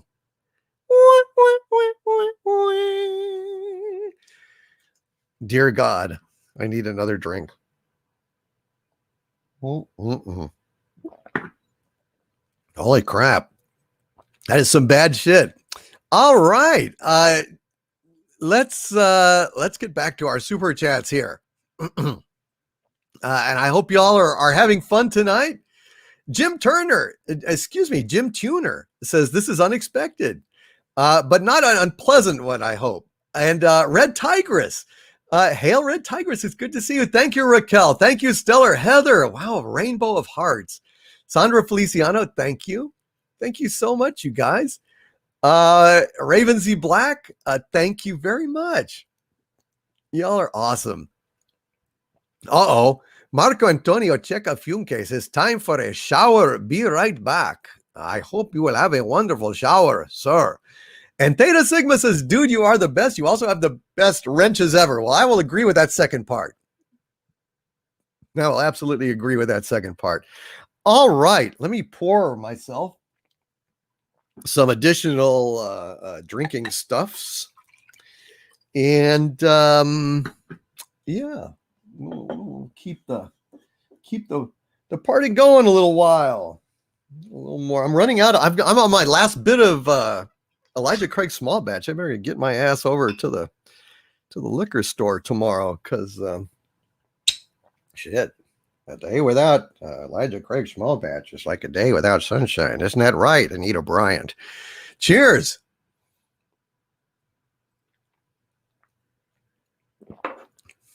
Jim Tuner says, I want to be outraged about something. Help me. Star Trek Discovery Season 3 is coming. That's enough outrage for a fucking lifetime. Kurtzman is continuing to utterly destroy Star Trek in every way. That opening fucking scene where some random idiot is being chased, of course, in a cliched way by somebody that he owes money to or something, and he crashes into Mikey Spock in her little fucking red angel suit. And Mikey Spock spirals down onto the planet and crashes, which I loved. I mean, that was, I gotta say, but I know she survived, so I hated that. So it's kind of a moot point. Anyway, that's something definitely to be outraged about, without a doubt. Did Brad Hollingsworth ever request another song, an alternate song? I would be very happy to do it for him. And Vanessa Lore, thank you so much for the Rose Super Sticker. That is very beautiful. A rose will bloom and then will fade. So dies a youth. So dies the fairest maid. And David Lopan says, Jesus, Kurtzman is such a dunce hatter. He is. No doubt about it. Thank you, Vanessa Lore, for that rose. That was very, very, very beautiful. I really appreciated it. All right, let's continue on. Bun Bun 299 with a $5 super chat. Hail Bun Bun 299 says Star Trek and Star Wars I think can be saved, or at least I hope. But I fear Doctor Who is probably lost to us forever. Yeah, Doctor Who cannot be unfucked. They have just done too much. They've attacked it at the fundamental level.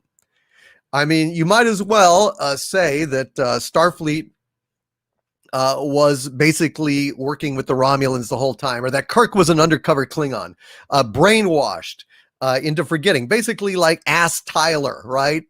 On STD, that Kirk was basically Ass Tyler. That would completely ruin Star Trek forever. So that's basically what they did to Doctor Who, Bun Bun 299. You are absolutely right.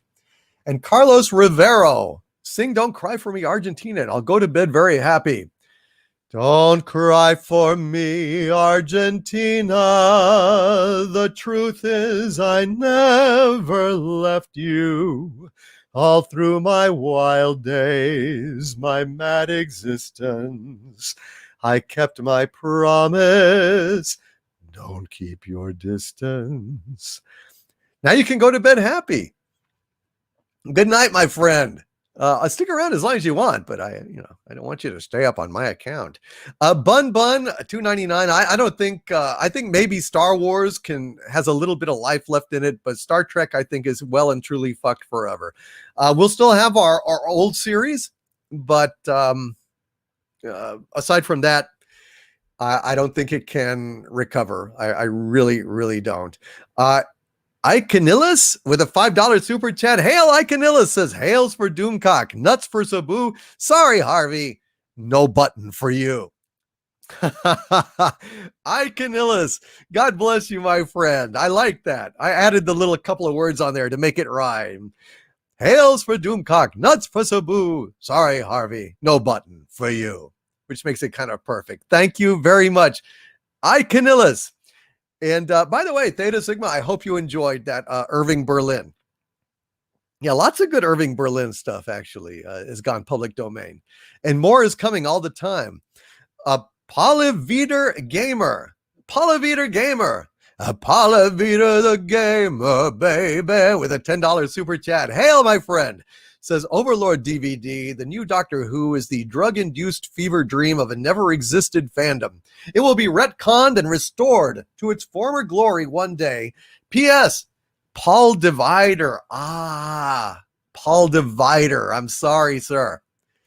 Hail Paul Divider, and I will try like hell to remember that. I will try to remember that. Paul Divider.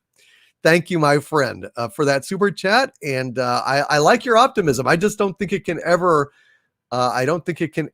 get better again. Shoganai says, Slanja, sir, if I wasn't working tonight, I'd try to keep up with you drink for drink, Doomcock. I'm sure you could, brother. I'm sure you could. Hail and Slanja to you, Shoganai. I know you've got a super chat out here. I need to get to it. I'm trying to get to these some faster here. Paul Divider, thank you, my friend. I will do my best to remember that. Joe of All Trades with a $5 super chat. Hail, Paul. Joe of All Trades says, picked up a Starlog mag, October 78, number 17. There is a photo of a possible future Enterprise that looks very much like the Discovery. No original ideas. Yeah, they basically took that Discovery design from that image, and that was essentially a Ralph McQuarrie image, of all things. You know, Ralph McQuarrie had done the concept art for Star Wars, and so they hired him to maybe do an Enterprise redesign. It's a weird looking ship, but I sure would like a model of it. You know, I sure would like a model of that Ralph McQuarrie original. Somebody ought to merchandise that. I would really love to have one. Thank you, Joe of All Trades. And God bless you for that. J Paula A21 with a $10 super chat. Hail J Paula A21, who says Memology 101 and other YouTubers have found out Blizzard hired uber feminists for their games like the upcoming World of Warcraft expansion. The new expansion is going to be super woke, and it's so bad it got delayed. Holy shit. Wow. Those stupid fucks. Why in God's name would Blizzard want to do that? I have no idea. Why? Who the fuck do they think their audience is? We don't want that woke shit in fucking World of Warcraft. Jesus Christ. It's that kind of stupid mentality that went ahead and changed D&D so that now orcs are people whose rights have to be respected. Jesus Christ. What are we going to have? Touch melee from now on? Like all, you're going to get your weapons together in your armor, and then you're going to have flags on your belt. And the first team to pull a flag off, that battle gets won. A bunch of wusses. I just these fucking SJWs. It's just, they're such fucking like throwbacks. They're not suited to survive. They are too sensitive. They're too soft to fucking survive. You know? Jesus Christ. And Derek Smith says, dude, who cares about Blizzard? They sold out to China. Well, yeah, there's a lot of that about. There's a lot of it about. Thank you, Joe of All Trades. Thank you, J Paul A21. And I'm very, very, very sorry to hear that. Rob Altus with a $5 super chat. Hail, Rob Altus, who says, my liege, it was nice to see you with Jeremy in the car video. Are you a fan of Lucha Libre? Rob Altus, I've not seen a lot of Lucha Libre, but I do love it. I've got a book on it, and the idea of it is fantastic. I mean, Lucha Libre, the luchadors are the closest thing in the world we have to actual superheroes. You know, they go around in public with their masks. They never get unmasked unless they're defeated and dishonored. I think it's absolutely fantastic. I love Lucha Libre. I would love to see a lot more of it especially a lot more of the authentic stuff, if I could find it. But I do love Santo, and I do love Southern Culture on the Skids song, Viva de la Santo. Down, down, down, down, down, down, down, down, down, down, down, down, down. Damn right. Viva de la Santo. Hail Rob Altus. And yes, someday I will be back in public when we can all gather in public without reservation or masks or safety, and I'll have my my special wrestler Doomcock mask on. It's very portable, very handy, very comfortable, and I do love it. I absolutely do love it. Thank you, Rob Altus. And Bun 299 with a $5 super chat. Hail Bun 299 says, do you have a minister of killer rabbits? I joined your subscribe star recently, and I'm thinking that's the title I would like. Oh, hail Bun 299. Listen, send me a message, or if you would, I don't have a minister of killer rabbits, so the title can be yours, Bun. Absolutely. I need to get you your Legionnaire packet. But let me go ahead and if you'll shoot me, please, a email at dictorvandoomcock@gmail.com with your request in it for the title, and put Legionnaire in the subject line. I would really appreciate it. You can also message me on Subscribestar, but I think emails get to me a little faster. So hail Bun 299, and thank you for becoming a Legionnaire. That's fantastic. And Theta Sigma with a $50 super sticker. My God, Theta Sigma, sir. Thank you. Theta Sigma has got I've never seen this one before. Bushiba bouncing up and down as fireworks go, waving, and I am waving back, Theta Sigma. Thank you. Holy smokes. Hail to Theta Sigma. What a wonderful super sticker. That is absolutely fantastic. Wow. Wow. Thank you, Theta Sigma. You have been you're a producer tonight. You have produced this segment of Friday Night Frolic. So producer Theta Sigma, folks, if y'all have any complaints about the production, go to him and talk to him about it.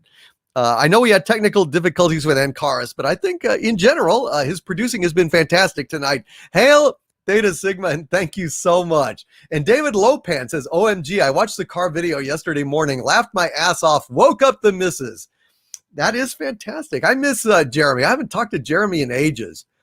He actually left Twitter, and I would love to talk to Jeremy again. Love to hang out with him again.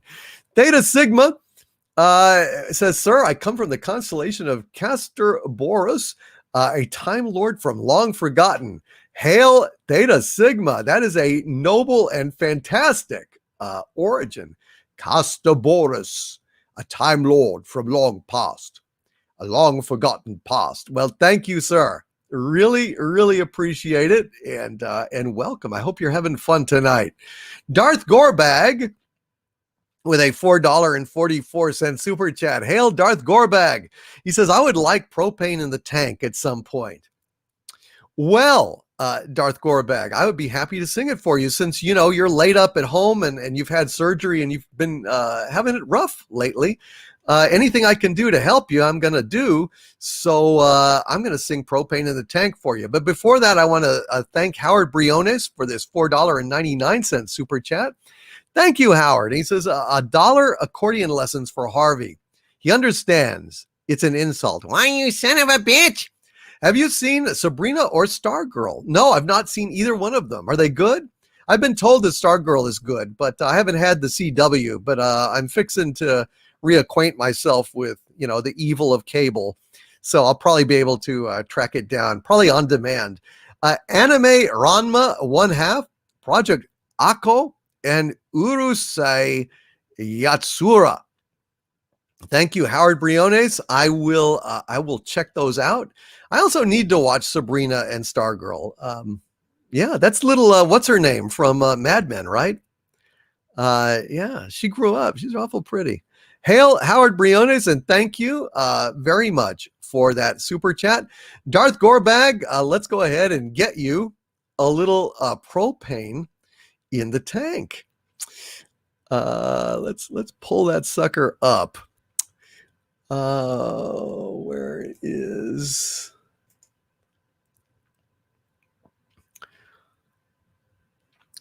Let's see if Hank will sing propane in the tank for us. Let's see.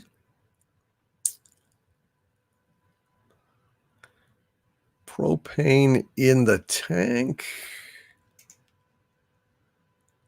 Holy smokes. Where the hell did it go?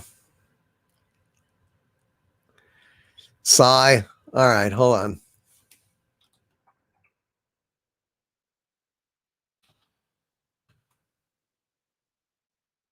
Here we go. As I was a mowing on my lawn so bright and early, I called to my son Bobby, tell you what, the boy is squirrely. I first produced my mower, then I showed him my weed whacker, saying, come and do some yard work, boy, don't be a dadgum slacker. Dang a dang, got a mow, got a hoe. Weed whack for daddy-o, weed whack for daddy-o, there's propane in the tank.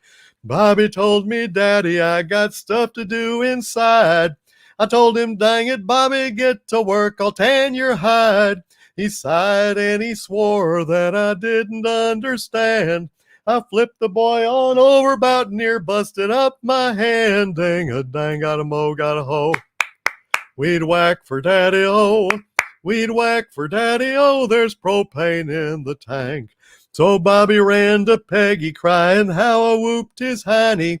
And Peggy came out charging. I said, shoot, that boy is whiny. She said, Bobby's too sensitive to have to fuss with yard stuff. I said, I tell you what, the boy is turning to a cream puff. Dang a dang, got a mow, got a hoe. Weed whack for daddy-o, weed whack for daddy-o, there's propane in the tank. Had a barbecue a-comin' on the 4th of July. I dreamt of grilling T-bones, drinking beer, and eating pie. But Peggy blew my propane tanks and filled them up with water. Oh, devil take the women, girls are strange, but wives are otter. Dang a dang, got a mow, got a hoe. Weed whack for daddy-o, weed whack for daddy-o, there's propane in the tank. The steaks were marinated with my special blend of spices. The water came a-spraying down the steaks, oh, what a crisis. Then Peggy laughed and then produced a bag of bastard charcoal. The next time you whack Bobby, think again, El Mal Signoro. Dang a dang, got a mow, got a hoe. Weed whack for daddy-o, weed whack for daddy-o, there's propane in the tank. Dale said, what an evil woman, must be working with aliens. Got bug spray in my truck, let's spray her down, is what I'm saying. Bill said, Peggy's purty, don't you boys dare lays a hand. Boom Howard told me something fast I didn't understand. Dang a dang, got a mow, got a hoe. Weed whack for daddy-o, weed whack for daddy-o, there's propane in the tank. There's some take delight in the loafing and the lazing, goofing off and getting fat like cattle inside grazing. But I take delight in grilling steaks with pretty blue flame, and mowing lawns and selling tanks of pure clean burning propane. Dang a dang, got a mow, got a hoe. Weed whack for daddy-o, weed whack for daddy-o, there's propane in the tank. Dang a dang, got a mow, got a hoe. Weed whack, I tell you what, weed whack, I tell you what, there's propane in the tank. Propane in the tank. Wow. Saturn Cubes, I see in the chat, he says, also, I made my most recent visit to Disney's studio today. Can't say whose office it came from, but audio of Doomcock's most recent video was distinctly heard. Wow. Wow. I'm taking a picture of the screen. Holy smokes. Saturn Tubes, is that true? Saturn Tubes says, I made my most recent visit to Disney's studio today. Can't say whose office it came from, but audio from Doomcock's most recent video was distinctly heard. Wow. Wow. That's amazing. Thank you, Theta Sigma. My God, man. My God. Thank you, my friend. Good God. That is incredibly generous. My God. Wow. Well, geez, I gotta, what a night. Jeez. Well, I better take another drink here and get back. But Saturn Tube says my job is nothing exciting, so I can't give you any fun leaks, but yes, it is true. And Tiger Stripe says they are paying attention. Wow. Wow. That is absolutely amazing. Jesus, that is so cool. And Theta Sigma says, no, sir. No, you're awesome, man. Thank you so much. I'm absolutely overwhelmed. Theta Sigma, you are absolutely fantastic. Cheers, folks. Glenn Saunders, aka Bubo, says, my God, the park is full of Doomcock. Oh my God, Ankaris, Jesus. What the hell is going on here? Ankaris with a $50 super chat. God bless you, Ankaris. Holy shit. And Theta Sigma says you deserve everything I give. I don't. No, wow. This is quite a lot. I am humbled. I am honored. And I thank you all so much. Gee whiz. You guys are awesome. I got to drink this. Cheers. Holy smokes.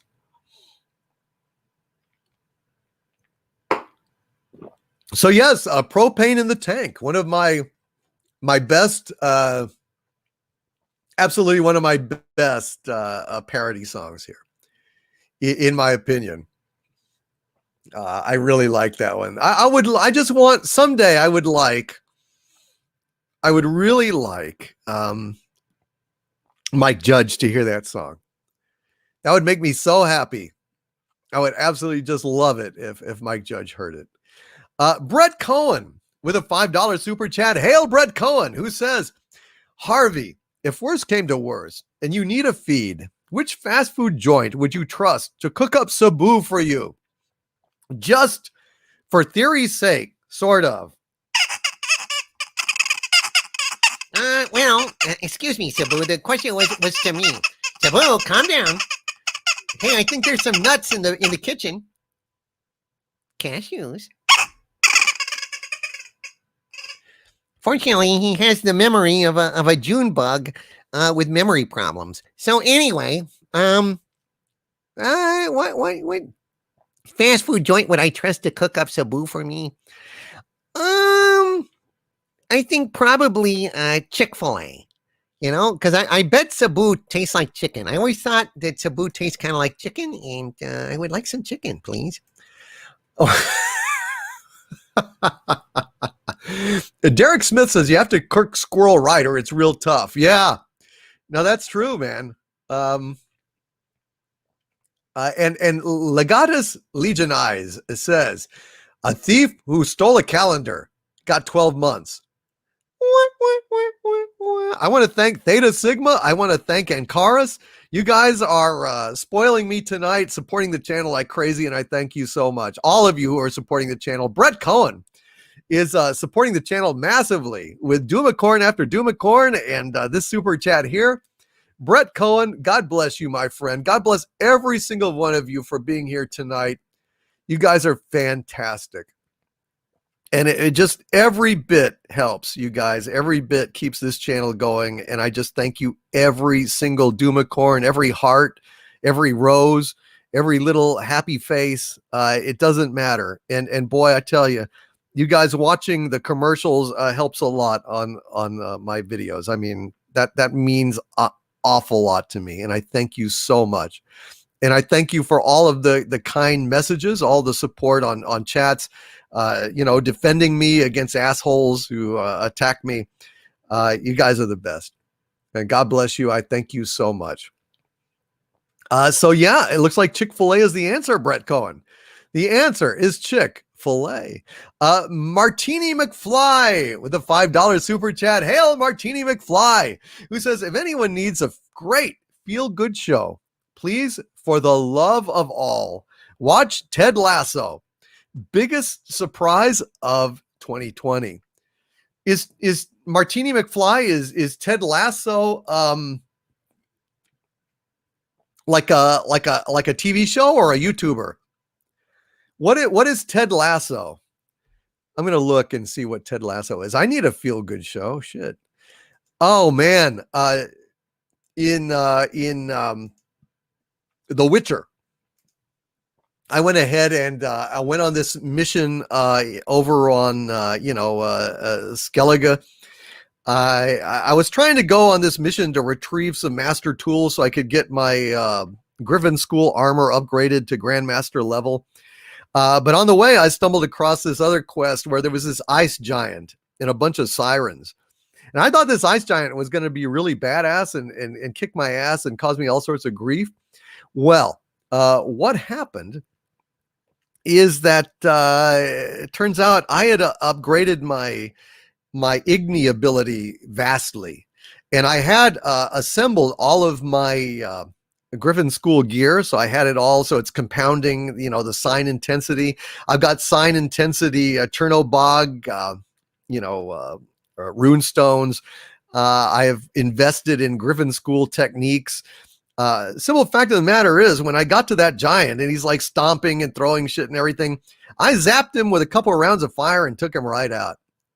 So that's how badass that I am today. But Ted Lasso, let me see what Ted Lasso is, and I will see if I can. If I start to ramble a little bit, I am. Here we are, Ted Lasso on Apple TV. Well, shit, I don't get Apple TV. Sorry, man. I can't see it. I don't get Apple TV. Although there's a number of good shows on there, I hear, but I mean, you can't subscribe to every streaming service, can you? Martini McFly, thank you, my friend. I really, really appreciate it. Toddzilla with a $10 super chat. Hail Toddzilla says, my lord, did you see the trailer for Fat Man? Mel Gibson as a Santa/John Wick character. No, I have not.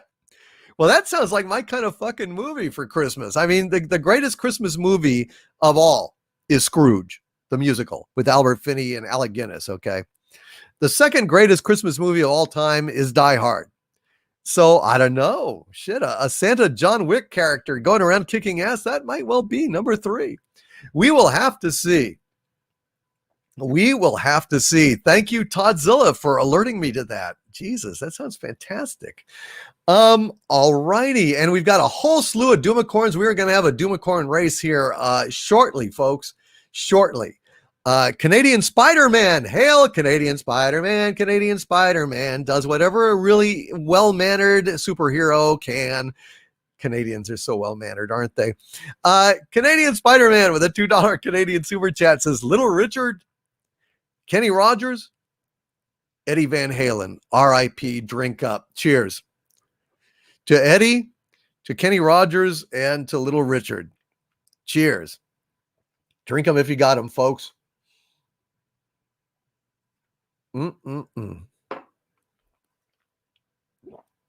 Thank you very much, Canadian Spider-Man. Well said.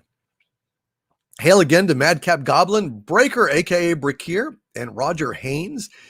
Matt G. with a $2 super chat. Hail, Matt G says, Yankees just got Last Jedi'd by the Tampa Bay Rays. Well, I know that as a Red Sox fan, I should go ahead and definitely be rabidly anti-Yankees, the damn Yankees, the curse of the Bambino and all of that. I'm not particularly against the Yankees, except when they stand up against the Red Sox. But I will say, the idea of Tampa Bay Rays taking out the Yankees is not displeasing to me. I will put it that way. I loved In-N-Out Burger. Somebody earlier was asking about that. I have liked Wendy's. It's not so bad. It's not great. Vile Memory says that Santa John Wick film is about Santa dealing with assassins hired by a kid who got coal for Christmas.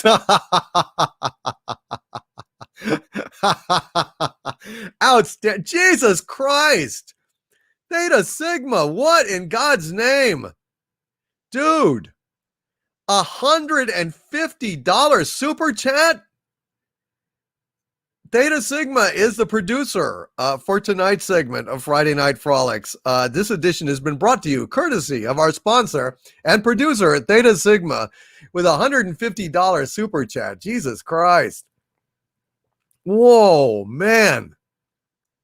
Dude. Oh, and you're a Red Sox fan too? Well, I will consider that incredible super chat as a tip of the cap to the Red Sox. And to me, dear departed mom, Theta Sigma, God bless you. And Ankaris, again, Jesus, it's just going back and forth here. You guys are absolutely awesome. Thank you so much, Theta Sigma. Holy smokes. And yes, Captain Opinion, Deckard is a replicant. I repeat, Deckard is a replicant. There's no doubt about it in my mind. No doubt about it. Thank you so much, Theta Sigma, my God, and Ankaris, all of you guys. Casey Osowski gave me that earlier $100 super chat, and Casey, you are so sweet, brother. I just love the hell out of you. You know, you're such a great guy, and I just thank you so much. All right, let's see. Trying to see what Ankar. Yeah, no, I already read that one from $17.01 from Ankaris. God bless you, Ankaris. Damn, thank you, man. Nicholas Horton giving me a 2-pound super sticker of Bushiba with a thumbs up, which is absolutely awesome. And Breaker, aka Brakir, is asking with a $7.77 super chat for whiskey in the jar. Are you still here, Breaker? Breaker, aka Brakir, are you still here? Theta Sigma says no thanks needed. Oh, thanks are definitely needed. I can't thank you enough, you guys. Thank you so much. Is Breaker still here? If Breaker is still here, I will do a whiskey in the jar. I'd be happy to do it. I meant to do it earlier, and then I did propane in the tank. But I know that Whiskey in the Jar is a song that you guys love, and I'd be happy to do it if Breaker is still here, because when a guy requests a song, you're supposed to do something about it. And yes, I and Jeremy went to an In-N-Out Burger in Austin. It was quite good. It was really good. I wish we could do that again. I miss Jeremy. I miss Jeremy, you know. And hail R. Fletch. It's good to see you, R. Fletch. How are you, brother? Good to see you. And Dowloth says, I don't even think my dogs love me. So enjoy the love while you can. He I think your dogs love you. They told me that they did. Dowloth, your dogs called me up and they said they love you. And then they told me to go kill the neighbor. So I think your dogs are unreliable, but I do believe that they do hold you in very high regard. I will say that.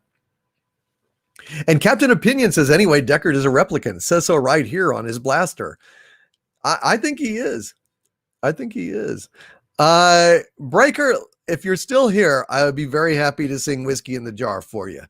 Till All Are One with a $2 super chat. Hail Till All Are One says, what rock group has 4 guys who don't sing?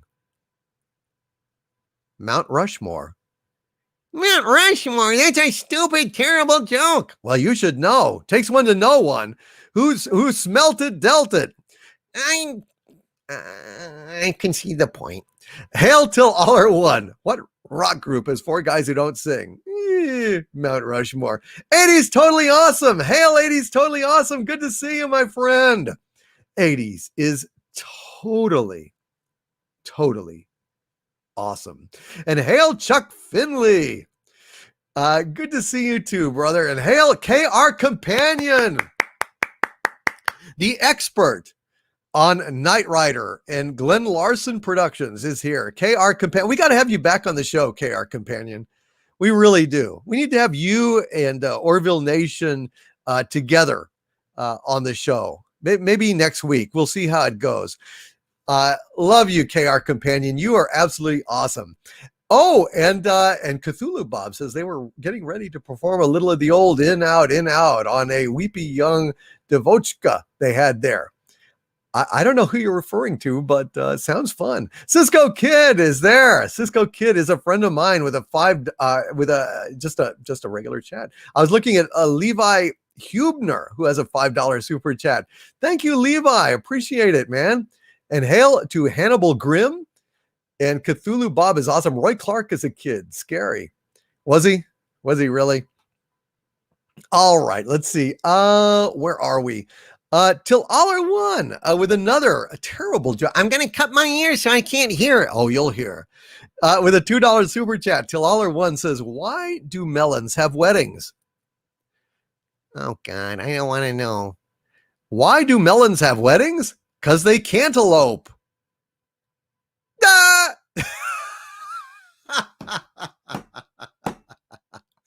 Hey-o. Chuck Finley says, I'm fangirling. Oh, Chuck Finley. Well, thank you so much. I am fanboying. Wow. Every fanboy wants a fangirl to fangirl over him.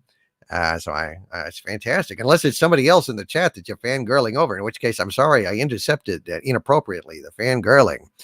Let's see. B Jordan with a $10 super chat. Hail B Jordan, who says, checked out past roundtable. Glad there are intelligent women, fans, and mods working with Doomcock, and it's not just a sausage party. LOL. Oh no, absolutely not. Man, we've got some wonderful folks. We've got a good mix of men and women that are mods here, wrenches. And I wouldn't have it any other way. You guys are absolutely awesome. Lawrence Martin, thank you for the $5 super sticker of the hippo. Charging forward, charging in there.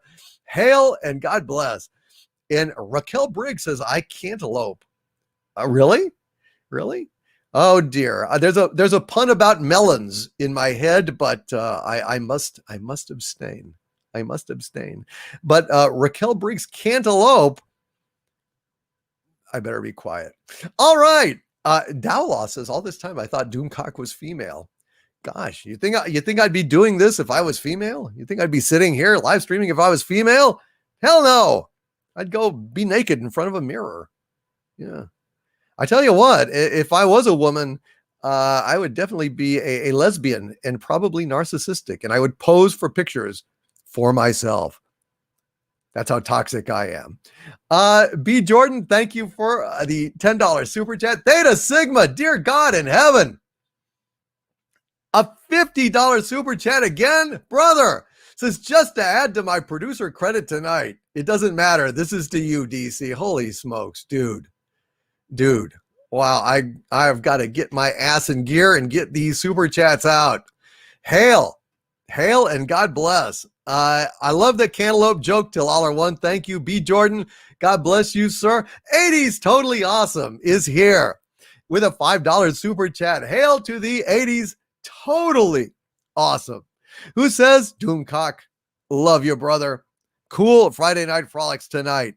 Hollywood is learning what karma is now. It's time for them to lay down now. Babies need a nap. We're adults.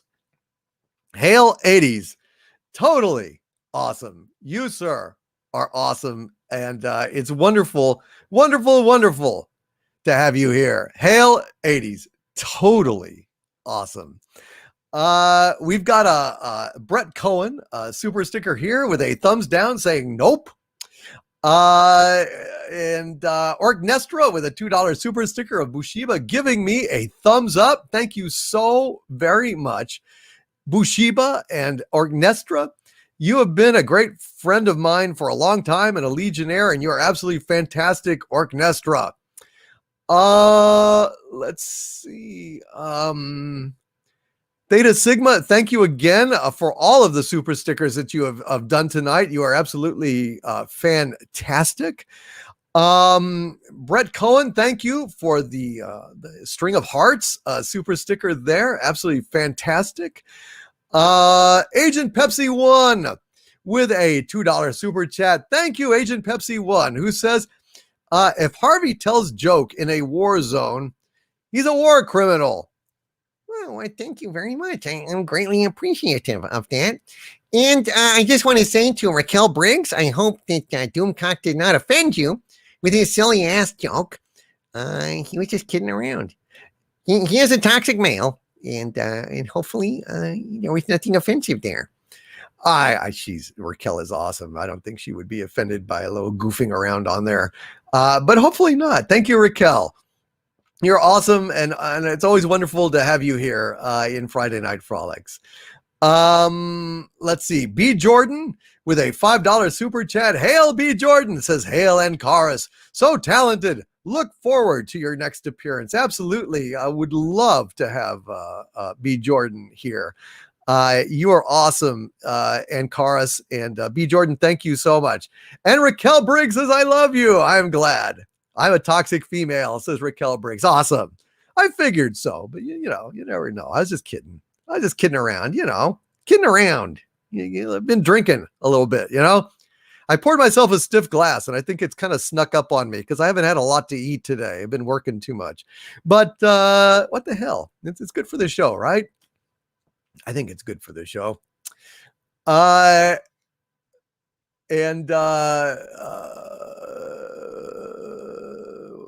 Brett Cohen, lots of stuff. Brett Cohen here with a $5 Australian super chat. Thank you, Brett. God, a lot of Doomacorns, Brett.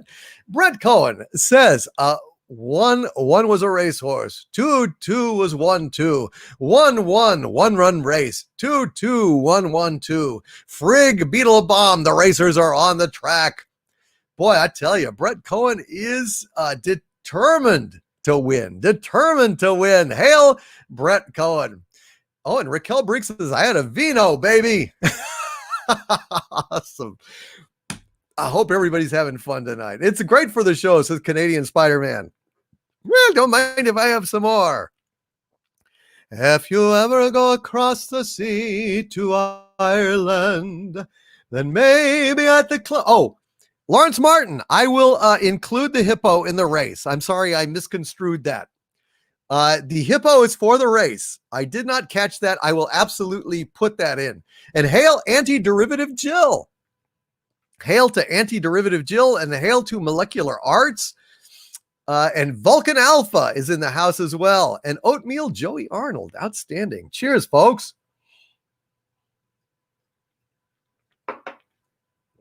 All right. Shogunai with a $4.99 super chat. Hail to you, my friend. Shogunai says, hail, Doomcock. I've been having old TV themes like from Land of the Lost creeping into my brain of late. I think it may possibly be nostalgia. Yes, a little nostalgia. Old TV themes for like Land of the Lost, right? Yeah, what's another one? I remember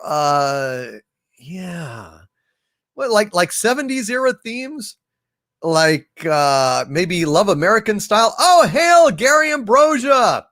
Hail Gary, it's good to see you, my friend. How are you?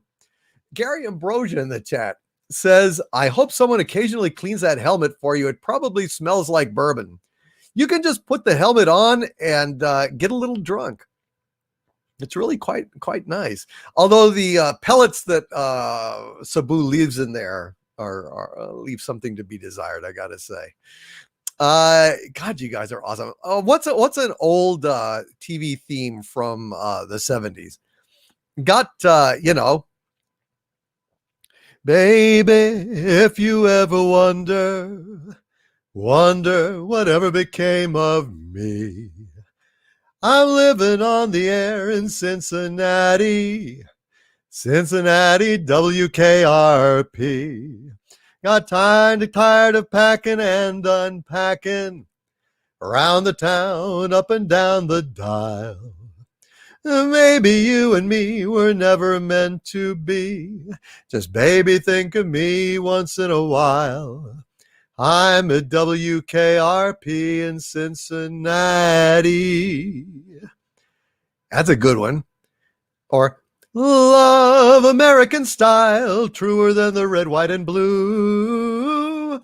Love American style, That's me and you. Oh, yeah. WKRP George Valentine had the best Thanksgiving episode ever. No doubt about it. Or Welcome Back Otter. Welcome back. Your dreams were your ticket out. Welcome back to that same old place that you laugh about. And the names have all changed since you hung around, but those dreams have remained and they've turned around. Yeah, oh, Flipper. They called him Flipper, Flipper, faster than lightning. No one but he. No one can be as smarter than he. Shit. And we know Flipper lives in a world full of wonder, lying there under the sea. Flipper, as God is my witness, I thought turkeys could fly. Shogunai. Wonderful thing to have old TV shows rattling around in your brain, without a doubt. And holy smokes, Theta Sigma. Thank you again for this $100 super chat regarding Sarah Douglas, saying that mine is the best channel. Thank you, my friend. B. Jordan with a $5 super chat. Thank you, B. Jordan. Says Exozone is the spiritual successor to In Search Of with Nimoy. It is indeed, my friend. It is indeed. That's a very flattering comparison, and I thank you very much, B. Jordan. All right, I'm going to refresh the super chats here. We've got a hell of an avalanche of super chats that came pouring in towards the end of the show. So I'm going to pick those right up right now. And I thank you all so much for your incredible generosity. You guys are absolutely the best. Absolutely the best. Holy smokes. Okay, let me get back to where I was. Crazy Pineapple with a $5 super chat. Hail Crazy Pineapple, who says, just wanted to say how fun tonight is. While away, I had to listen to the Friday Night Frolic repeats. It's good to interact in the live stream again.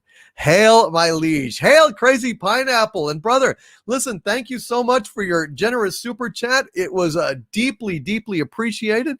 And it's good to see you again, man. I'm glad you're having fun tonight. Uh-oh, and Big Al's got to go to bed. Good night, Big Al. God bless you. And Raquel Briggs says, we love you. Well, thank you very much, Raquel Briggs. I appreciate it very much. And you can consider that affection returned. Let's see. Theta Sigma with a $25 super chat. Thank you, Theta Sigma. Again, it says, praise to you, my Lord, and give extra credit to all of your wrenches. Love you all. Absolutely love you guys. All to the wrenches. Glory and praise. You guys are absolutely awesome. Tyron Beard, Skippy the Bush Kangaroo. Don't know that song still. Carlos Rivero says, have you ever tried Fernet Blanca with Coca-Cola? Awesome drink. We actually invented it here in Argentina.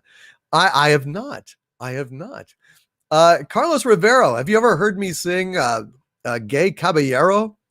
I am a gay caballero coming from Rio Janeiro. With nice oily hair and full of hot air, I'm an expert at shooting the bull. I'm seeking a fair senorita, not thin and yet not too much meata. I'll woo her a while in my Argentine style. I'll carry her off of her fita. That's the only other Argentine song I know other than Don't Cry for Me, Argentina. The truth is I never left you. All through my wild days, my mad existence, I kept my promise. Don't keep your distance. Thank you, Carlos Rivero. I need to learn more South American way. I need to learn that Carmen Miranda song, that Muy yo quiero, muy yo quiero, muy yo quiero. Yeah, I that's all I know. Just the stuff that was played in cartoons. You know what I mean? That's where I learned a lot of stuff. Marco Antonio Chekhov Funke says you need to learn tangos from the 20s. I know, I definitely do. Let's see. Brett Cohen with a $5 super chat. Thank you, Brett. Again, sir, says just for the wrenches, big ups. Thank you for the $5 super chat, Brett, and for oh my god, you got some good odds of winning the Doomicorn race tonight. Darth Gorbag with a $7.77 super chat. Thank you, Darth Gorbag. Says I think the surgery has made me an innately happier person. I've laughed out loud at all of Harvey's jokes. Well, shit, if you got to go through surgery to have that happen, I got to tell you, man, those are pretty bad jokes. So I'm glad, man. It's left you a much. Oh, Theta Sigma. Well, then I got to read your super chats, Theta Sigma. Hold on just a second, brother. Theta Sigma with $150 super chat. Hail Theta Sigma. He says, R.I.P. to Eddie Van Halen and to all the great musicians we've lost. But thank you, Doomcock. This is the place. Also, go Sox. Hail Theta Sigma. Yes, sir. Go Red Sox. And I got to say, man, rest in peace, Eddie Van Halen. I sang those songs for him, and I hope it was a little cathartic for all of you out there who kind of wanted to say goodbye to Eddie. I sang him the best I could, and I'm very sorry to see yet another of our rock legends fade away. It's sad. Well, he will live forever. His music will live forever. There's no doubt. As long as human beings are alive to listen, he will be remembered. And Theta Sigma again with that $50 super chat says, just to add to my producer credit tonight, it doesn't matter. This is to you, DC. Theta Sigma, you have been incredibly kind and generous and a hell of a producer tonight, and I just want to thank you so much for that. I want to thank Darth Gorbag for being here. I'm glad that you made it out of the surgery and that you're here tonight enjoying it. I want to thank Raquel Briggs for the super sticker hearts that are blowing on the wind here. Raquel, thank you so very, very much for those hearts. And also Raquel Briggs with another round of hearts, two Trail of Heart super stickers. I guess you're blowing hearts in the wind. And I'm deeply appreciative. Very, very kind of you, Raquel Briggs. Thank you so very, very much. And John Ellis Bush with a £4.99 super chat. Thank you, John Ellis Bush, who says, damn, when is this album coming out? I need to do one at some point. I really, really do. Good night, Vanessa Lore. Thank you for being here tonight. I don't know. I'd love to do one. It's just a question of setting it up and figuring it out. And Jimmy Soul says, I love the show Frasier. Funny as fuck. Yeah, Frasier. I had always had a thing for Lilith Crane. Is that weird? Did any of you other guys have a thing for Lilith Crane? I just thought she was fucking hot as hell. I lusted after Lilith Crane. I gotta say, I don't know what that says about me, but I don't know. I think it's the challenge of thawing a frigid woman. I don't know. It's a toxic male thing. You want to thaw a frigid woman. You see one, you think, that woman needs some thawing, and I think I'm just the guy to do it. I think I've got just the heater to warm her up. Maybe it's that. I don't know. It's the challenge. I don't know. Daphne, no, it was Lilith for me. It wasn't Daphne. It was Lilith, Serge LeChance. Although I respect Daphne, she was certainly a good choice. Hail R. Fletch. It's a conquest, maybe. BB Newirth, she's amazing. She is Tiger Stripes. She was quite beautiful. Gary Ambrosia with a $4.99 super chat. Hail Gary Ambrosia, who says, so if Savick endured the Pon farr with Spock during the destruction of Genesis, does that mean they are mated? Awkward moment in part 4. Yes, indeed. Gary Ambrosia, he did get a little bit of the walk it down, walk it down, walk it down. He definitely did.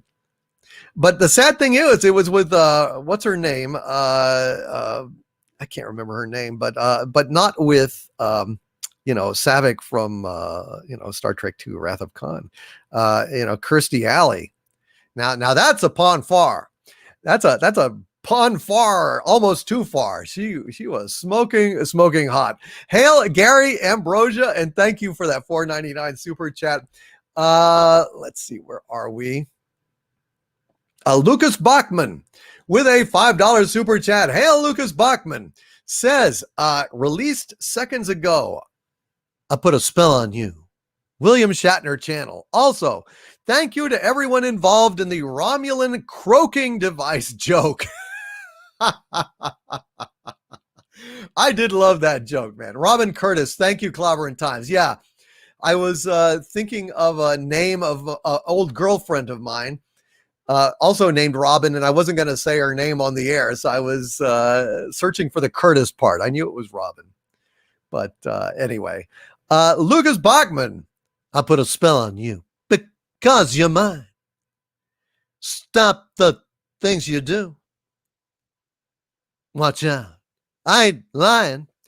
Hail Lucas Bachman. Wow, I put a spell on you on the William Shatner channel. Is he doing it? That would be fantastic to see. Raquel Briggs says Robin Curtis is superior. Really? I loved Kirstie Alley in that. I thought she was fantastic. Ancaris with a $5 super chat. Hail Ancaris says, all hail the master, Ralph. Thank you very much, Ancaris. And Saturn Tubes, no, excuse me, Theta Sigma with a $25 super chat. Holy shit. Theta Sigma says, hail to Ancaris. Boy, you're just hailing each other back and forth. Hail the Master Ralph, says Ancaris with a $5 super chat. Theta Sigma, 25 super chat. Hail to Ancaris. Ancaris then says with a $50 super chat. My God, man. Ancaris, sir, thank you so much. Ancaris, damn, says a glory, Theta Sigma, glory to you and your house. Wow. And Jesus, I'm just trying to make sure, because I know Theta Sigma is going to bed. Thank you so much, Theta Sigma, for being here tonight. Dude, you are beyond generous. You are absolutely beyond generous. Holy smokes. All right. Saturn Tubes with a $2 super chat. Hail Saturn Tubes says, just got a pizza. Give me a ditty. You had the pizza, you had the pizza, you had to call out and give them a shout to get delivery to the house where you order pizza at 2. Thank you, Saturn Tubes. I don't know what ditty you would like. I don't know. Ground control to Major Tom. How about 4, 3, 2, 1, earth below us, drifting, falling, floating, weightless, coming home.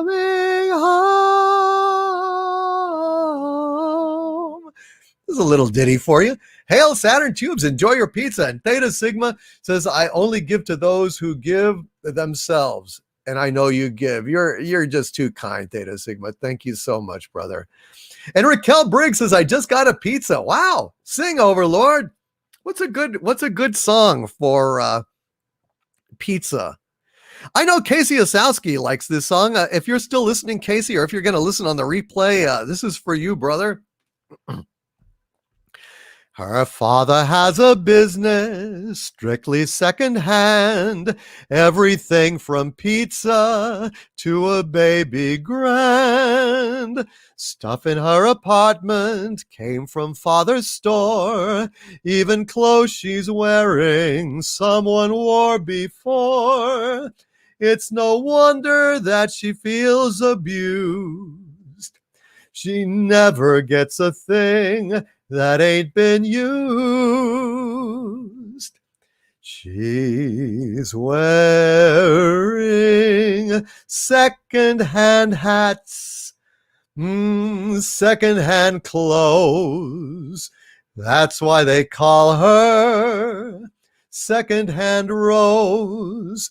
Even her piano in the parlor, her daddy bought for 10 cents on the dollar.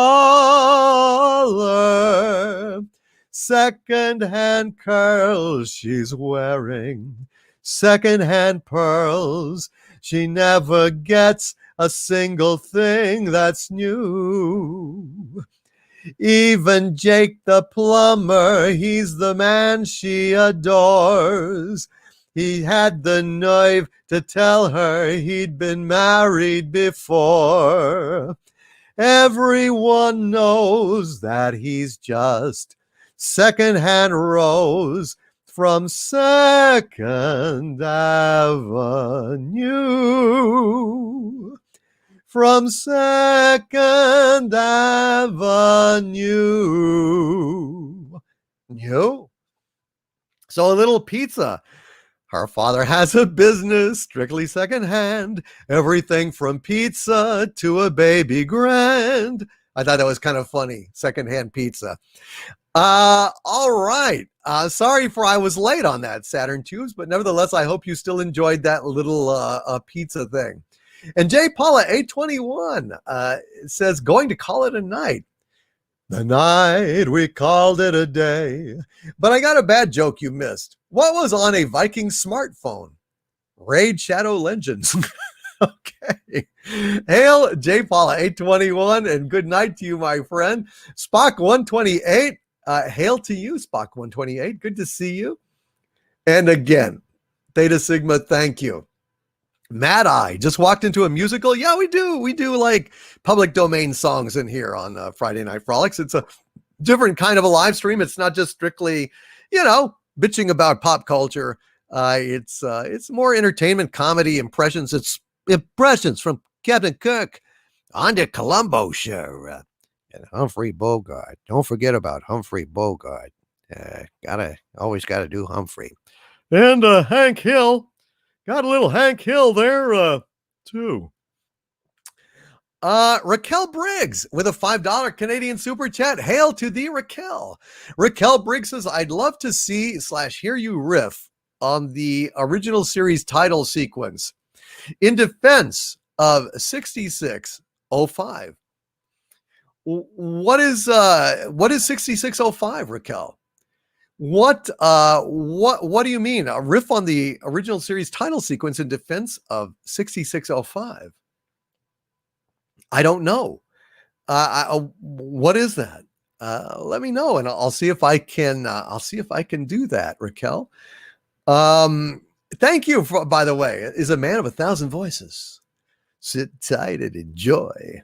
Thank you, sir. And hail Terry Tibbs for the £4.99 super chat from the UK of the Invisible Man. Thank you, Terry Tibbs. Thank you for listening and enjoy that fish. Looks like he's got a fish. Hail Terry Tibbs. And hail John Reddick, who says, oh, does anyone remember Arlene Martell? I had the hots for her too. Oh yeah, she was beautiful. Definitely John Reddick. 100%. Dalek 451 with a £5 super chat. Hail to the Dalek, who says, I saw that video with Sabu. I think he's adorable. Well, we'll see more of Sabu in the future, hopefully. Mostly on the channel member videos, though. And also at patreon.com/Doomcock and subscribestar.com/Doomcock as well. And hail Dayhawk666. I need your howls of pain to sustain me. Wow. Here's howls of pain. Raquel Briggs, canon years. If you rewrote the title sequence defending our canon. I don't know. I'd have to think about that one. Space, the final frontier. These are the voyages of the Starship Enterprise. Its multi-year mission to explore strange new worlds, to seek out new life and new civilizations, to boldly go where Gene Roddenberry led us all into an optimistic future, a better life for all of us. Whoosh. That would be what I'd say. Really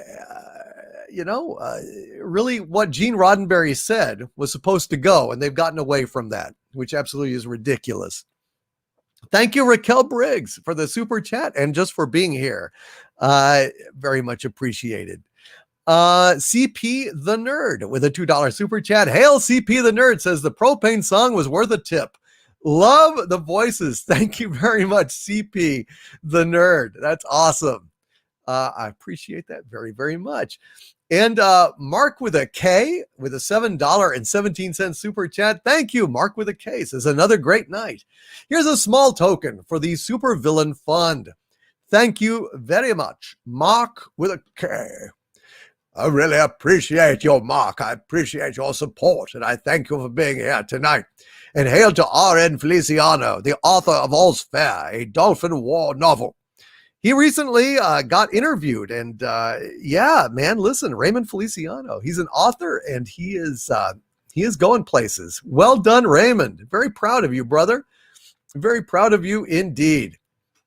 And Saturn Tubes with a question I don't really understand, but I will try my best to answer it. $5 super chat says, been meaning to ask for a while, is there an actual Overlord DVD? What is the lore behind the DVD? Well, I don't know what you mean. I am Overlord DVD. Now the DVD, Saturn Tube, stands for Dictor Van Doomcock. And yeah, you know, the thing is, I used to call my name, my channel name, Doomcock. And then I heard Midnight's Edge laughing at one point back when they were discussing me. And they were saying, yeah, good luck getting monetized with a name like Doomcock. And I thought, monetized? What? And I thought, oh, shit, I guess I've screwed myself. So as soon as I could, I decided to rename my channel to the less objectionable Overlord DVD, Dictor Van Doomcock. So, yeah, that's basically it. I was trying to say, well, maybe someday I will get monetized, and thank God I was. Thank you, Saturn Tubes. Otherwise, I wouldn't be able to do nearly as much stuff as I'm doing. You know, I'd be. But thanks to you guys, I can do this full time, which is absolutely a joy and a blessing that I never expected. And I thank you all very much for that. And my 3-year anniversary is October 17th, which is next Saturday. And I will be doing a live stream that night. So I hope you guys will join me on a Saturday night live stream with Doomcock and an abbreviated Friday Night Frolics just to save my voice for Saturday as well. And Karis is still here, man. I guess it's not late at night in Australia. I'm glad. I hope you're enjoying it, and Karis. Let's see. And oh yeah, I was looking at Raymond Feliciano. Was talking about that he is he's going to be on author Stephen Walton's live stream this Sunday, I believe, on his show. So be sure and check that out. And you know, that's fantastic, man. You should be very, very proud. www.thedolphinwars.com. Looking forward to it, brother. Good luck on that. And Saturn Tube says, oh, that makes a lot of sense. The Overlord DVD sounded like an advertisement to me. No. Yes, it is Tom's fault, because he was the one that said that. He said, well, good luck getting monetized with that name. And I thought, oh, shit, I fucked up. So, yeah, because when I started my channel, I didn't know about monetization or I didn't know about live streams, man. All I knew is that it was just a platform, and I just wanted to see if there were sane people out there. And if anyone out there agreed with me that remembered what really Star Trek was and was supposed to be. And thank God you did. And also, I will be live streaming on Halloween night, just to remind you guys. Yes. The name Doomcock is a great name. Let's see. Tracy Wilborn with a $5 super chat. Thank you very much, Tracy Wilborn. Says, DC, just do a video of propane in the tank on the Harvey zone. I'll bet if Mike Judge has an online presence, he'll see it. Your legions will spread it. Yeah, I need to do it. I just need a little bit of background music, I think, for it, because I don't think it would do as well if I didn't have some kind of background accompaniment and stuff. So I need to figure out a way to do that, Anyway, Tracy Wilborn, thank you. I agree with you. I think I need to do it. I'm just not sure how to make it happen. Levi Hubner with a $5 super chat. Thank you very much, Levi. Says, I love Eddie V, but he wanted to be Roy Clark as a kid. Wow, that's spooky. Roy Clark. Like on Hee Haw? Holy smokes. The Good Folk with a $5 super chat. Thank you, The Good Folk. Says, you always try to read messages that aren't chats. Cheers.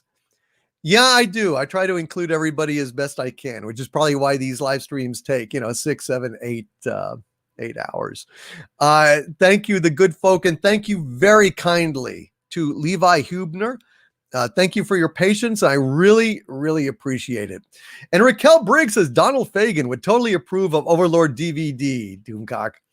That's awesome. Yeah, I love Steely Dan. That's one of my favorite bands of all time. Steely Dan. I don't know of a single Steely Dan song I don't like. That's rare. I love Steely Dan. Jesus, I love Steely Dan. They're so good. Asia is one of the best albums ever made. Man, yeah, that's great. Brown Cow, Peg, and Josie. Josie's a great song. When Josie comes home, so good. She's the pride of the neighborhood. She's the raw flame, the live wire. She prays like a Roman with her eyes on fire. That is such a great, great song.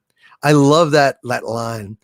She's the raw flame, the live wire. She prays like a Roman with her eyes on fire. And Katie Lied, yeah. Katie Lied is a fantastic album. Ah, man, great stuff. Great stuff. Thank you, Raquel. Steely Dan, Jesus. There's so many great, great songs. I can't even list. It's impossible. But Peg, it will come back to you. Peg, it will come back to you. Then you're sure to fall. You see it always. It's your favorite foreign movie. It will come back to you. And that's just such a goddamn, that's good stuff. All right, let's see. Let's refresh this real quick. And I think I sense a Doomicorn race is about to approach. A Doomicorn race is about to approach. Let's see. B. Jordan with a $5 super chat. Hail B. Jordan says, how does a mermaid wash her tail? With Tide. Like an ocean tide. That really sucked. Yes, it did. Hail to B. Jordan. I like that joke. The race is coming, folks. It's race time. Shogunai with a $4.99 super chat. Hail Shogunai, who says, I may request the song Blue Shadows from the Three Amigos of you on next week's show, Lord Doomcock. And Baba Lou from Harvey. Just saying. LOL. Babaloo, Babaloo. Or how about, they call me Cuban Pete. I'm the king of the rumba beat. And when the girls pass, I go chicky boom, chick, chicky boom, boom, chicky boom. They call me Cuban Pete. I'm the king of the Latin beat.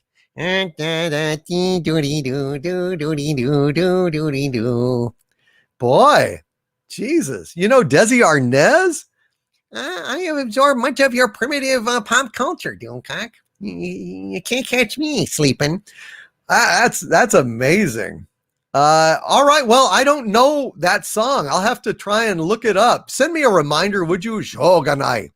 Send me a reminder at dictorvandoomcock@gmail.com, and I'll see if I can make that happen. Yeah, I like that song, Cuban Pete. They call me Cuban Pete. I'm the king of the rumba beat. And when I pass girls go jiggy boo, I forget. I need to learn it better. Although I don't think it's in public domain either. Yeah, Babalu. Or how about tall and tan and young and lovely, the girl from Ipanema goes walking, and when she passes each boy she passes goes. When she walks, she's like a samba that sways so cool and sways so gentle. When she passes each boy she passes goes. Ah, oh, I watch her so sadly. How can I tell her I love her? Yes, I would give my heart gladly. But each day when she walks to the sea, she looks straight ahead, not at me. Tall and tan and young and lovely, girl from Ipanema goes walking. Girl with emphysema goes coughing, and when she smiles, I cough, but she doesn't see. Lucas Bachman with a $5 super chat. Hail, Lucas Bachman says Daphne on Frasier was originally a Benny Hill girl. Savick was originally supposed to be pregnant with Spock's child in Star Trek IV Draft. Yes, I do remember that, Lucas Bachman. She was. And then Spock would have been a son of a bitch just to kind of say, I understand you're pregnant. I gotta go. I mean, Spock could be like a country western singer at that point, right? Just like, I gotta be leaving at the break of dawn. Wish you could come, but I don't need no woman tagging along. Always something greener on the other side of that hill. I was born a wrangler and around her, and I guess I always will. Heard it in a love song. Heard it in a love song. Heard it in a love song. Can't be wrong. Damn right, Neon Ecstasia. Marshall Tucker Band. Good guess. Good guess. Wow. Hey, Coffee Eye says David Lynch had the girl from Ipanema on the mind this morning, according to the LA weather report today. Son of a gun.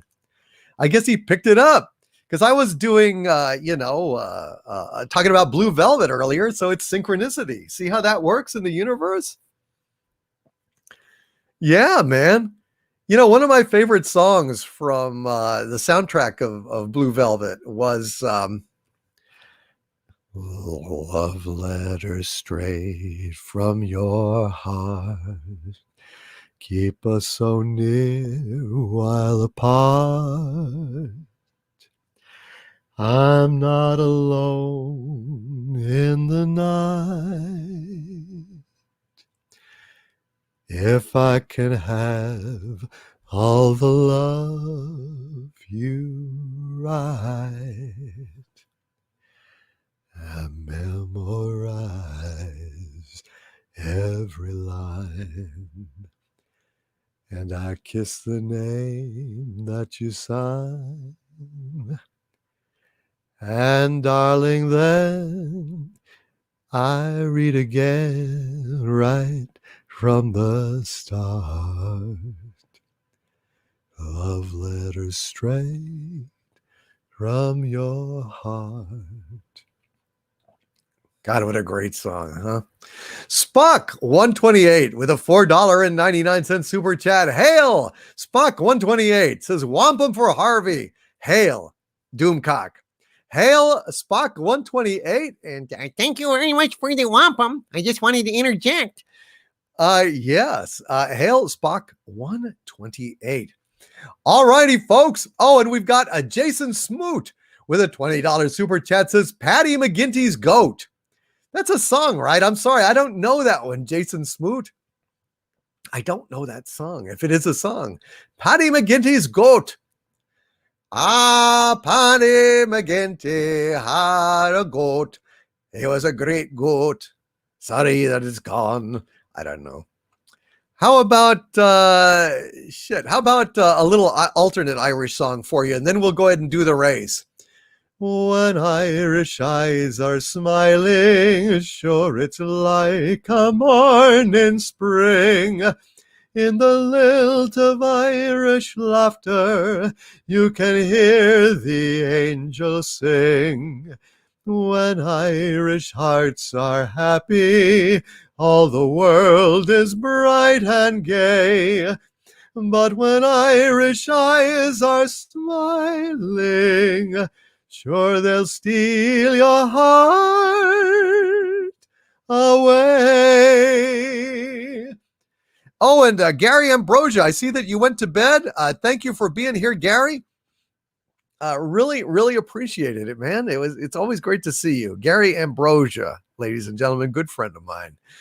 All right, then. Let's go ahead and do the Dumacon race. Now we take you over to the Dumacon racetrack in sunny Pasadena.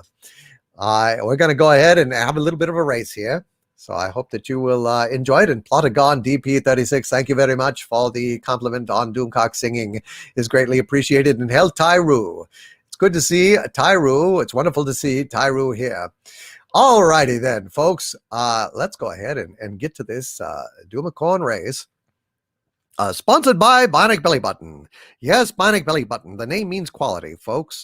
Bionic Belly Button is the one who came up with the Dumacon, prompting the Dumacons. Of course, I turned it into the Dumacon race. That was my idea. However, without Bionic Belly Button and her wonderful, wonderful contribution to the lore of Doomcock, we would not be having these races today. And I know that Mary Ashmead curses her to no end for this curse of the Dumacon races. Yes, she's not a big fan of the Dumacon races. Don't interrupt. This is my broadcast now. Oh, sorry. And so we're trying to get down to the bottom of the chat here. We're going to go ahead and we're going to start this race, and it's going to be a great deal of fun. So I hope that you will be prepared for this. And they are starting up. They are lined up on the track. They are lined up on the track, my friends. We have got them here. And we're going to go ahead, and any late entries may or may not be included. It just depends. So Dalek 451 is in the race. And of course, we have Brett Cohen, who has been hell-bent on winning this race tonight. So we will see if his persistence will pay off. And here we go, my friends. They're off. Keeper of Traken with a Dumacon initially out of the gate. Hail to the Keeper of Traken, Dumacon. Stalin Falcon with a Dumacon as well. Hail to thee, Stalin Falcon. It's wonderful to see you here tonight. Magus Cato with a Dumacon. Meanwhile, Sandra Feliciano tosses a rose out onto the track in a gesture of romance and support for everyone gathered here tonight. Canadian Spider-Man, despite being Canadian, catches the rose in his teeth and dances a fandango. Obviously, Canadian Spider-Man's Dumacon has some Latin blood in his veins. He's probably going to be talking about fine Corinthian leather later, but right now the race continues. Meanwhile, Will Newton with a Dumacon, Jaron Kuchta with a Dumacon, Del Alawan with a Dumacon. This is a fabulous race. Crazy Cat Guy with a Dumacon. We have got Keeper of Traken with another Dumacon, Muscle Velocity with a Dumacon. We have got Pablo Pascara with a super pair flying through the air. Hail Pablo Pascara, but unfortunately, if you are flying through the air in a cape and you are a pair, you cannot win the Dumacon race, but we thank you for the $10 $10 super chat. Super sticker, hail Pablo Pascara. Meanwhile, one of the Dumicorns steps into a bit of Dumicorn poop left over from the previous race, unleashing a wonderful rainbow of color from Breaker, aka Brakir, which is a fabulous contribution. It brightens up our lives in 2020, the most suck of all years. Meanwhile, Brett Cohen with a Dumicorn, Brett Cohen with another Dumicorn. Stella Heather unleashes a devil into the mix, a devil which starts nipping at the heels of Brett Cohen's other Dumicorn. Brett Cohen's Dumicorn, however, has a defense. He drops a poop with corn, which the devil flies into, unleashing a rainbow of colors, a rainbow of hope and optimism. Out of poop comes a rainbow when the Dumicorns are concerned. Stella Heather's devil looks frustrated. Meanwhile, Brett Cohen with another Dumicorn, Brett Cohen with another Dumicorn. Oh my goodness gracious. We've got Vanessa Law tossing another rose into the chat. And Brett Cohen catches it also in his teeth, imitating Canadian Spider-Man's Latin furor. Meanwhile, Brett Cohen with another Dumicorn, who will not be deterred by a rose or any shenanigans or subterfuges. Brett Cohen with another Dumicorn. Brett Cohen feels very lucky today. Brett Cohen with a Dumicorn, Digi Akuma with a Dumicorn, Rojo Diablo with a Dumicorn, which drops a poop with corn from Rojo Diablo. Brett Cohen tosses a coin out into the track. Unfortunately, it hits one of his own Dumicorns in the head because he has so many. Brett Cohen with a Dumicorn, Brett Cohen with another Dumicorn, Rojo Diablo with a rainbow erupting. Brett Cohen counters with a rainbow of his own to devour the Rojo Diablo Dumicorn rainbow. Meanwhile, Brett Cohen with another Dumicorn, Keeper Traken with a Dumicorn, Muzzle Velocity with a Dumicorn. Stella Heather tries as Muzzle Velocity passes to sprinkle some salt on Muzzle Velocity's Dumicorn tail. Brett Cohen, sensing the salt, makes a margarita and is chasing Muzzle Velocity, trying to get his tail as well. Meanwhile, there's no sign of Beetle Bomb, so I'm hoping the Beetle Bomb will not intrude on today's proceedings. I hear that he was down South American way, drinking rum and Coca-Cola. Brett Cohen with a Dumicorn, Brett Cohen with another Dumicorn, the lovely Tiger Stripes with a Dumicorn as well. Hail to the lovely Tiger Stripes. Meanwhile, Theta Sigma with a Dumicorn, the producer of tonight's segment, he has an inside edge. Brett Cohen with a Dumicorn, Theta Sigma with another Dumicorn. Brett Cohen countering with a Dumicorn of his own. Theta Sigma with another Dumicorn. Breaker, a.k.a. Brakir, tosses a cat out into the chat. Hail Breaker, a.k.a. Brakir. Meanwhile, we've got Theta Sigma with another Dumicorn. Keeper Traken with a Dumicorn. Theta Sigma with a Dumicorn. Brett Cohen with another Dumicorn. Theta Sigma with a Dumicorn. Brett Cohen with a Dumicorn. Brett Cohen with another Dumicorn. Brett Cohen is hellbent. Brett Cohen produces a poop with corn, which also unleashes a rainbow of love and hope and optimism looming over the track. Meanwhile, Theta Sigma says, I will not be outdone. Brett Cohen with another Dumicorn says, yes, you will. Theta Sigma with another Dumicorn says, no, you will not. Orknestra, meanwhile, throws a super sticker of a pear out into the chat. And he says, hey, you. Hail, Orknestra. And thank you for the hey, you. Meanwhile, Brett Cohen with another Dumicorn.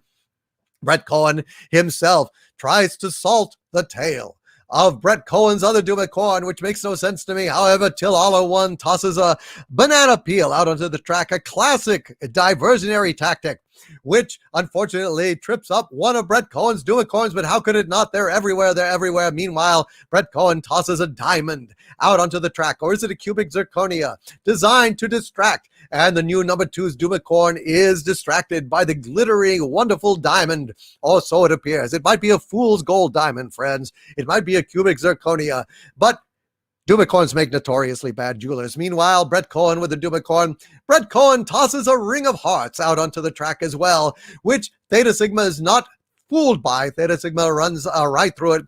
Brett Cohen with another Dumicorn. Theta Sigma with a Dumicorn. Dalek 451 with another Dumicorn all the way from the UK. Brett Cohen with a Dumicorn. Brett Cohen with another Dumicorn. Holy smokes. Brett Cohen with another Dumicorn. We've got Breaker, a.k.a. Brakir, with a Dumicorn. Meanwhile, to counter Breaker, a.k.a. Brakir's Dumicorn, Brett Cohen tosses a hot dog out into the track, and he accidentally hits one of his own Dumicorns in the head with that hot dog. It is thrown for a loop and swerves into a Blonde 85's super sticker, which says Bravo. A Mexican $50 Mexican super sticker. Hail Iblan 85, you outstanding artists. I'm sorry that you got conked in the head with a hot dog and a Dumicorn. Meanwhile, Brett Cohen with another Dumicorn. Raquel Briggs' hearts are flying through the air as Brett Cohen flies right through them with a Dumacorn Theta Sigma with a Dumacorn, Brett Cohen with a Dumacorn Theta Sigma with another Dumacorn, Brett Cohen with another Dumacorn, Brett Cohen with another Dumacorn, Theta Sigma with a Dumacorn, Theta Sigma with another Dumacorn, Theta Sigma with another Dumacorn, Theta Sigma with another Dumacorn. Holy smokes. It's like there's a cloning factory, a Play-Doh factory, a fun factory of Dumacorns. Meanwhile, Theta Sigma with another Dumacorn. Brett Cohen will not be outdone. Brett Cohen with a Dumacorn, Brett Cohen with another Dumacorn. Brett Cohen throws a banana peel out onto the track. Theta Sigma crashes into the banana peel and crashes into the wall. Holy smokes. It's like a wipeout at the Grand Prix. It's like Steve McQueen was driving a Dumacorn straight into the wall. Meanwhile, Brett Cohen with a Dumacorn, Theta Sigma with another Dumacorn, Theta Sigma with another Dumacorn, Theta Sigma with a Dumacorn, Brett Cohen with a Dumacorn, Theta Sigma with another Dumacorn. Oh my goodness gracious. It is hot. It is competitive. Meanwhile, Clobbering Times tosses some popcorn out onto the track, which draws the attention of Mark with a K's. Dumacorn, it's eating the popcorn. Oh, it doesn't care about victory. It's the popcorn that counts. Meanwhile, Cisco Kid, who is a friend of mine, with a Dumacorn in the track. Meanwhile, Lawrence Martin has a hippo, hyper-speed hippo, which is kicking ass and tearing through the track. It is fantastic. Hail to Lawrence Martin. Hail to the hippo. Meanwhile, anti-derivative Jill tosses a cat out onto the track, trying to distract a Dumacorn. Theta Sigma, in turn, unleashes a Dumacorn, and it avoids anti-derivative Jill's black cat. However, then Larry tosses another black cat out into the track, and Theta Sigma's Dumacorn, which has had a problem with alcoholism in the past, believes that it is seeing double because of the two black cats capering around its legs, and it stops and tries to examine its own eyes. Meanwhile, LeBlanc 85 with a Dumacorn of Mexican $14 Dumacorn, which is absolutely fantastic. Hail to thee, LeBlanc 85. This is a fierce race, my friends. It is fiercely contested.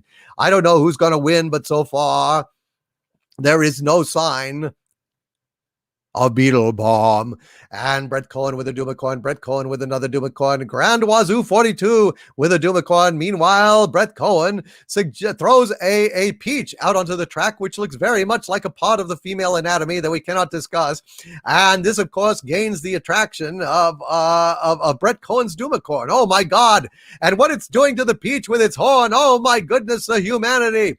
Oh, my stars and garters. Meanwhile, Trooper FN2525 tosses his popcorn out onto the track, whether deliberately or by surprise at the carnal things that are being done to that peach out there, I can't say.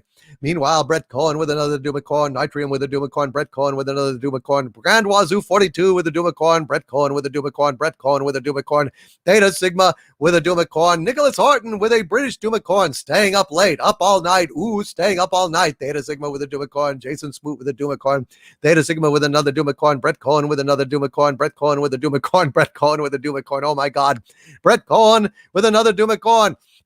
And they are neck and neck and neck and neck and neck and neck and neck and neck and neck and neck. And it looks like it's between Brett Cohen's Dumacorn and Theta Sigma's Dumacorns. Oh my goodness gracious, they are racing. They are racing around. And all of a sudden, oh my God, what's that at the finish line? What's that at the finish line? There is Beetle Bomb. There is Beetle Bomb, and there are a bunch of clowns wheeling up a cannon to the start line. And Beetle Bomb has got a crash helmet on. Which is really weird. It's got a hole for his Dumacorn horn. And Beetle Bomb is climbing into the cannon. Oh my God, you've got to hurry, Brett Cohen. You've got to hurry, Theta Sigma. I've got a bad feeling about this. I don't know what's going to happen, but I have a very bad feeling about this. And Brett Cohen and Theta Sigma are neck and neck. It looks like it's between Theta Sigma and Brett Cohen. They are two stubborn competitors.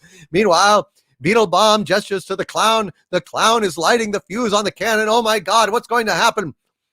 Only now do I discern Beetle Bomb's evil plan. There is a cushion, a rubberized, vulcanized cushion strategically placed at different angles around the track. It's going to be like a pool shot, ladies and gentlemen. It's going to be like a pool shot, and the cannon goes off, and Beetle Bomb is away. And Beetle Bomb crashes into the first pad, caroms into the second pad, is sent spiraling horizontally through the. Oh my God, he's heading for another one, and he's bouncing off another one. Oh my God, this has been carefully calculated by a very, very clever Beetle Bomb. Oh my stars and garters! Meanwhile, Brett Cohen is crossing the finish line. Theta Sigma is crossing the finish line. It's neck and neck, but then here comes Beetle Bomb. It's going to be a photo finish, ladies and gentlemen. It's going to be a photo finish, and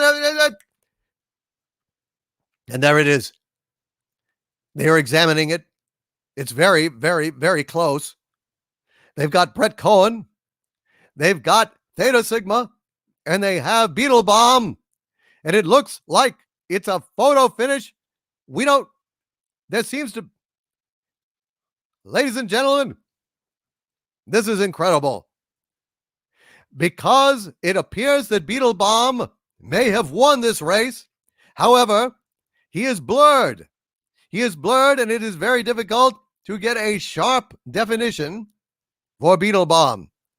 Therefore, because Brett Cohen and Theta Sigma are exactly tied, it looks as if this is going to be a three-way tie. That is right, ladies and gentlemen. This is going to be a three-way tie.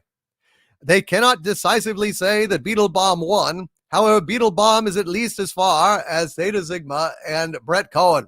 Now, I'm looking through the rules, and unfortunately, when Beetle Bomb was the head of the gaming commission, he rewrote the rules of racetrack etiquette, the rules for the racetracks, the Dumacorn races, and it appears that there is an exception to being shot out of a cannon. So we don't know. It looks like it was a three-way tie. Bets are paying off for Beetle Bomb, for Theta Sigma, and Brett Cohen. I'm tired of this chicanery, sir. I'm shocked to find that there's gambling going on here. But it looks like Brett Cohen, Theta Sigma, and Beetle Bomb won. Unfortunately, this seems like cheating. But it's Brett Cohen and Theta. It's too close. Wait a minute.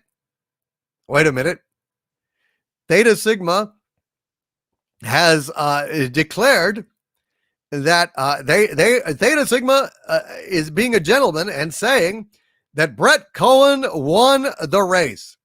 Therefore, I believe it looks that Brett Cohen has Theta Sigma has bowed out, and because Theta Sigma detects that by a hair, even though we cannot determine it on the photo, it looks as if Brett Cohen won the race, other than the horrible cheating exception of the rascal Beetle Bomb. So I think that Brett Cohen can go ahead and claim victory, although Beetle Bomb would dispute this bitterly, and the bets will pay off as if it is a tie.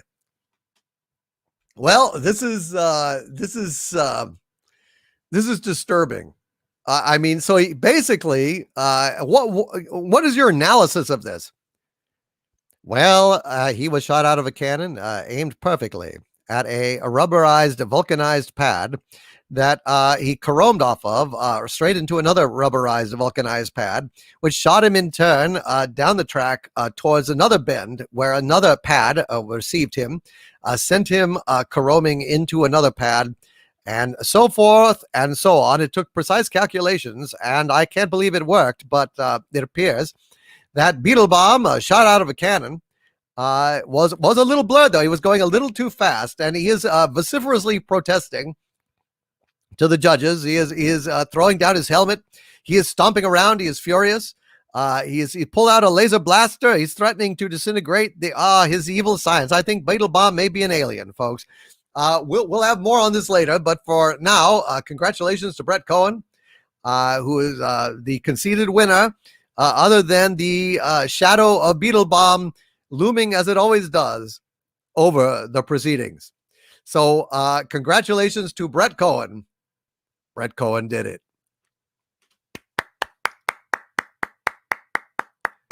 But Beetle Bomb differs. Beetle Bomb is angry. Beetle Bomb is filing a protest, and it looks like Beetle Bomb is going to have it in for Brett Cohen and his stable of horses. Brett Cohen with a $5 Australian super chat. Hail, Brett Cohen, who says, well, race goes to bionic belly button then. Bionic Belly Button is definitely on Beetle Bomb's shit list. And if Bionic Belly Button ever shows up to the race again, I have a bad feeling about what Beetle Bomb has planned for her Doomicorns. Hail R. Fletch, good to see you, brother. Chaos Oi, KR Companion, Lady Damiana. Send the photo to NASA for analysis. I'm sure the winner is Beetle Bomb. Beetle Bomb, yeah, he's pissed off. He miscalculated the speed he would be flying, and he's blurred. So it's very, very hard to tell. It seems to me like the forward edge of the blur would determine, in which case Beetle Bomb would have been the winner. But because they cannot get a hard edge, they are saying it's a tie. But it looks like Brett pulled it off, I gotta say. Hail, Brett Cohen. Your determination, sir, has been a credit tonight, and I think it's fair to say, wait a minute. This just in from the Gaming Commission. Because Beetle Bomb is blurred, they are disqualifying Beetle Bomb from winning. It turns out that Brett Cohen has won the race. Brett Cohen has won the race, ladies and gentlemen. Hail, Brett Cohen. It worked. It worked. Your insane persistence. Beetle Bomb is upset. Beetle Bomb is pissed. Beetle Bomb is kicking over a banana stand. Beetle Bomb is throwing his helmet. Beetle Bomb is cursing in Lithuanian. For God's sakes. Well, that is a hell of a thing. That is a hell of a thing. Wow. Congratulations, Brett Cohen. Man, that was close. These kind of shenanigans have to stop. So now, Brett Cohen is he's on Beetle Bomb's shit list, just like Bionic Belly Button. So, yeah. Beetle Bomb holds a grudge. There's no doubt about it. Beetle Bomb is a sore loser. So we're going to see what happens. Hail to all of you guys. This was a fun night. And I got to say to Lucas Bachman, hail Lucas Bachman with a $10 super chat. Thank you, sir. Says, if interested, there is a music theory dissection of the complex chord progressions in a video. The Girl from Ipanema is a far weirder song than you thought. By Adam Neely. That's awesome. That is absolutely awesome. Thank you, Lucas Bachman. I will take a look at that. And I gotta say, Lucas Bachman, one of the coolest things I've read is a book about Beethoven's Fifth. The first movement of Beethoven's Fifth is far weirder as well than you would think, because it starts out, da da da da. Da da da da. It starts out like with nothing to precede it, and it actually is not on the first beat of a measure. It's like on an upbeat. Da da da da. Da da is at the start of a measure. So it's a hell of a difficult piece to conduct. Just interesting little aside there. Lucas Bachman, thank you, sir. I will check that out. And Drury Nitpicker. Hail Drury Nitpicker with a $4.99 super chat. Thank you, Drury Nitpicker. Says, hail my lord, just got home from work and saw a UFO or military drone. I'll send you the vid. Flew by super fast, then just hovered. Oh, outstanding, man. Drury Nitpicker, that's outstanding. Thank you for sending me the video. We may go ahead and do that on Exozone this Thursday, if we have your permission. If not, then just showing it to me is awesome, and I'll just talk about it. Hail Drury Nitpicker, that's fantastic, man.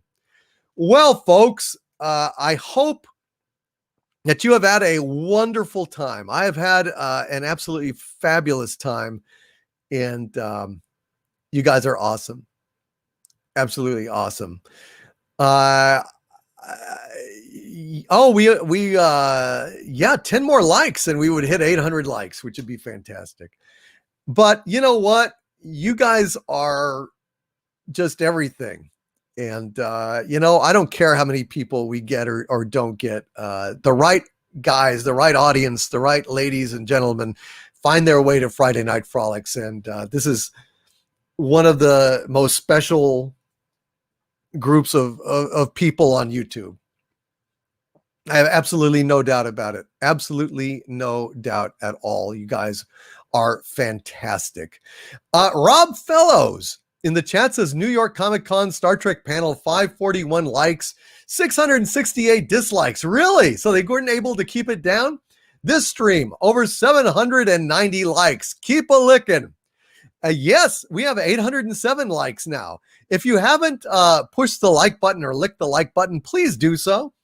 Send YouTube a message that you enjoy this show. And Hail Fet for Hire is still here. Fet for Hire, you are awesome. And Brett Cohen with a $5 Australian super chat, the winner of tonight's Doomicorn race and now eternally on Beetle Bomb shit list, says, you all make my housework so much fun. Thank you all very much. Thank you for being here, my friend. And congratulations on the win. And Grand Wazoo 42 says, you are too kind, my liege.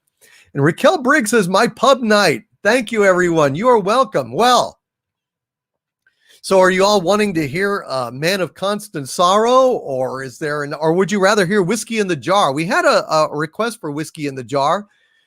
Should I do Whiskey in the Jar? I think probably so. I think you guys have been waiting. Yeah, 821 likes. Take that, Star Trek Discovery New York Comic Con panel. Oh, dear, oh, dear, oh, dear. Whiskey in the Jar. Let's do Whiskey in the Jar, shall we? Because my voice is a little bit raw at this point for Man of Constant Sorrow, which I would otherwise be happy to do. I love that song. But I think, I think I need to...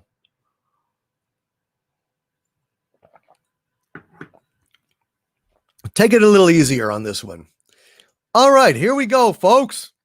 Whiskey in the Jar. As I was a-goin' o'er the far-famed Kerry Mountains, I met with Captain Farrell and his money he was countin'. I first produced me pistol and I then produced me rapier, saying stand and deliver, for he were a bold deceiver. Mush-a-ring, dum-a-doo, dum-a-da. Whack Paul the daddy-o, whack Paul the daddy-o, there's whiskey in the jar. I counted out his money, and it made a pretty penny. I put it in me pocket, and I took it home to Jenny. She sighed, and she swore that she never would deceive me. But the devil take the women, for they never can be easy. Mush-a-ring, dum-a-doo, dum-a-da. Whack Paul the daddy-o, whack Paul the daddy-o, there's whiskey in the jar. I went up to my chamber, all for to take a slumber. I dreamt of gold and jewels, and for sure 'twas no wonder. But Jenny blew me charges, and she filled them up with water, and sent for Captain Farrell to be ready for the slaughter. Mush-a-ring, dum-a-doo, dum-a-da. Whack Paul the daddy-o, whack Paul the daddy-o, there's whiskey in the jar. 'Twas early in the morning, just before I rose to travel. Up comes a band of footmen, and likewise a Captain Farrell. I first produced me pistol, for she stole away me rapier. I couldn't shoot the water, so a prisoner I was taken. Mush-a-ring, dum-a-doo, dum-a-da. Whack Paul the daddy-o, whack Paul the daddy-o, there's whiskey in the jar. There's some take delight in the carriages a-rollin', and others take delight in the hurlin' and the bowlin'. But I take delight in the juice of the barley, and courting pretty fair maids in the morning bright and early. Mush-a-ring, dum-a-doo, dum-a-da. Whack Paul the daddy-o, whack Paul the daddy-o, there's whiskey in the jar. And if anyone can aid me, 'tis my brother in the army. If I can find his station in a Cork or in Killarney, and if he'll go with me, we'll go roving through Kilkenny. and I'm sure he'll treat me better than my own sport and Jenny. What's a ring dum a doo dum a da? Whack Paul the daddy-o, whack Paul the daddy-o, there's whiskey in the jar. What's a ring dum a doo dum a da? Whack Paul the daddy-o, whack Paul the daddy-o, there's whiskey in the jar. Whiskey in the jar, what else do you need? There's whiskey in the jar, which is a very happy thing. Hello, Don 91. Hello. I'm glad you're enjoying it, my friend. Hail to Charlie Brownson, Terry Tibbs, Lady Damiana, Tiger Stripes, to Raquel Briggs, Derek Smith, Dowloth. We've got Crease 1984. We have got Keely Chow and Pup and Xerius. Keely Chow, welcome, my friend. Welcome to all of you. Stephen Miller, tick tock, tick, doot, doot, doo doo, tick tock, tick. And all of you guys, thank you for being here tonight. And I hope that this will get your weekend started off right. Hail to Silver Smoke. Friday Night Frolics always reminds me of a Fallout radio station. That'd be kind of cool if you could put one of my live streams in to your Fallout radio. Listen while you play. Wouldn't that be cool? Hail Josh Adams. Hail to CP the Nerd. And hail to K, our companion. You guys are awesome. I'm going to go ahead and probably get to bed now, because it's late. And hail Mark with a K, Loch Lomond. Next time, my friend. Next time. Hail Hologram Nunchuck. Welcome, welcome, welcome. Thank you, Chaos Oi. I'm glad you had fun. Big CH2, Dark Stray Lily. You guys have a wonderful weekend. And Theta Sigma, thank you for being such a stalwart producer on this segment. Your contribution's incredible. Thank you so much to CB Spock. Thank you to Ankaris for being such a fantastic guest. Boy, you set the thing on fire, brother. Hail to Film Lars. Hail to Film Lars, and hail from Copenhagen. Have a wild weekend. Wonderful, wonderful Copenhagen. I got to learn that song. It's in the public domain now. Aptonoth. Hail Aptonoth, and hello, Don. See you on Sunday. Yes, Sunday. The Inquisition is on my channel, so I will see you. I will see you on Sunday, and we will be talking about The Boys finale, talking about the failure of Star Trek and Kurtzman Trek, and more pop culture stuff that you can rely on. Thank you to all of my wrenches, Sandra Feliciano, Raymond Feliciano, Stellar Heather, Lori Wilson, Raven Z Black, Rennie A, and of course, Mary Ashmead, the queen of the wrenches, and of course, Tyron, Jesus, Tyron, I want to call him his other name, but Tyron Beard. God bless you, Tyron. You guys are absolutely fantastic. Love you, and talk to you soon. Darth Gorbag, speedy recovery, my friend. I hope you feel better. To all of you, this is Dictor Van Doomcock from the center of the earth, bidding you all, my friends, have a wonderful weekend, and don't forget to stay safe and stay angry. Good night, folks. Good night, folks. See you later.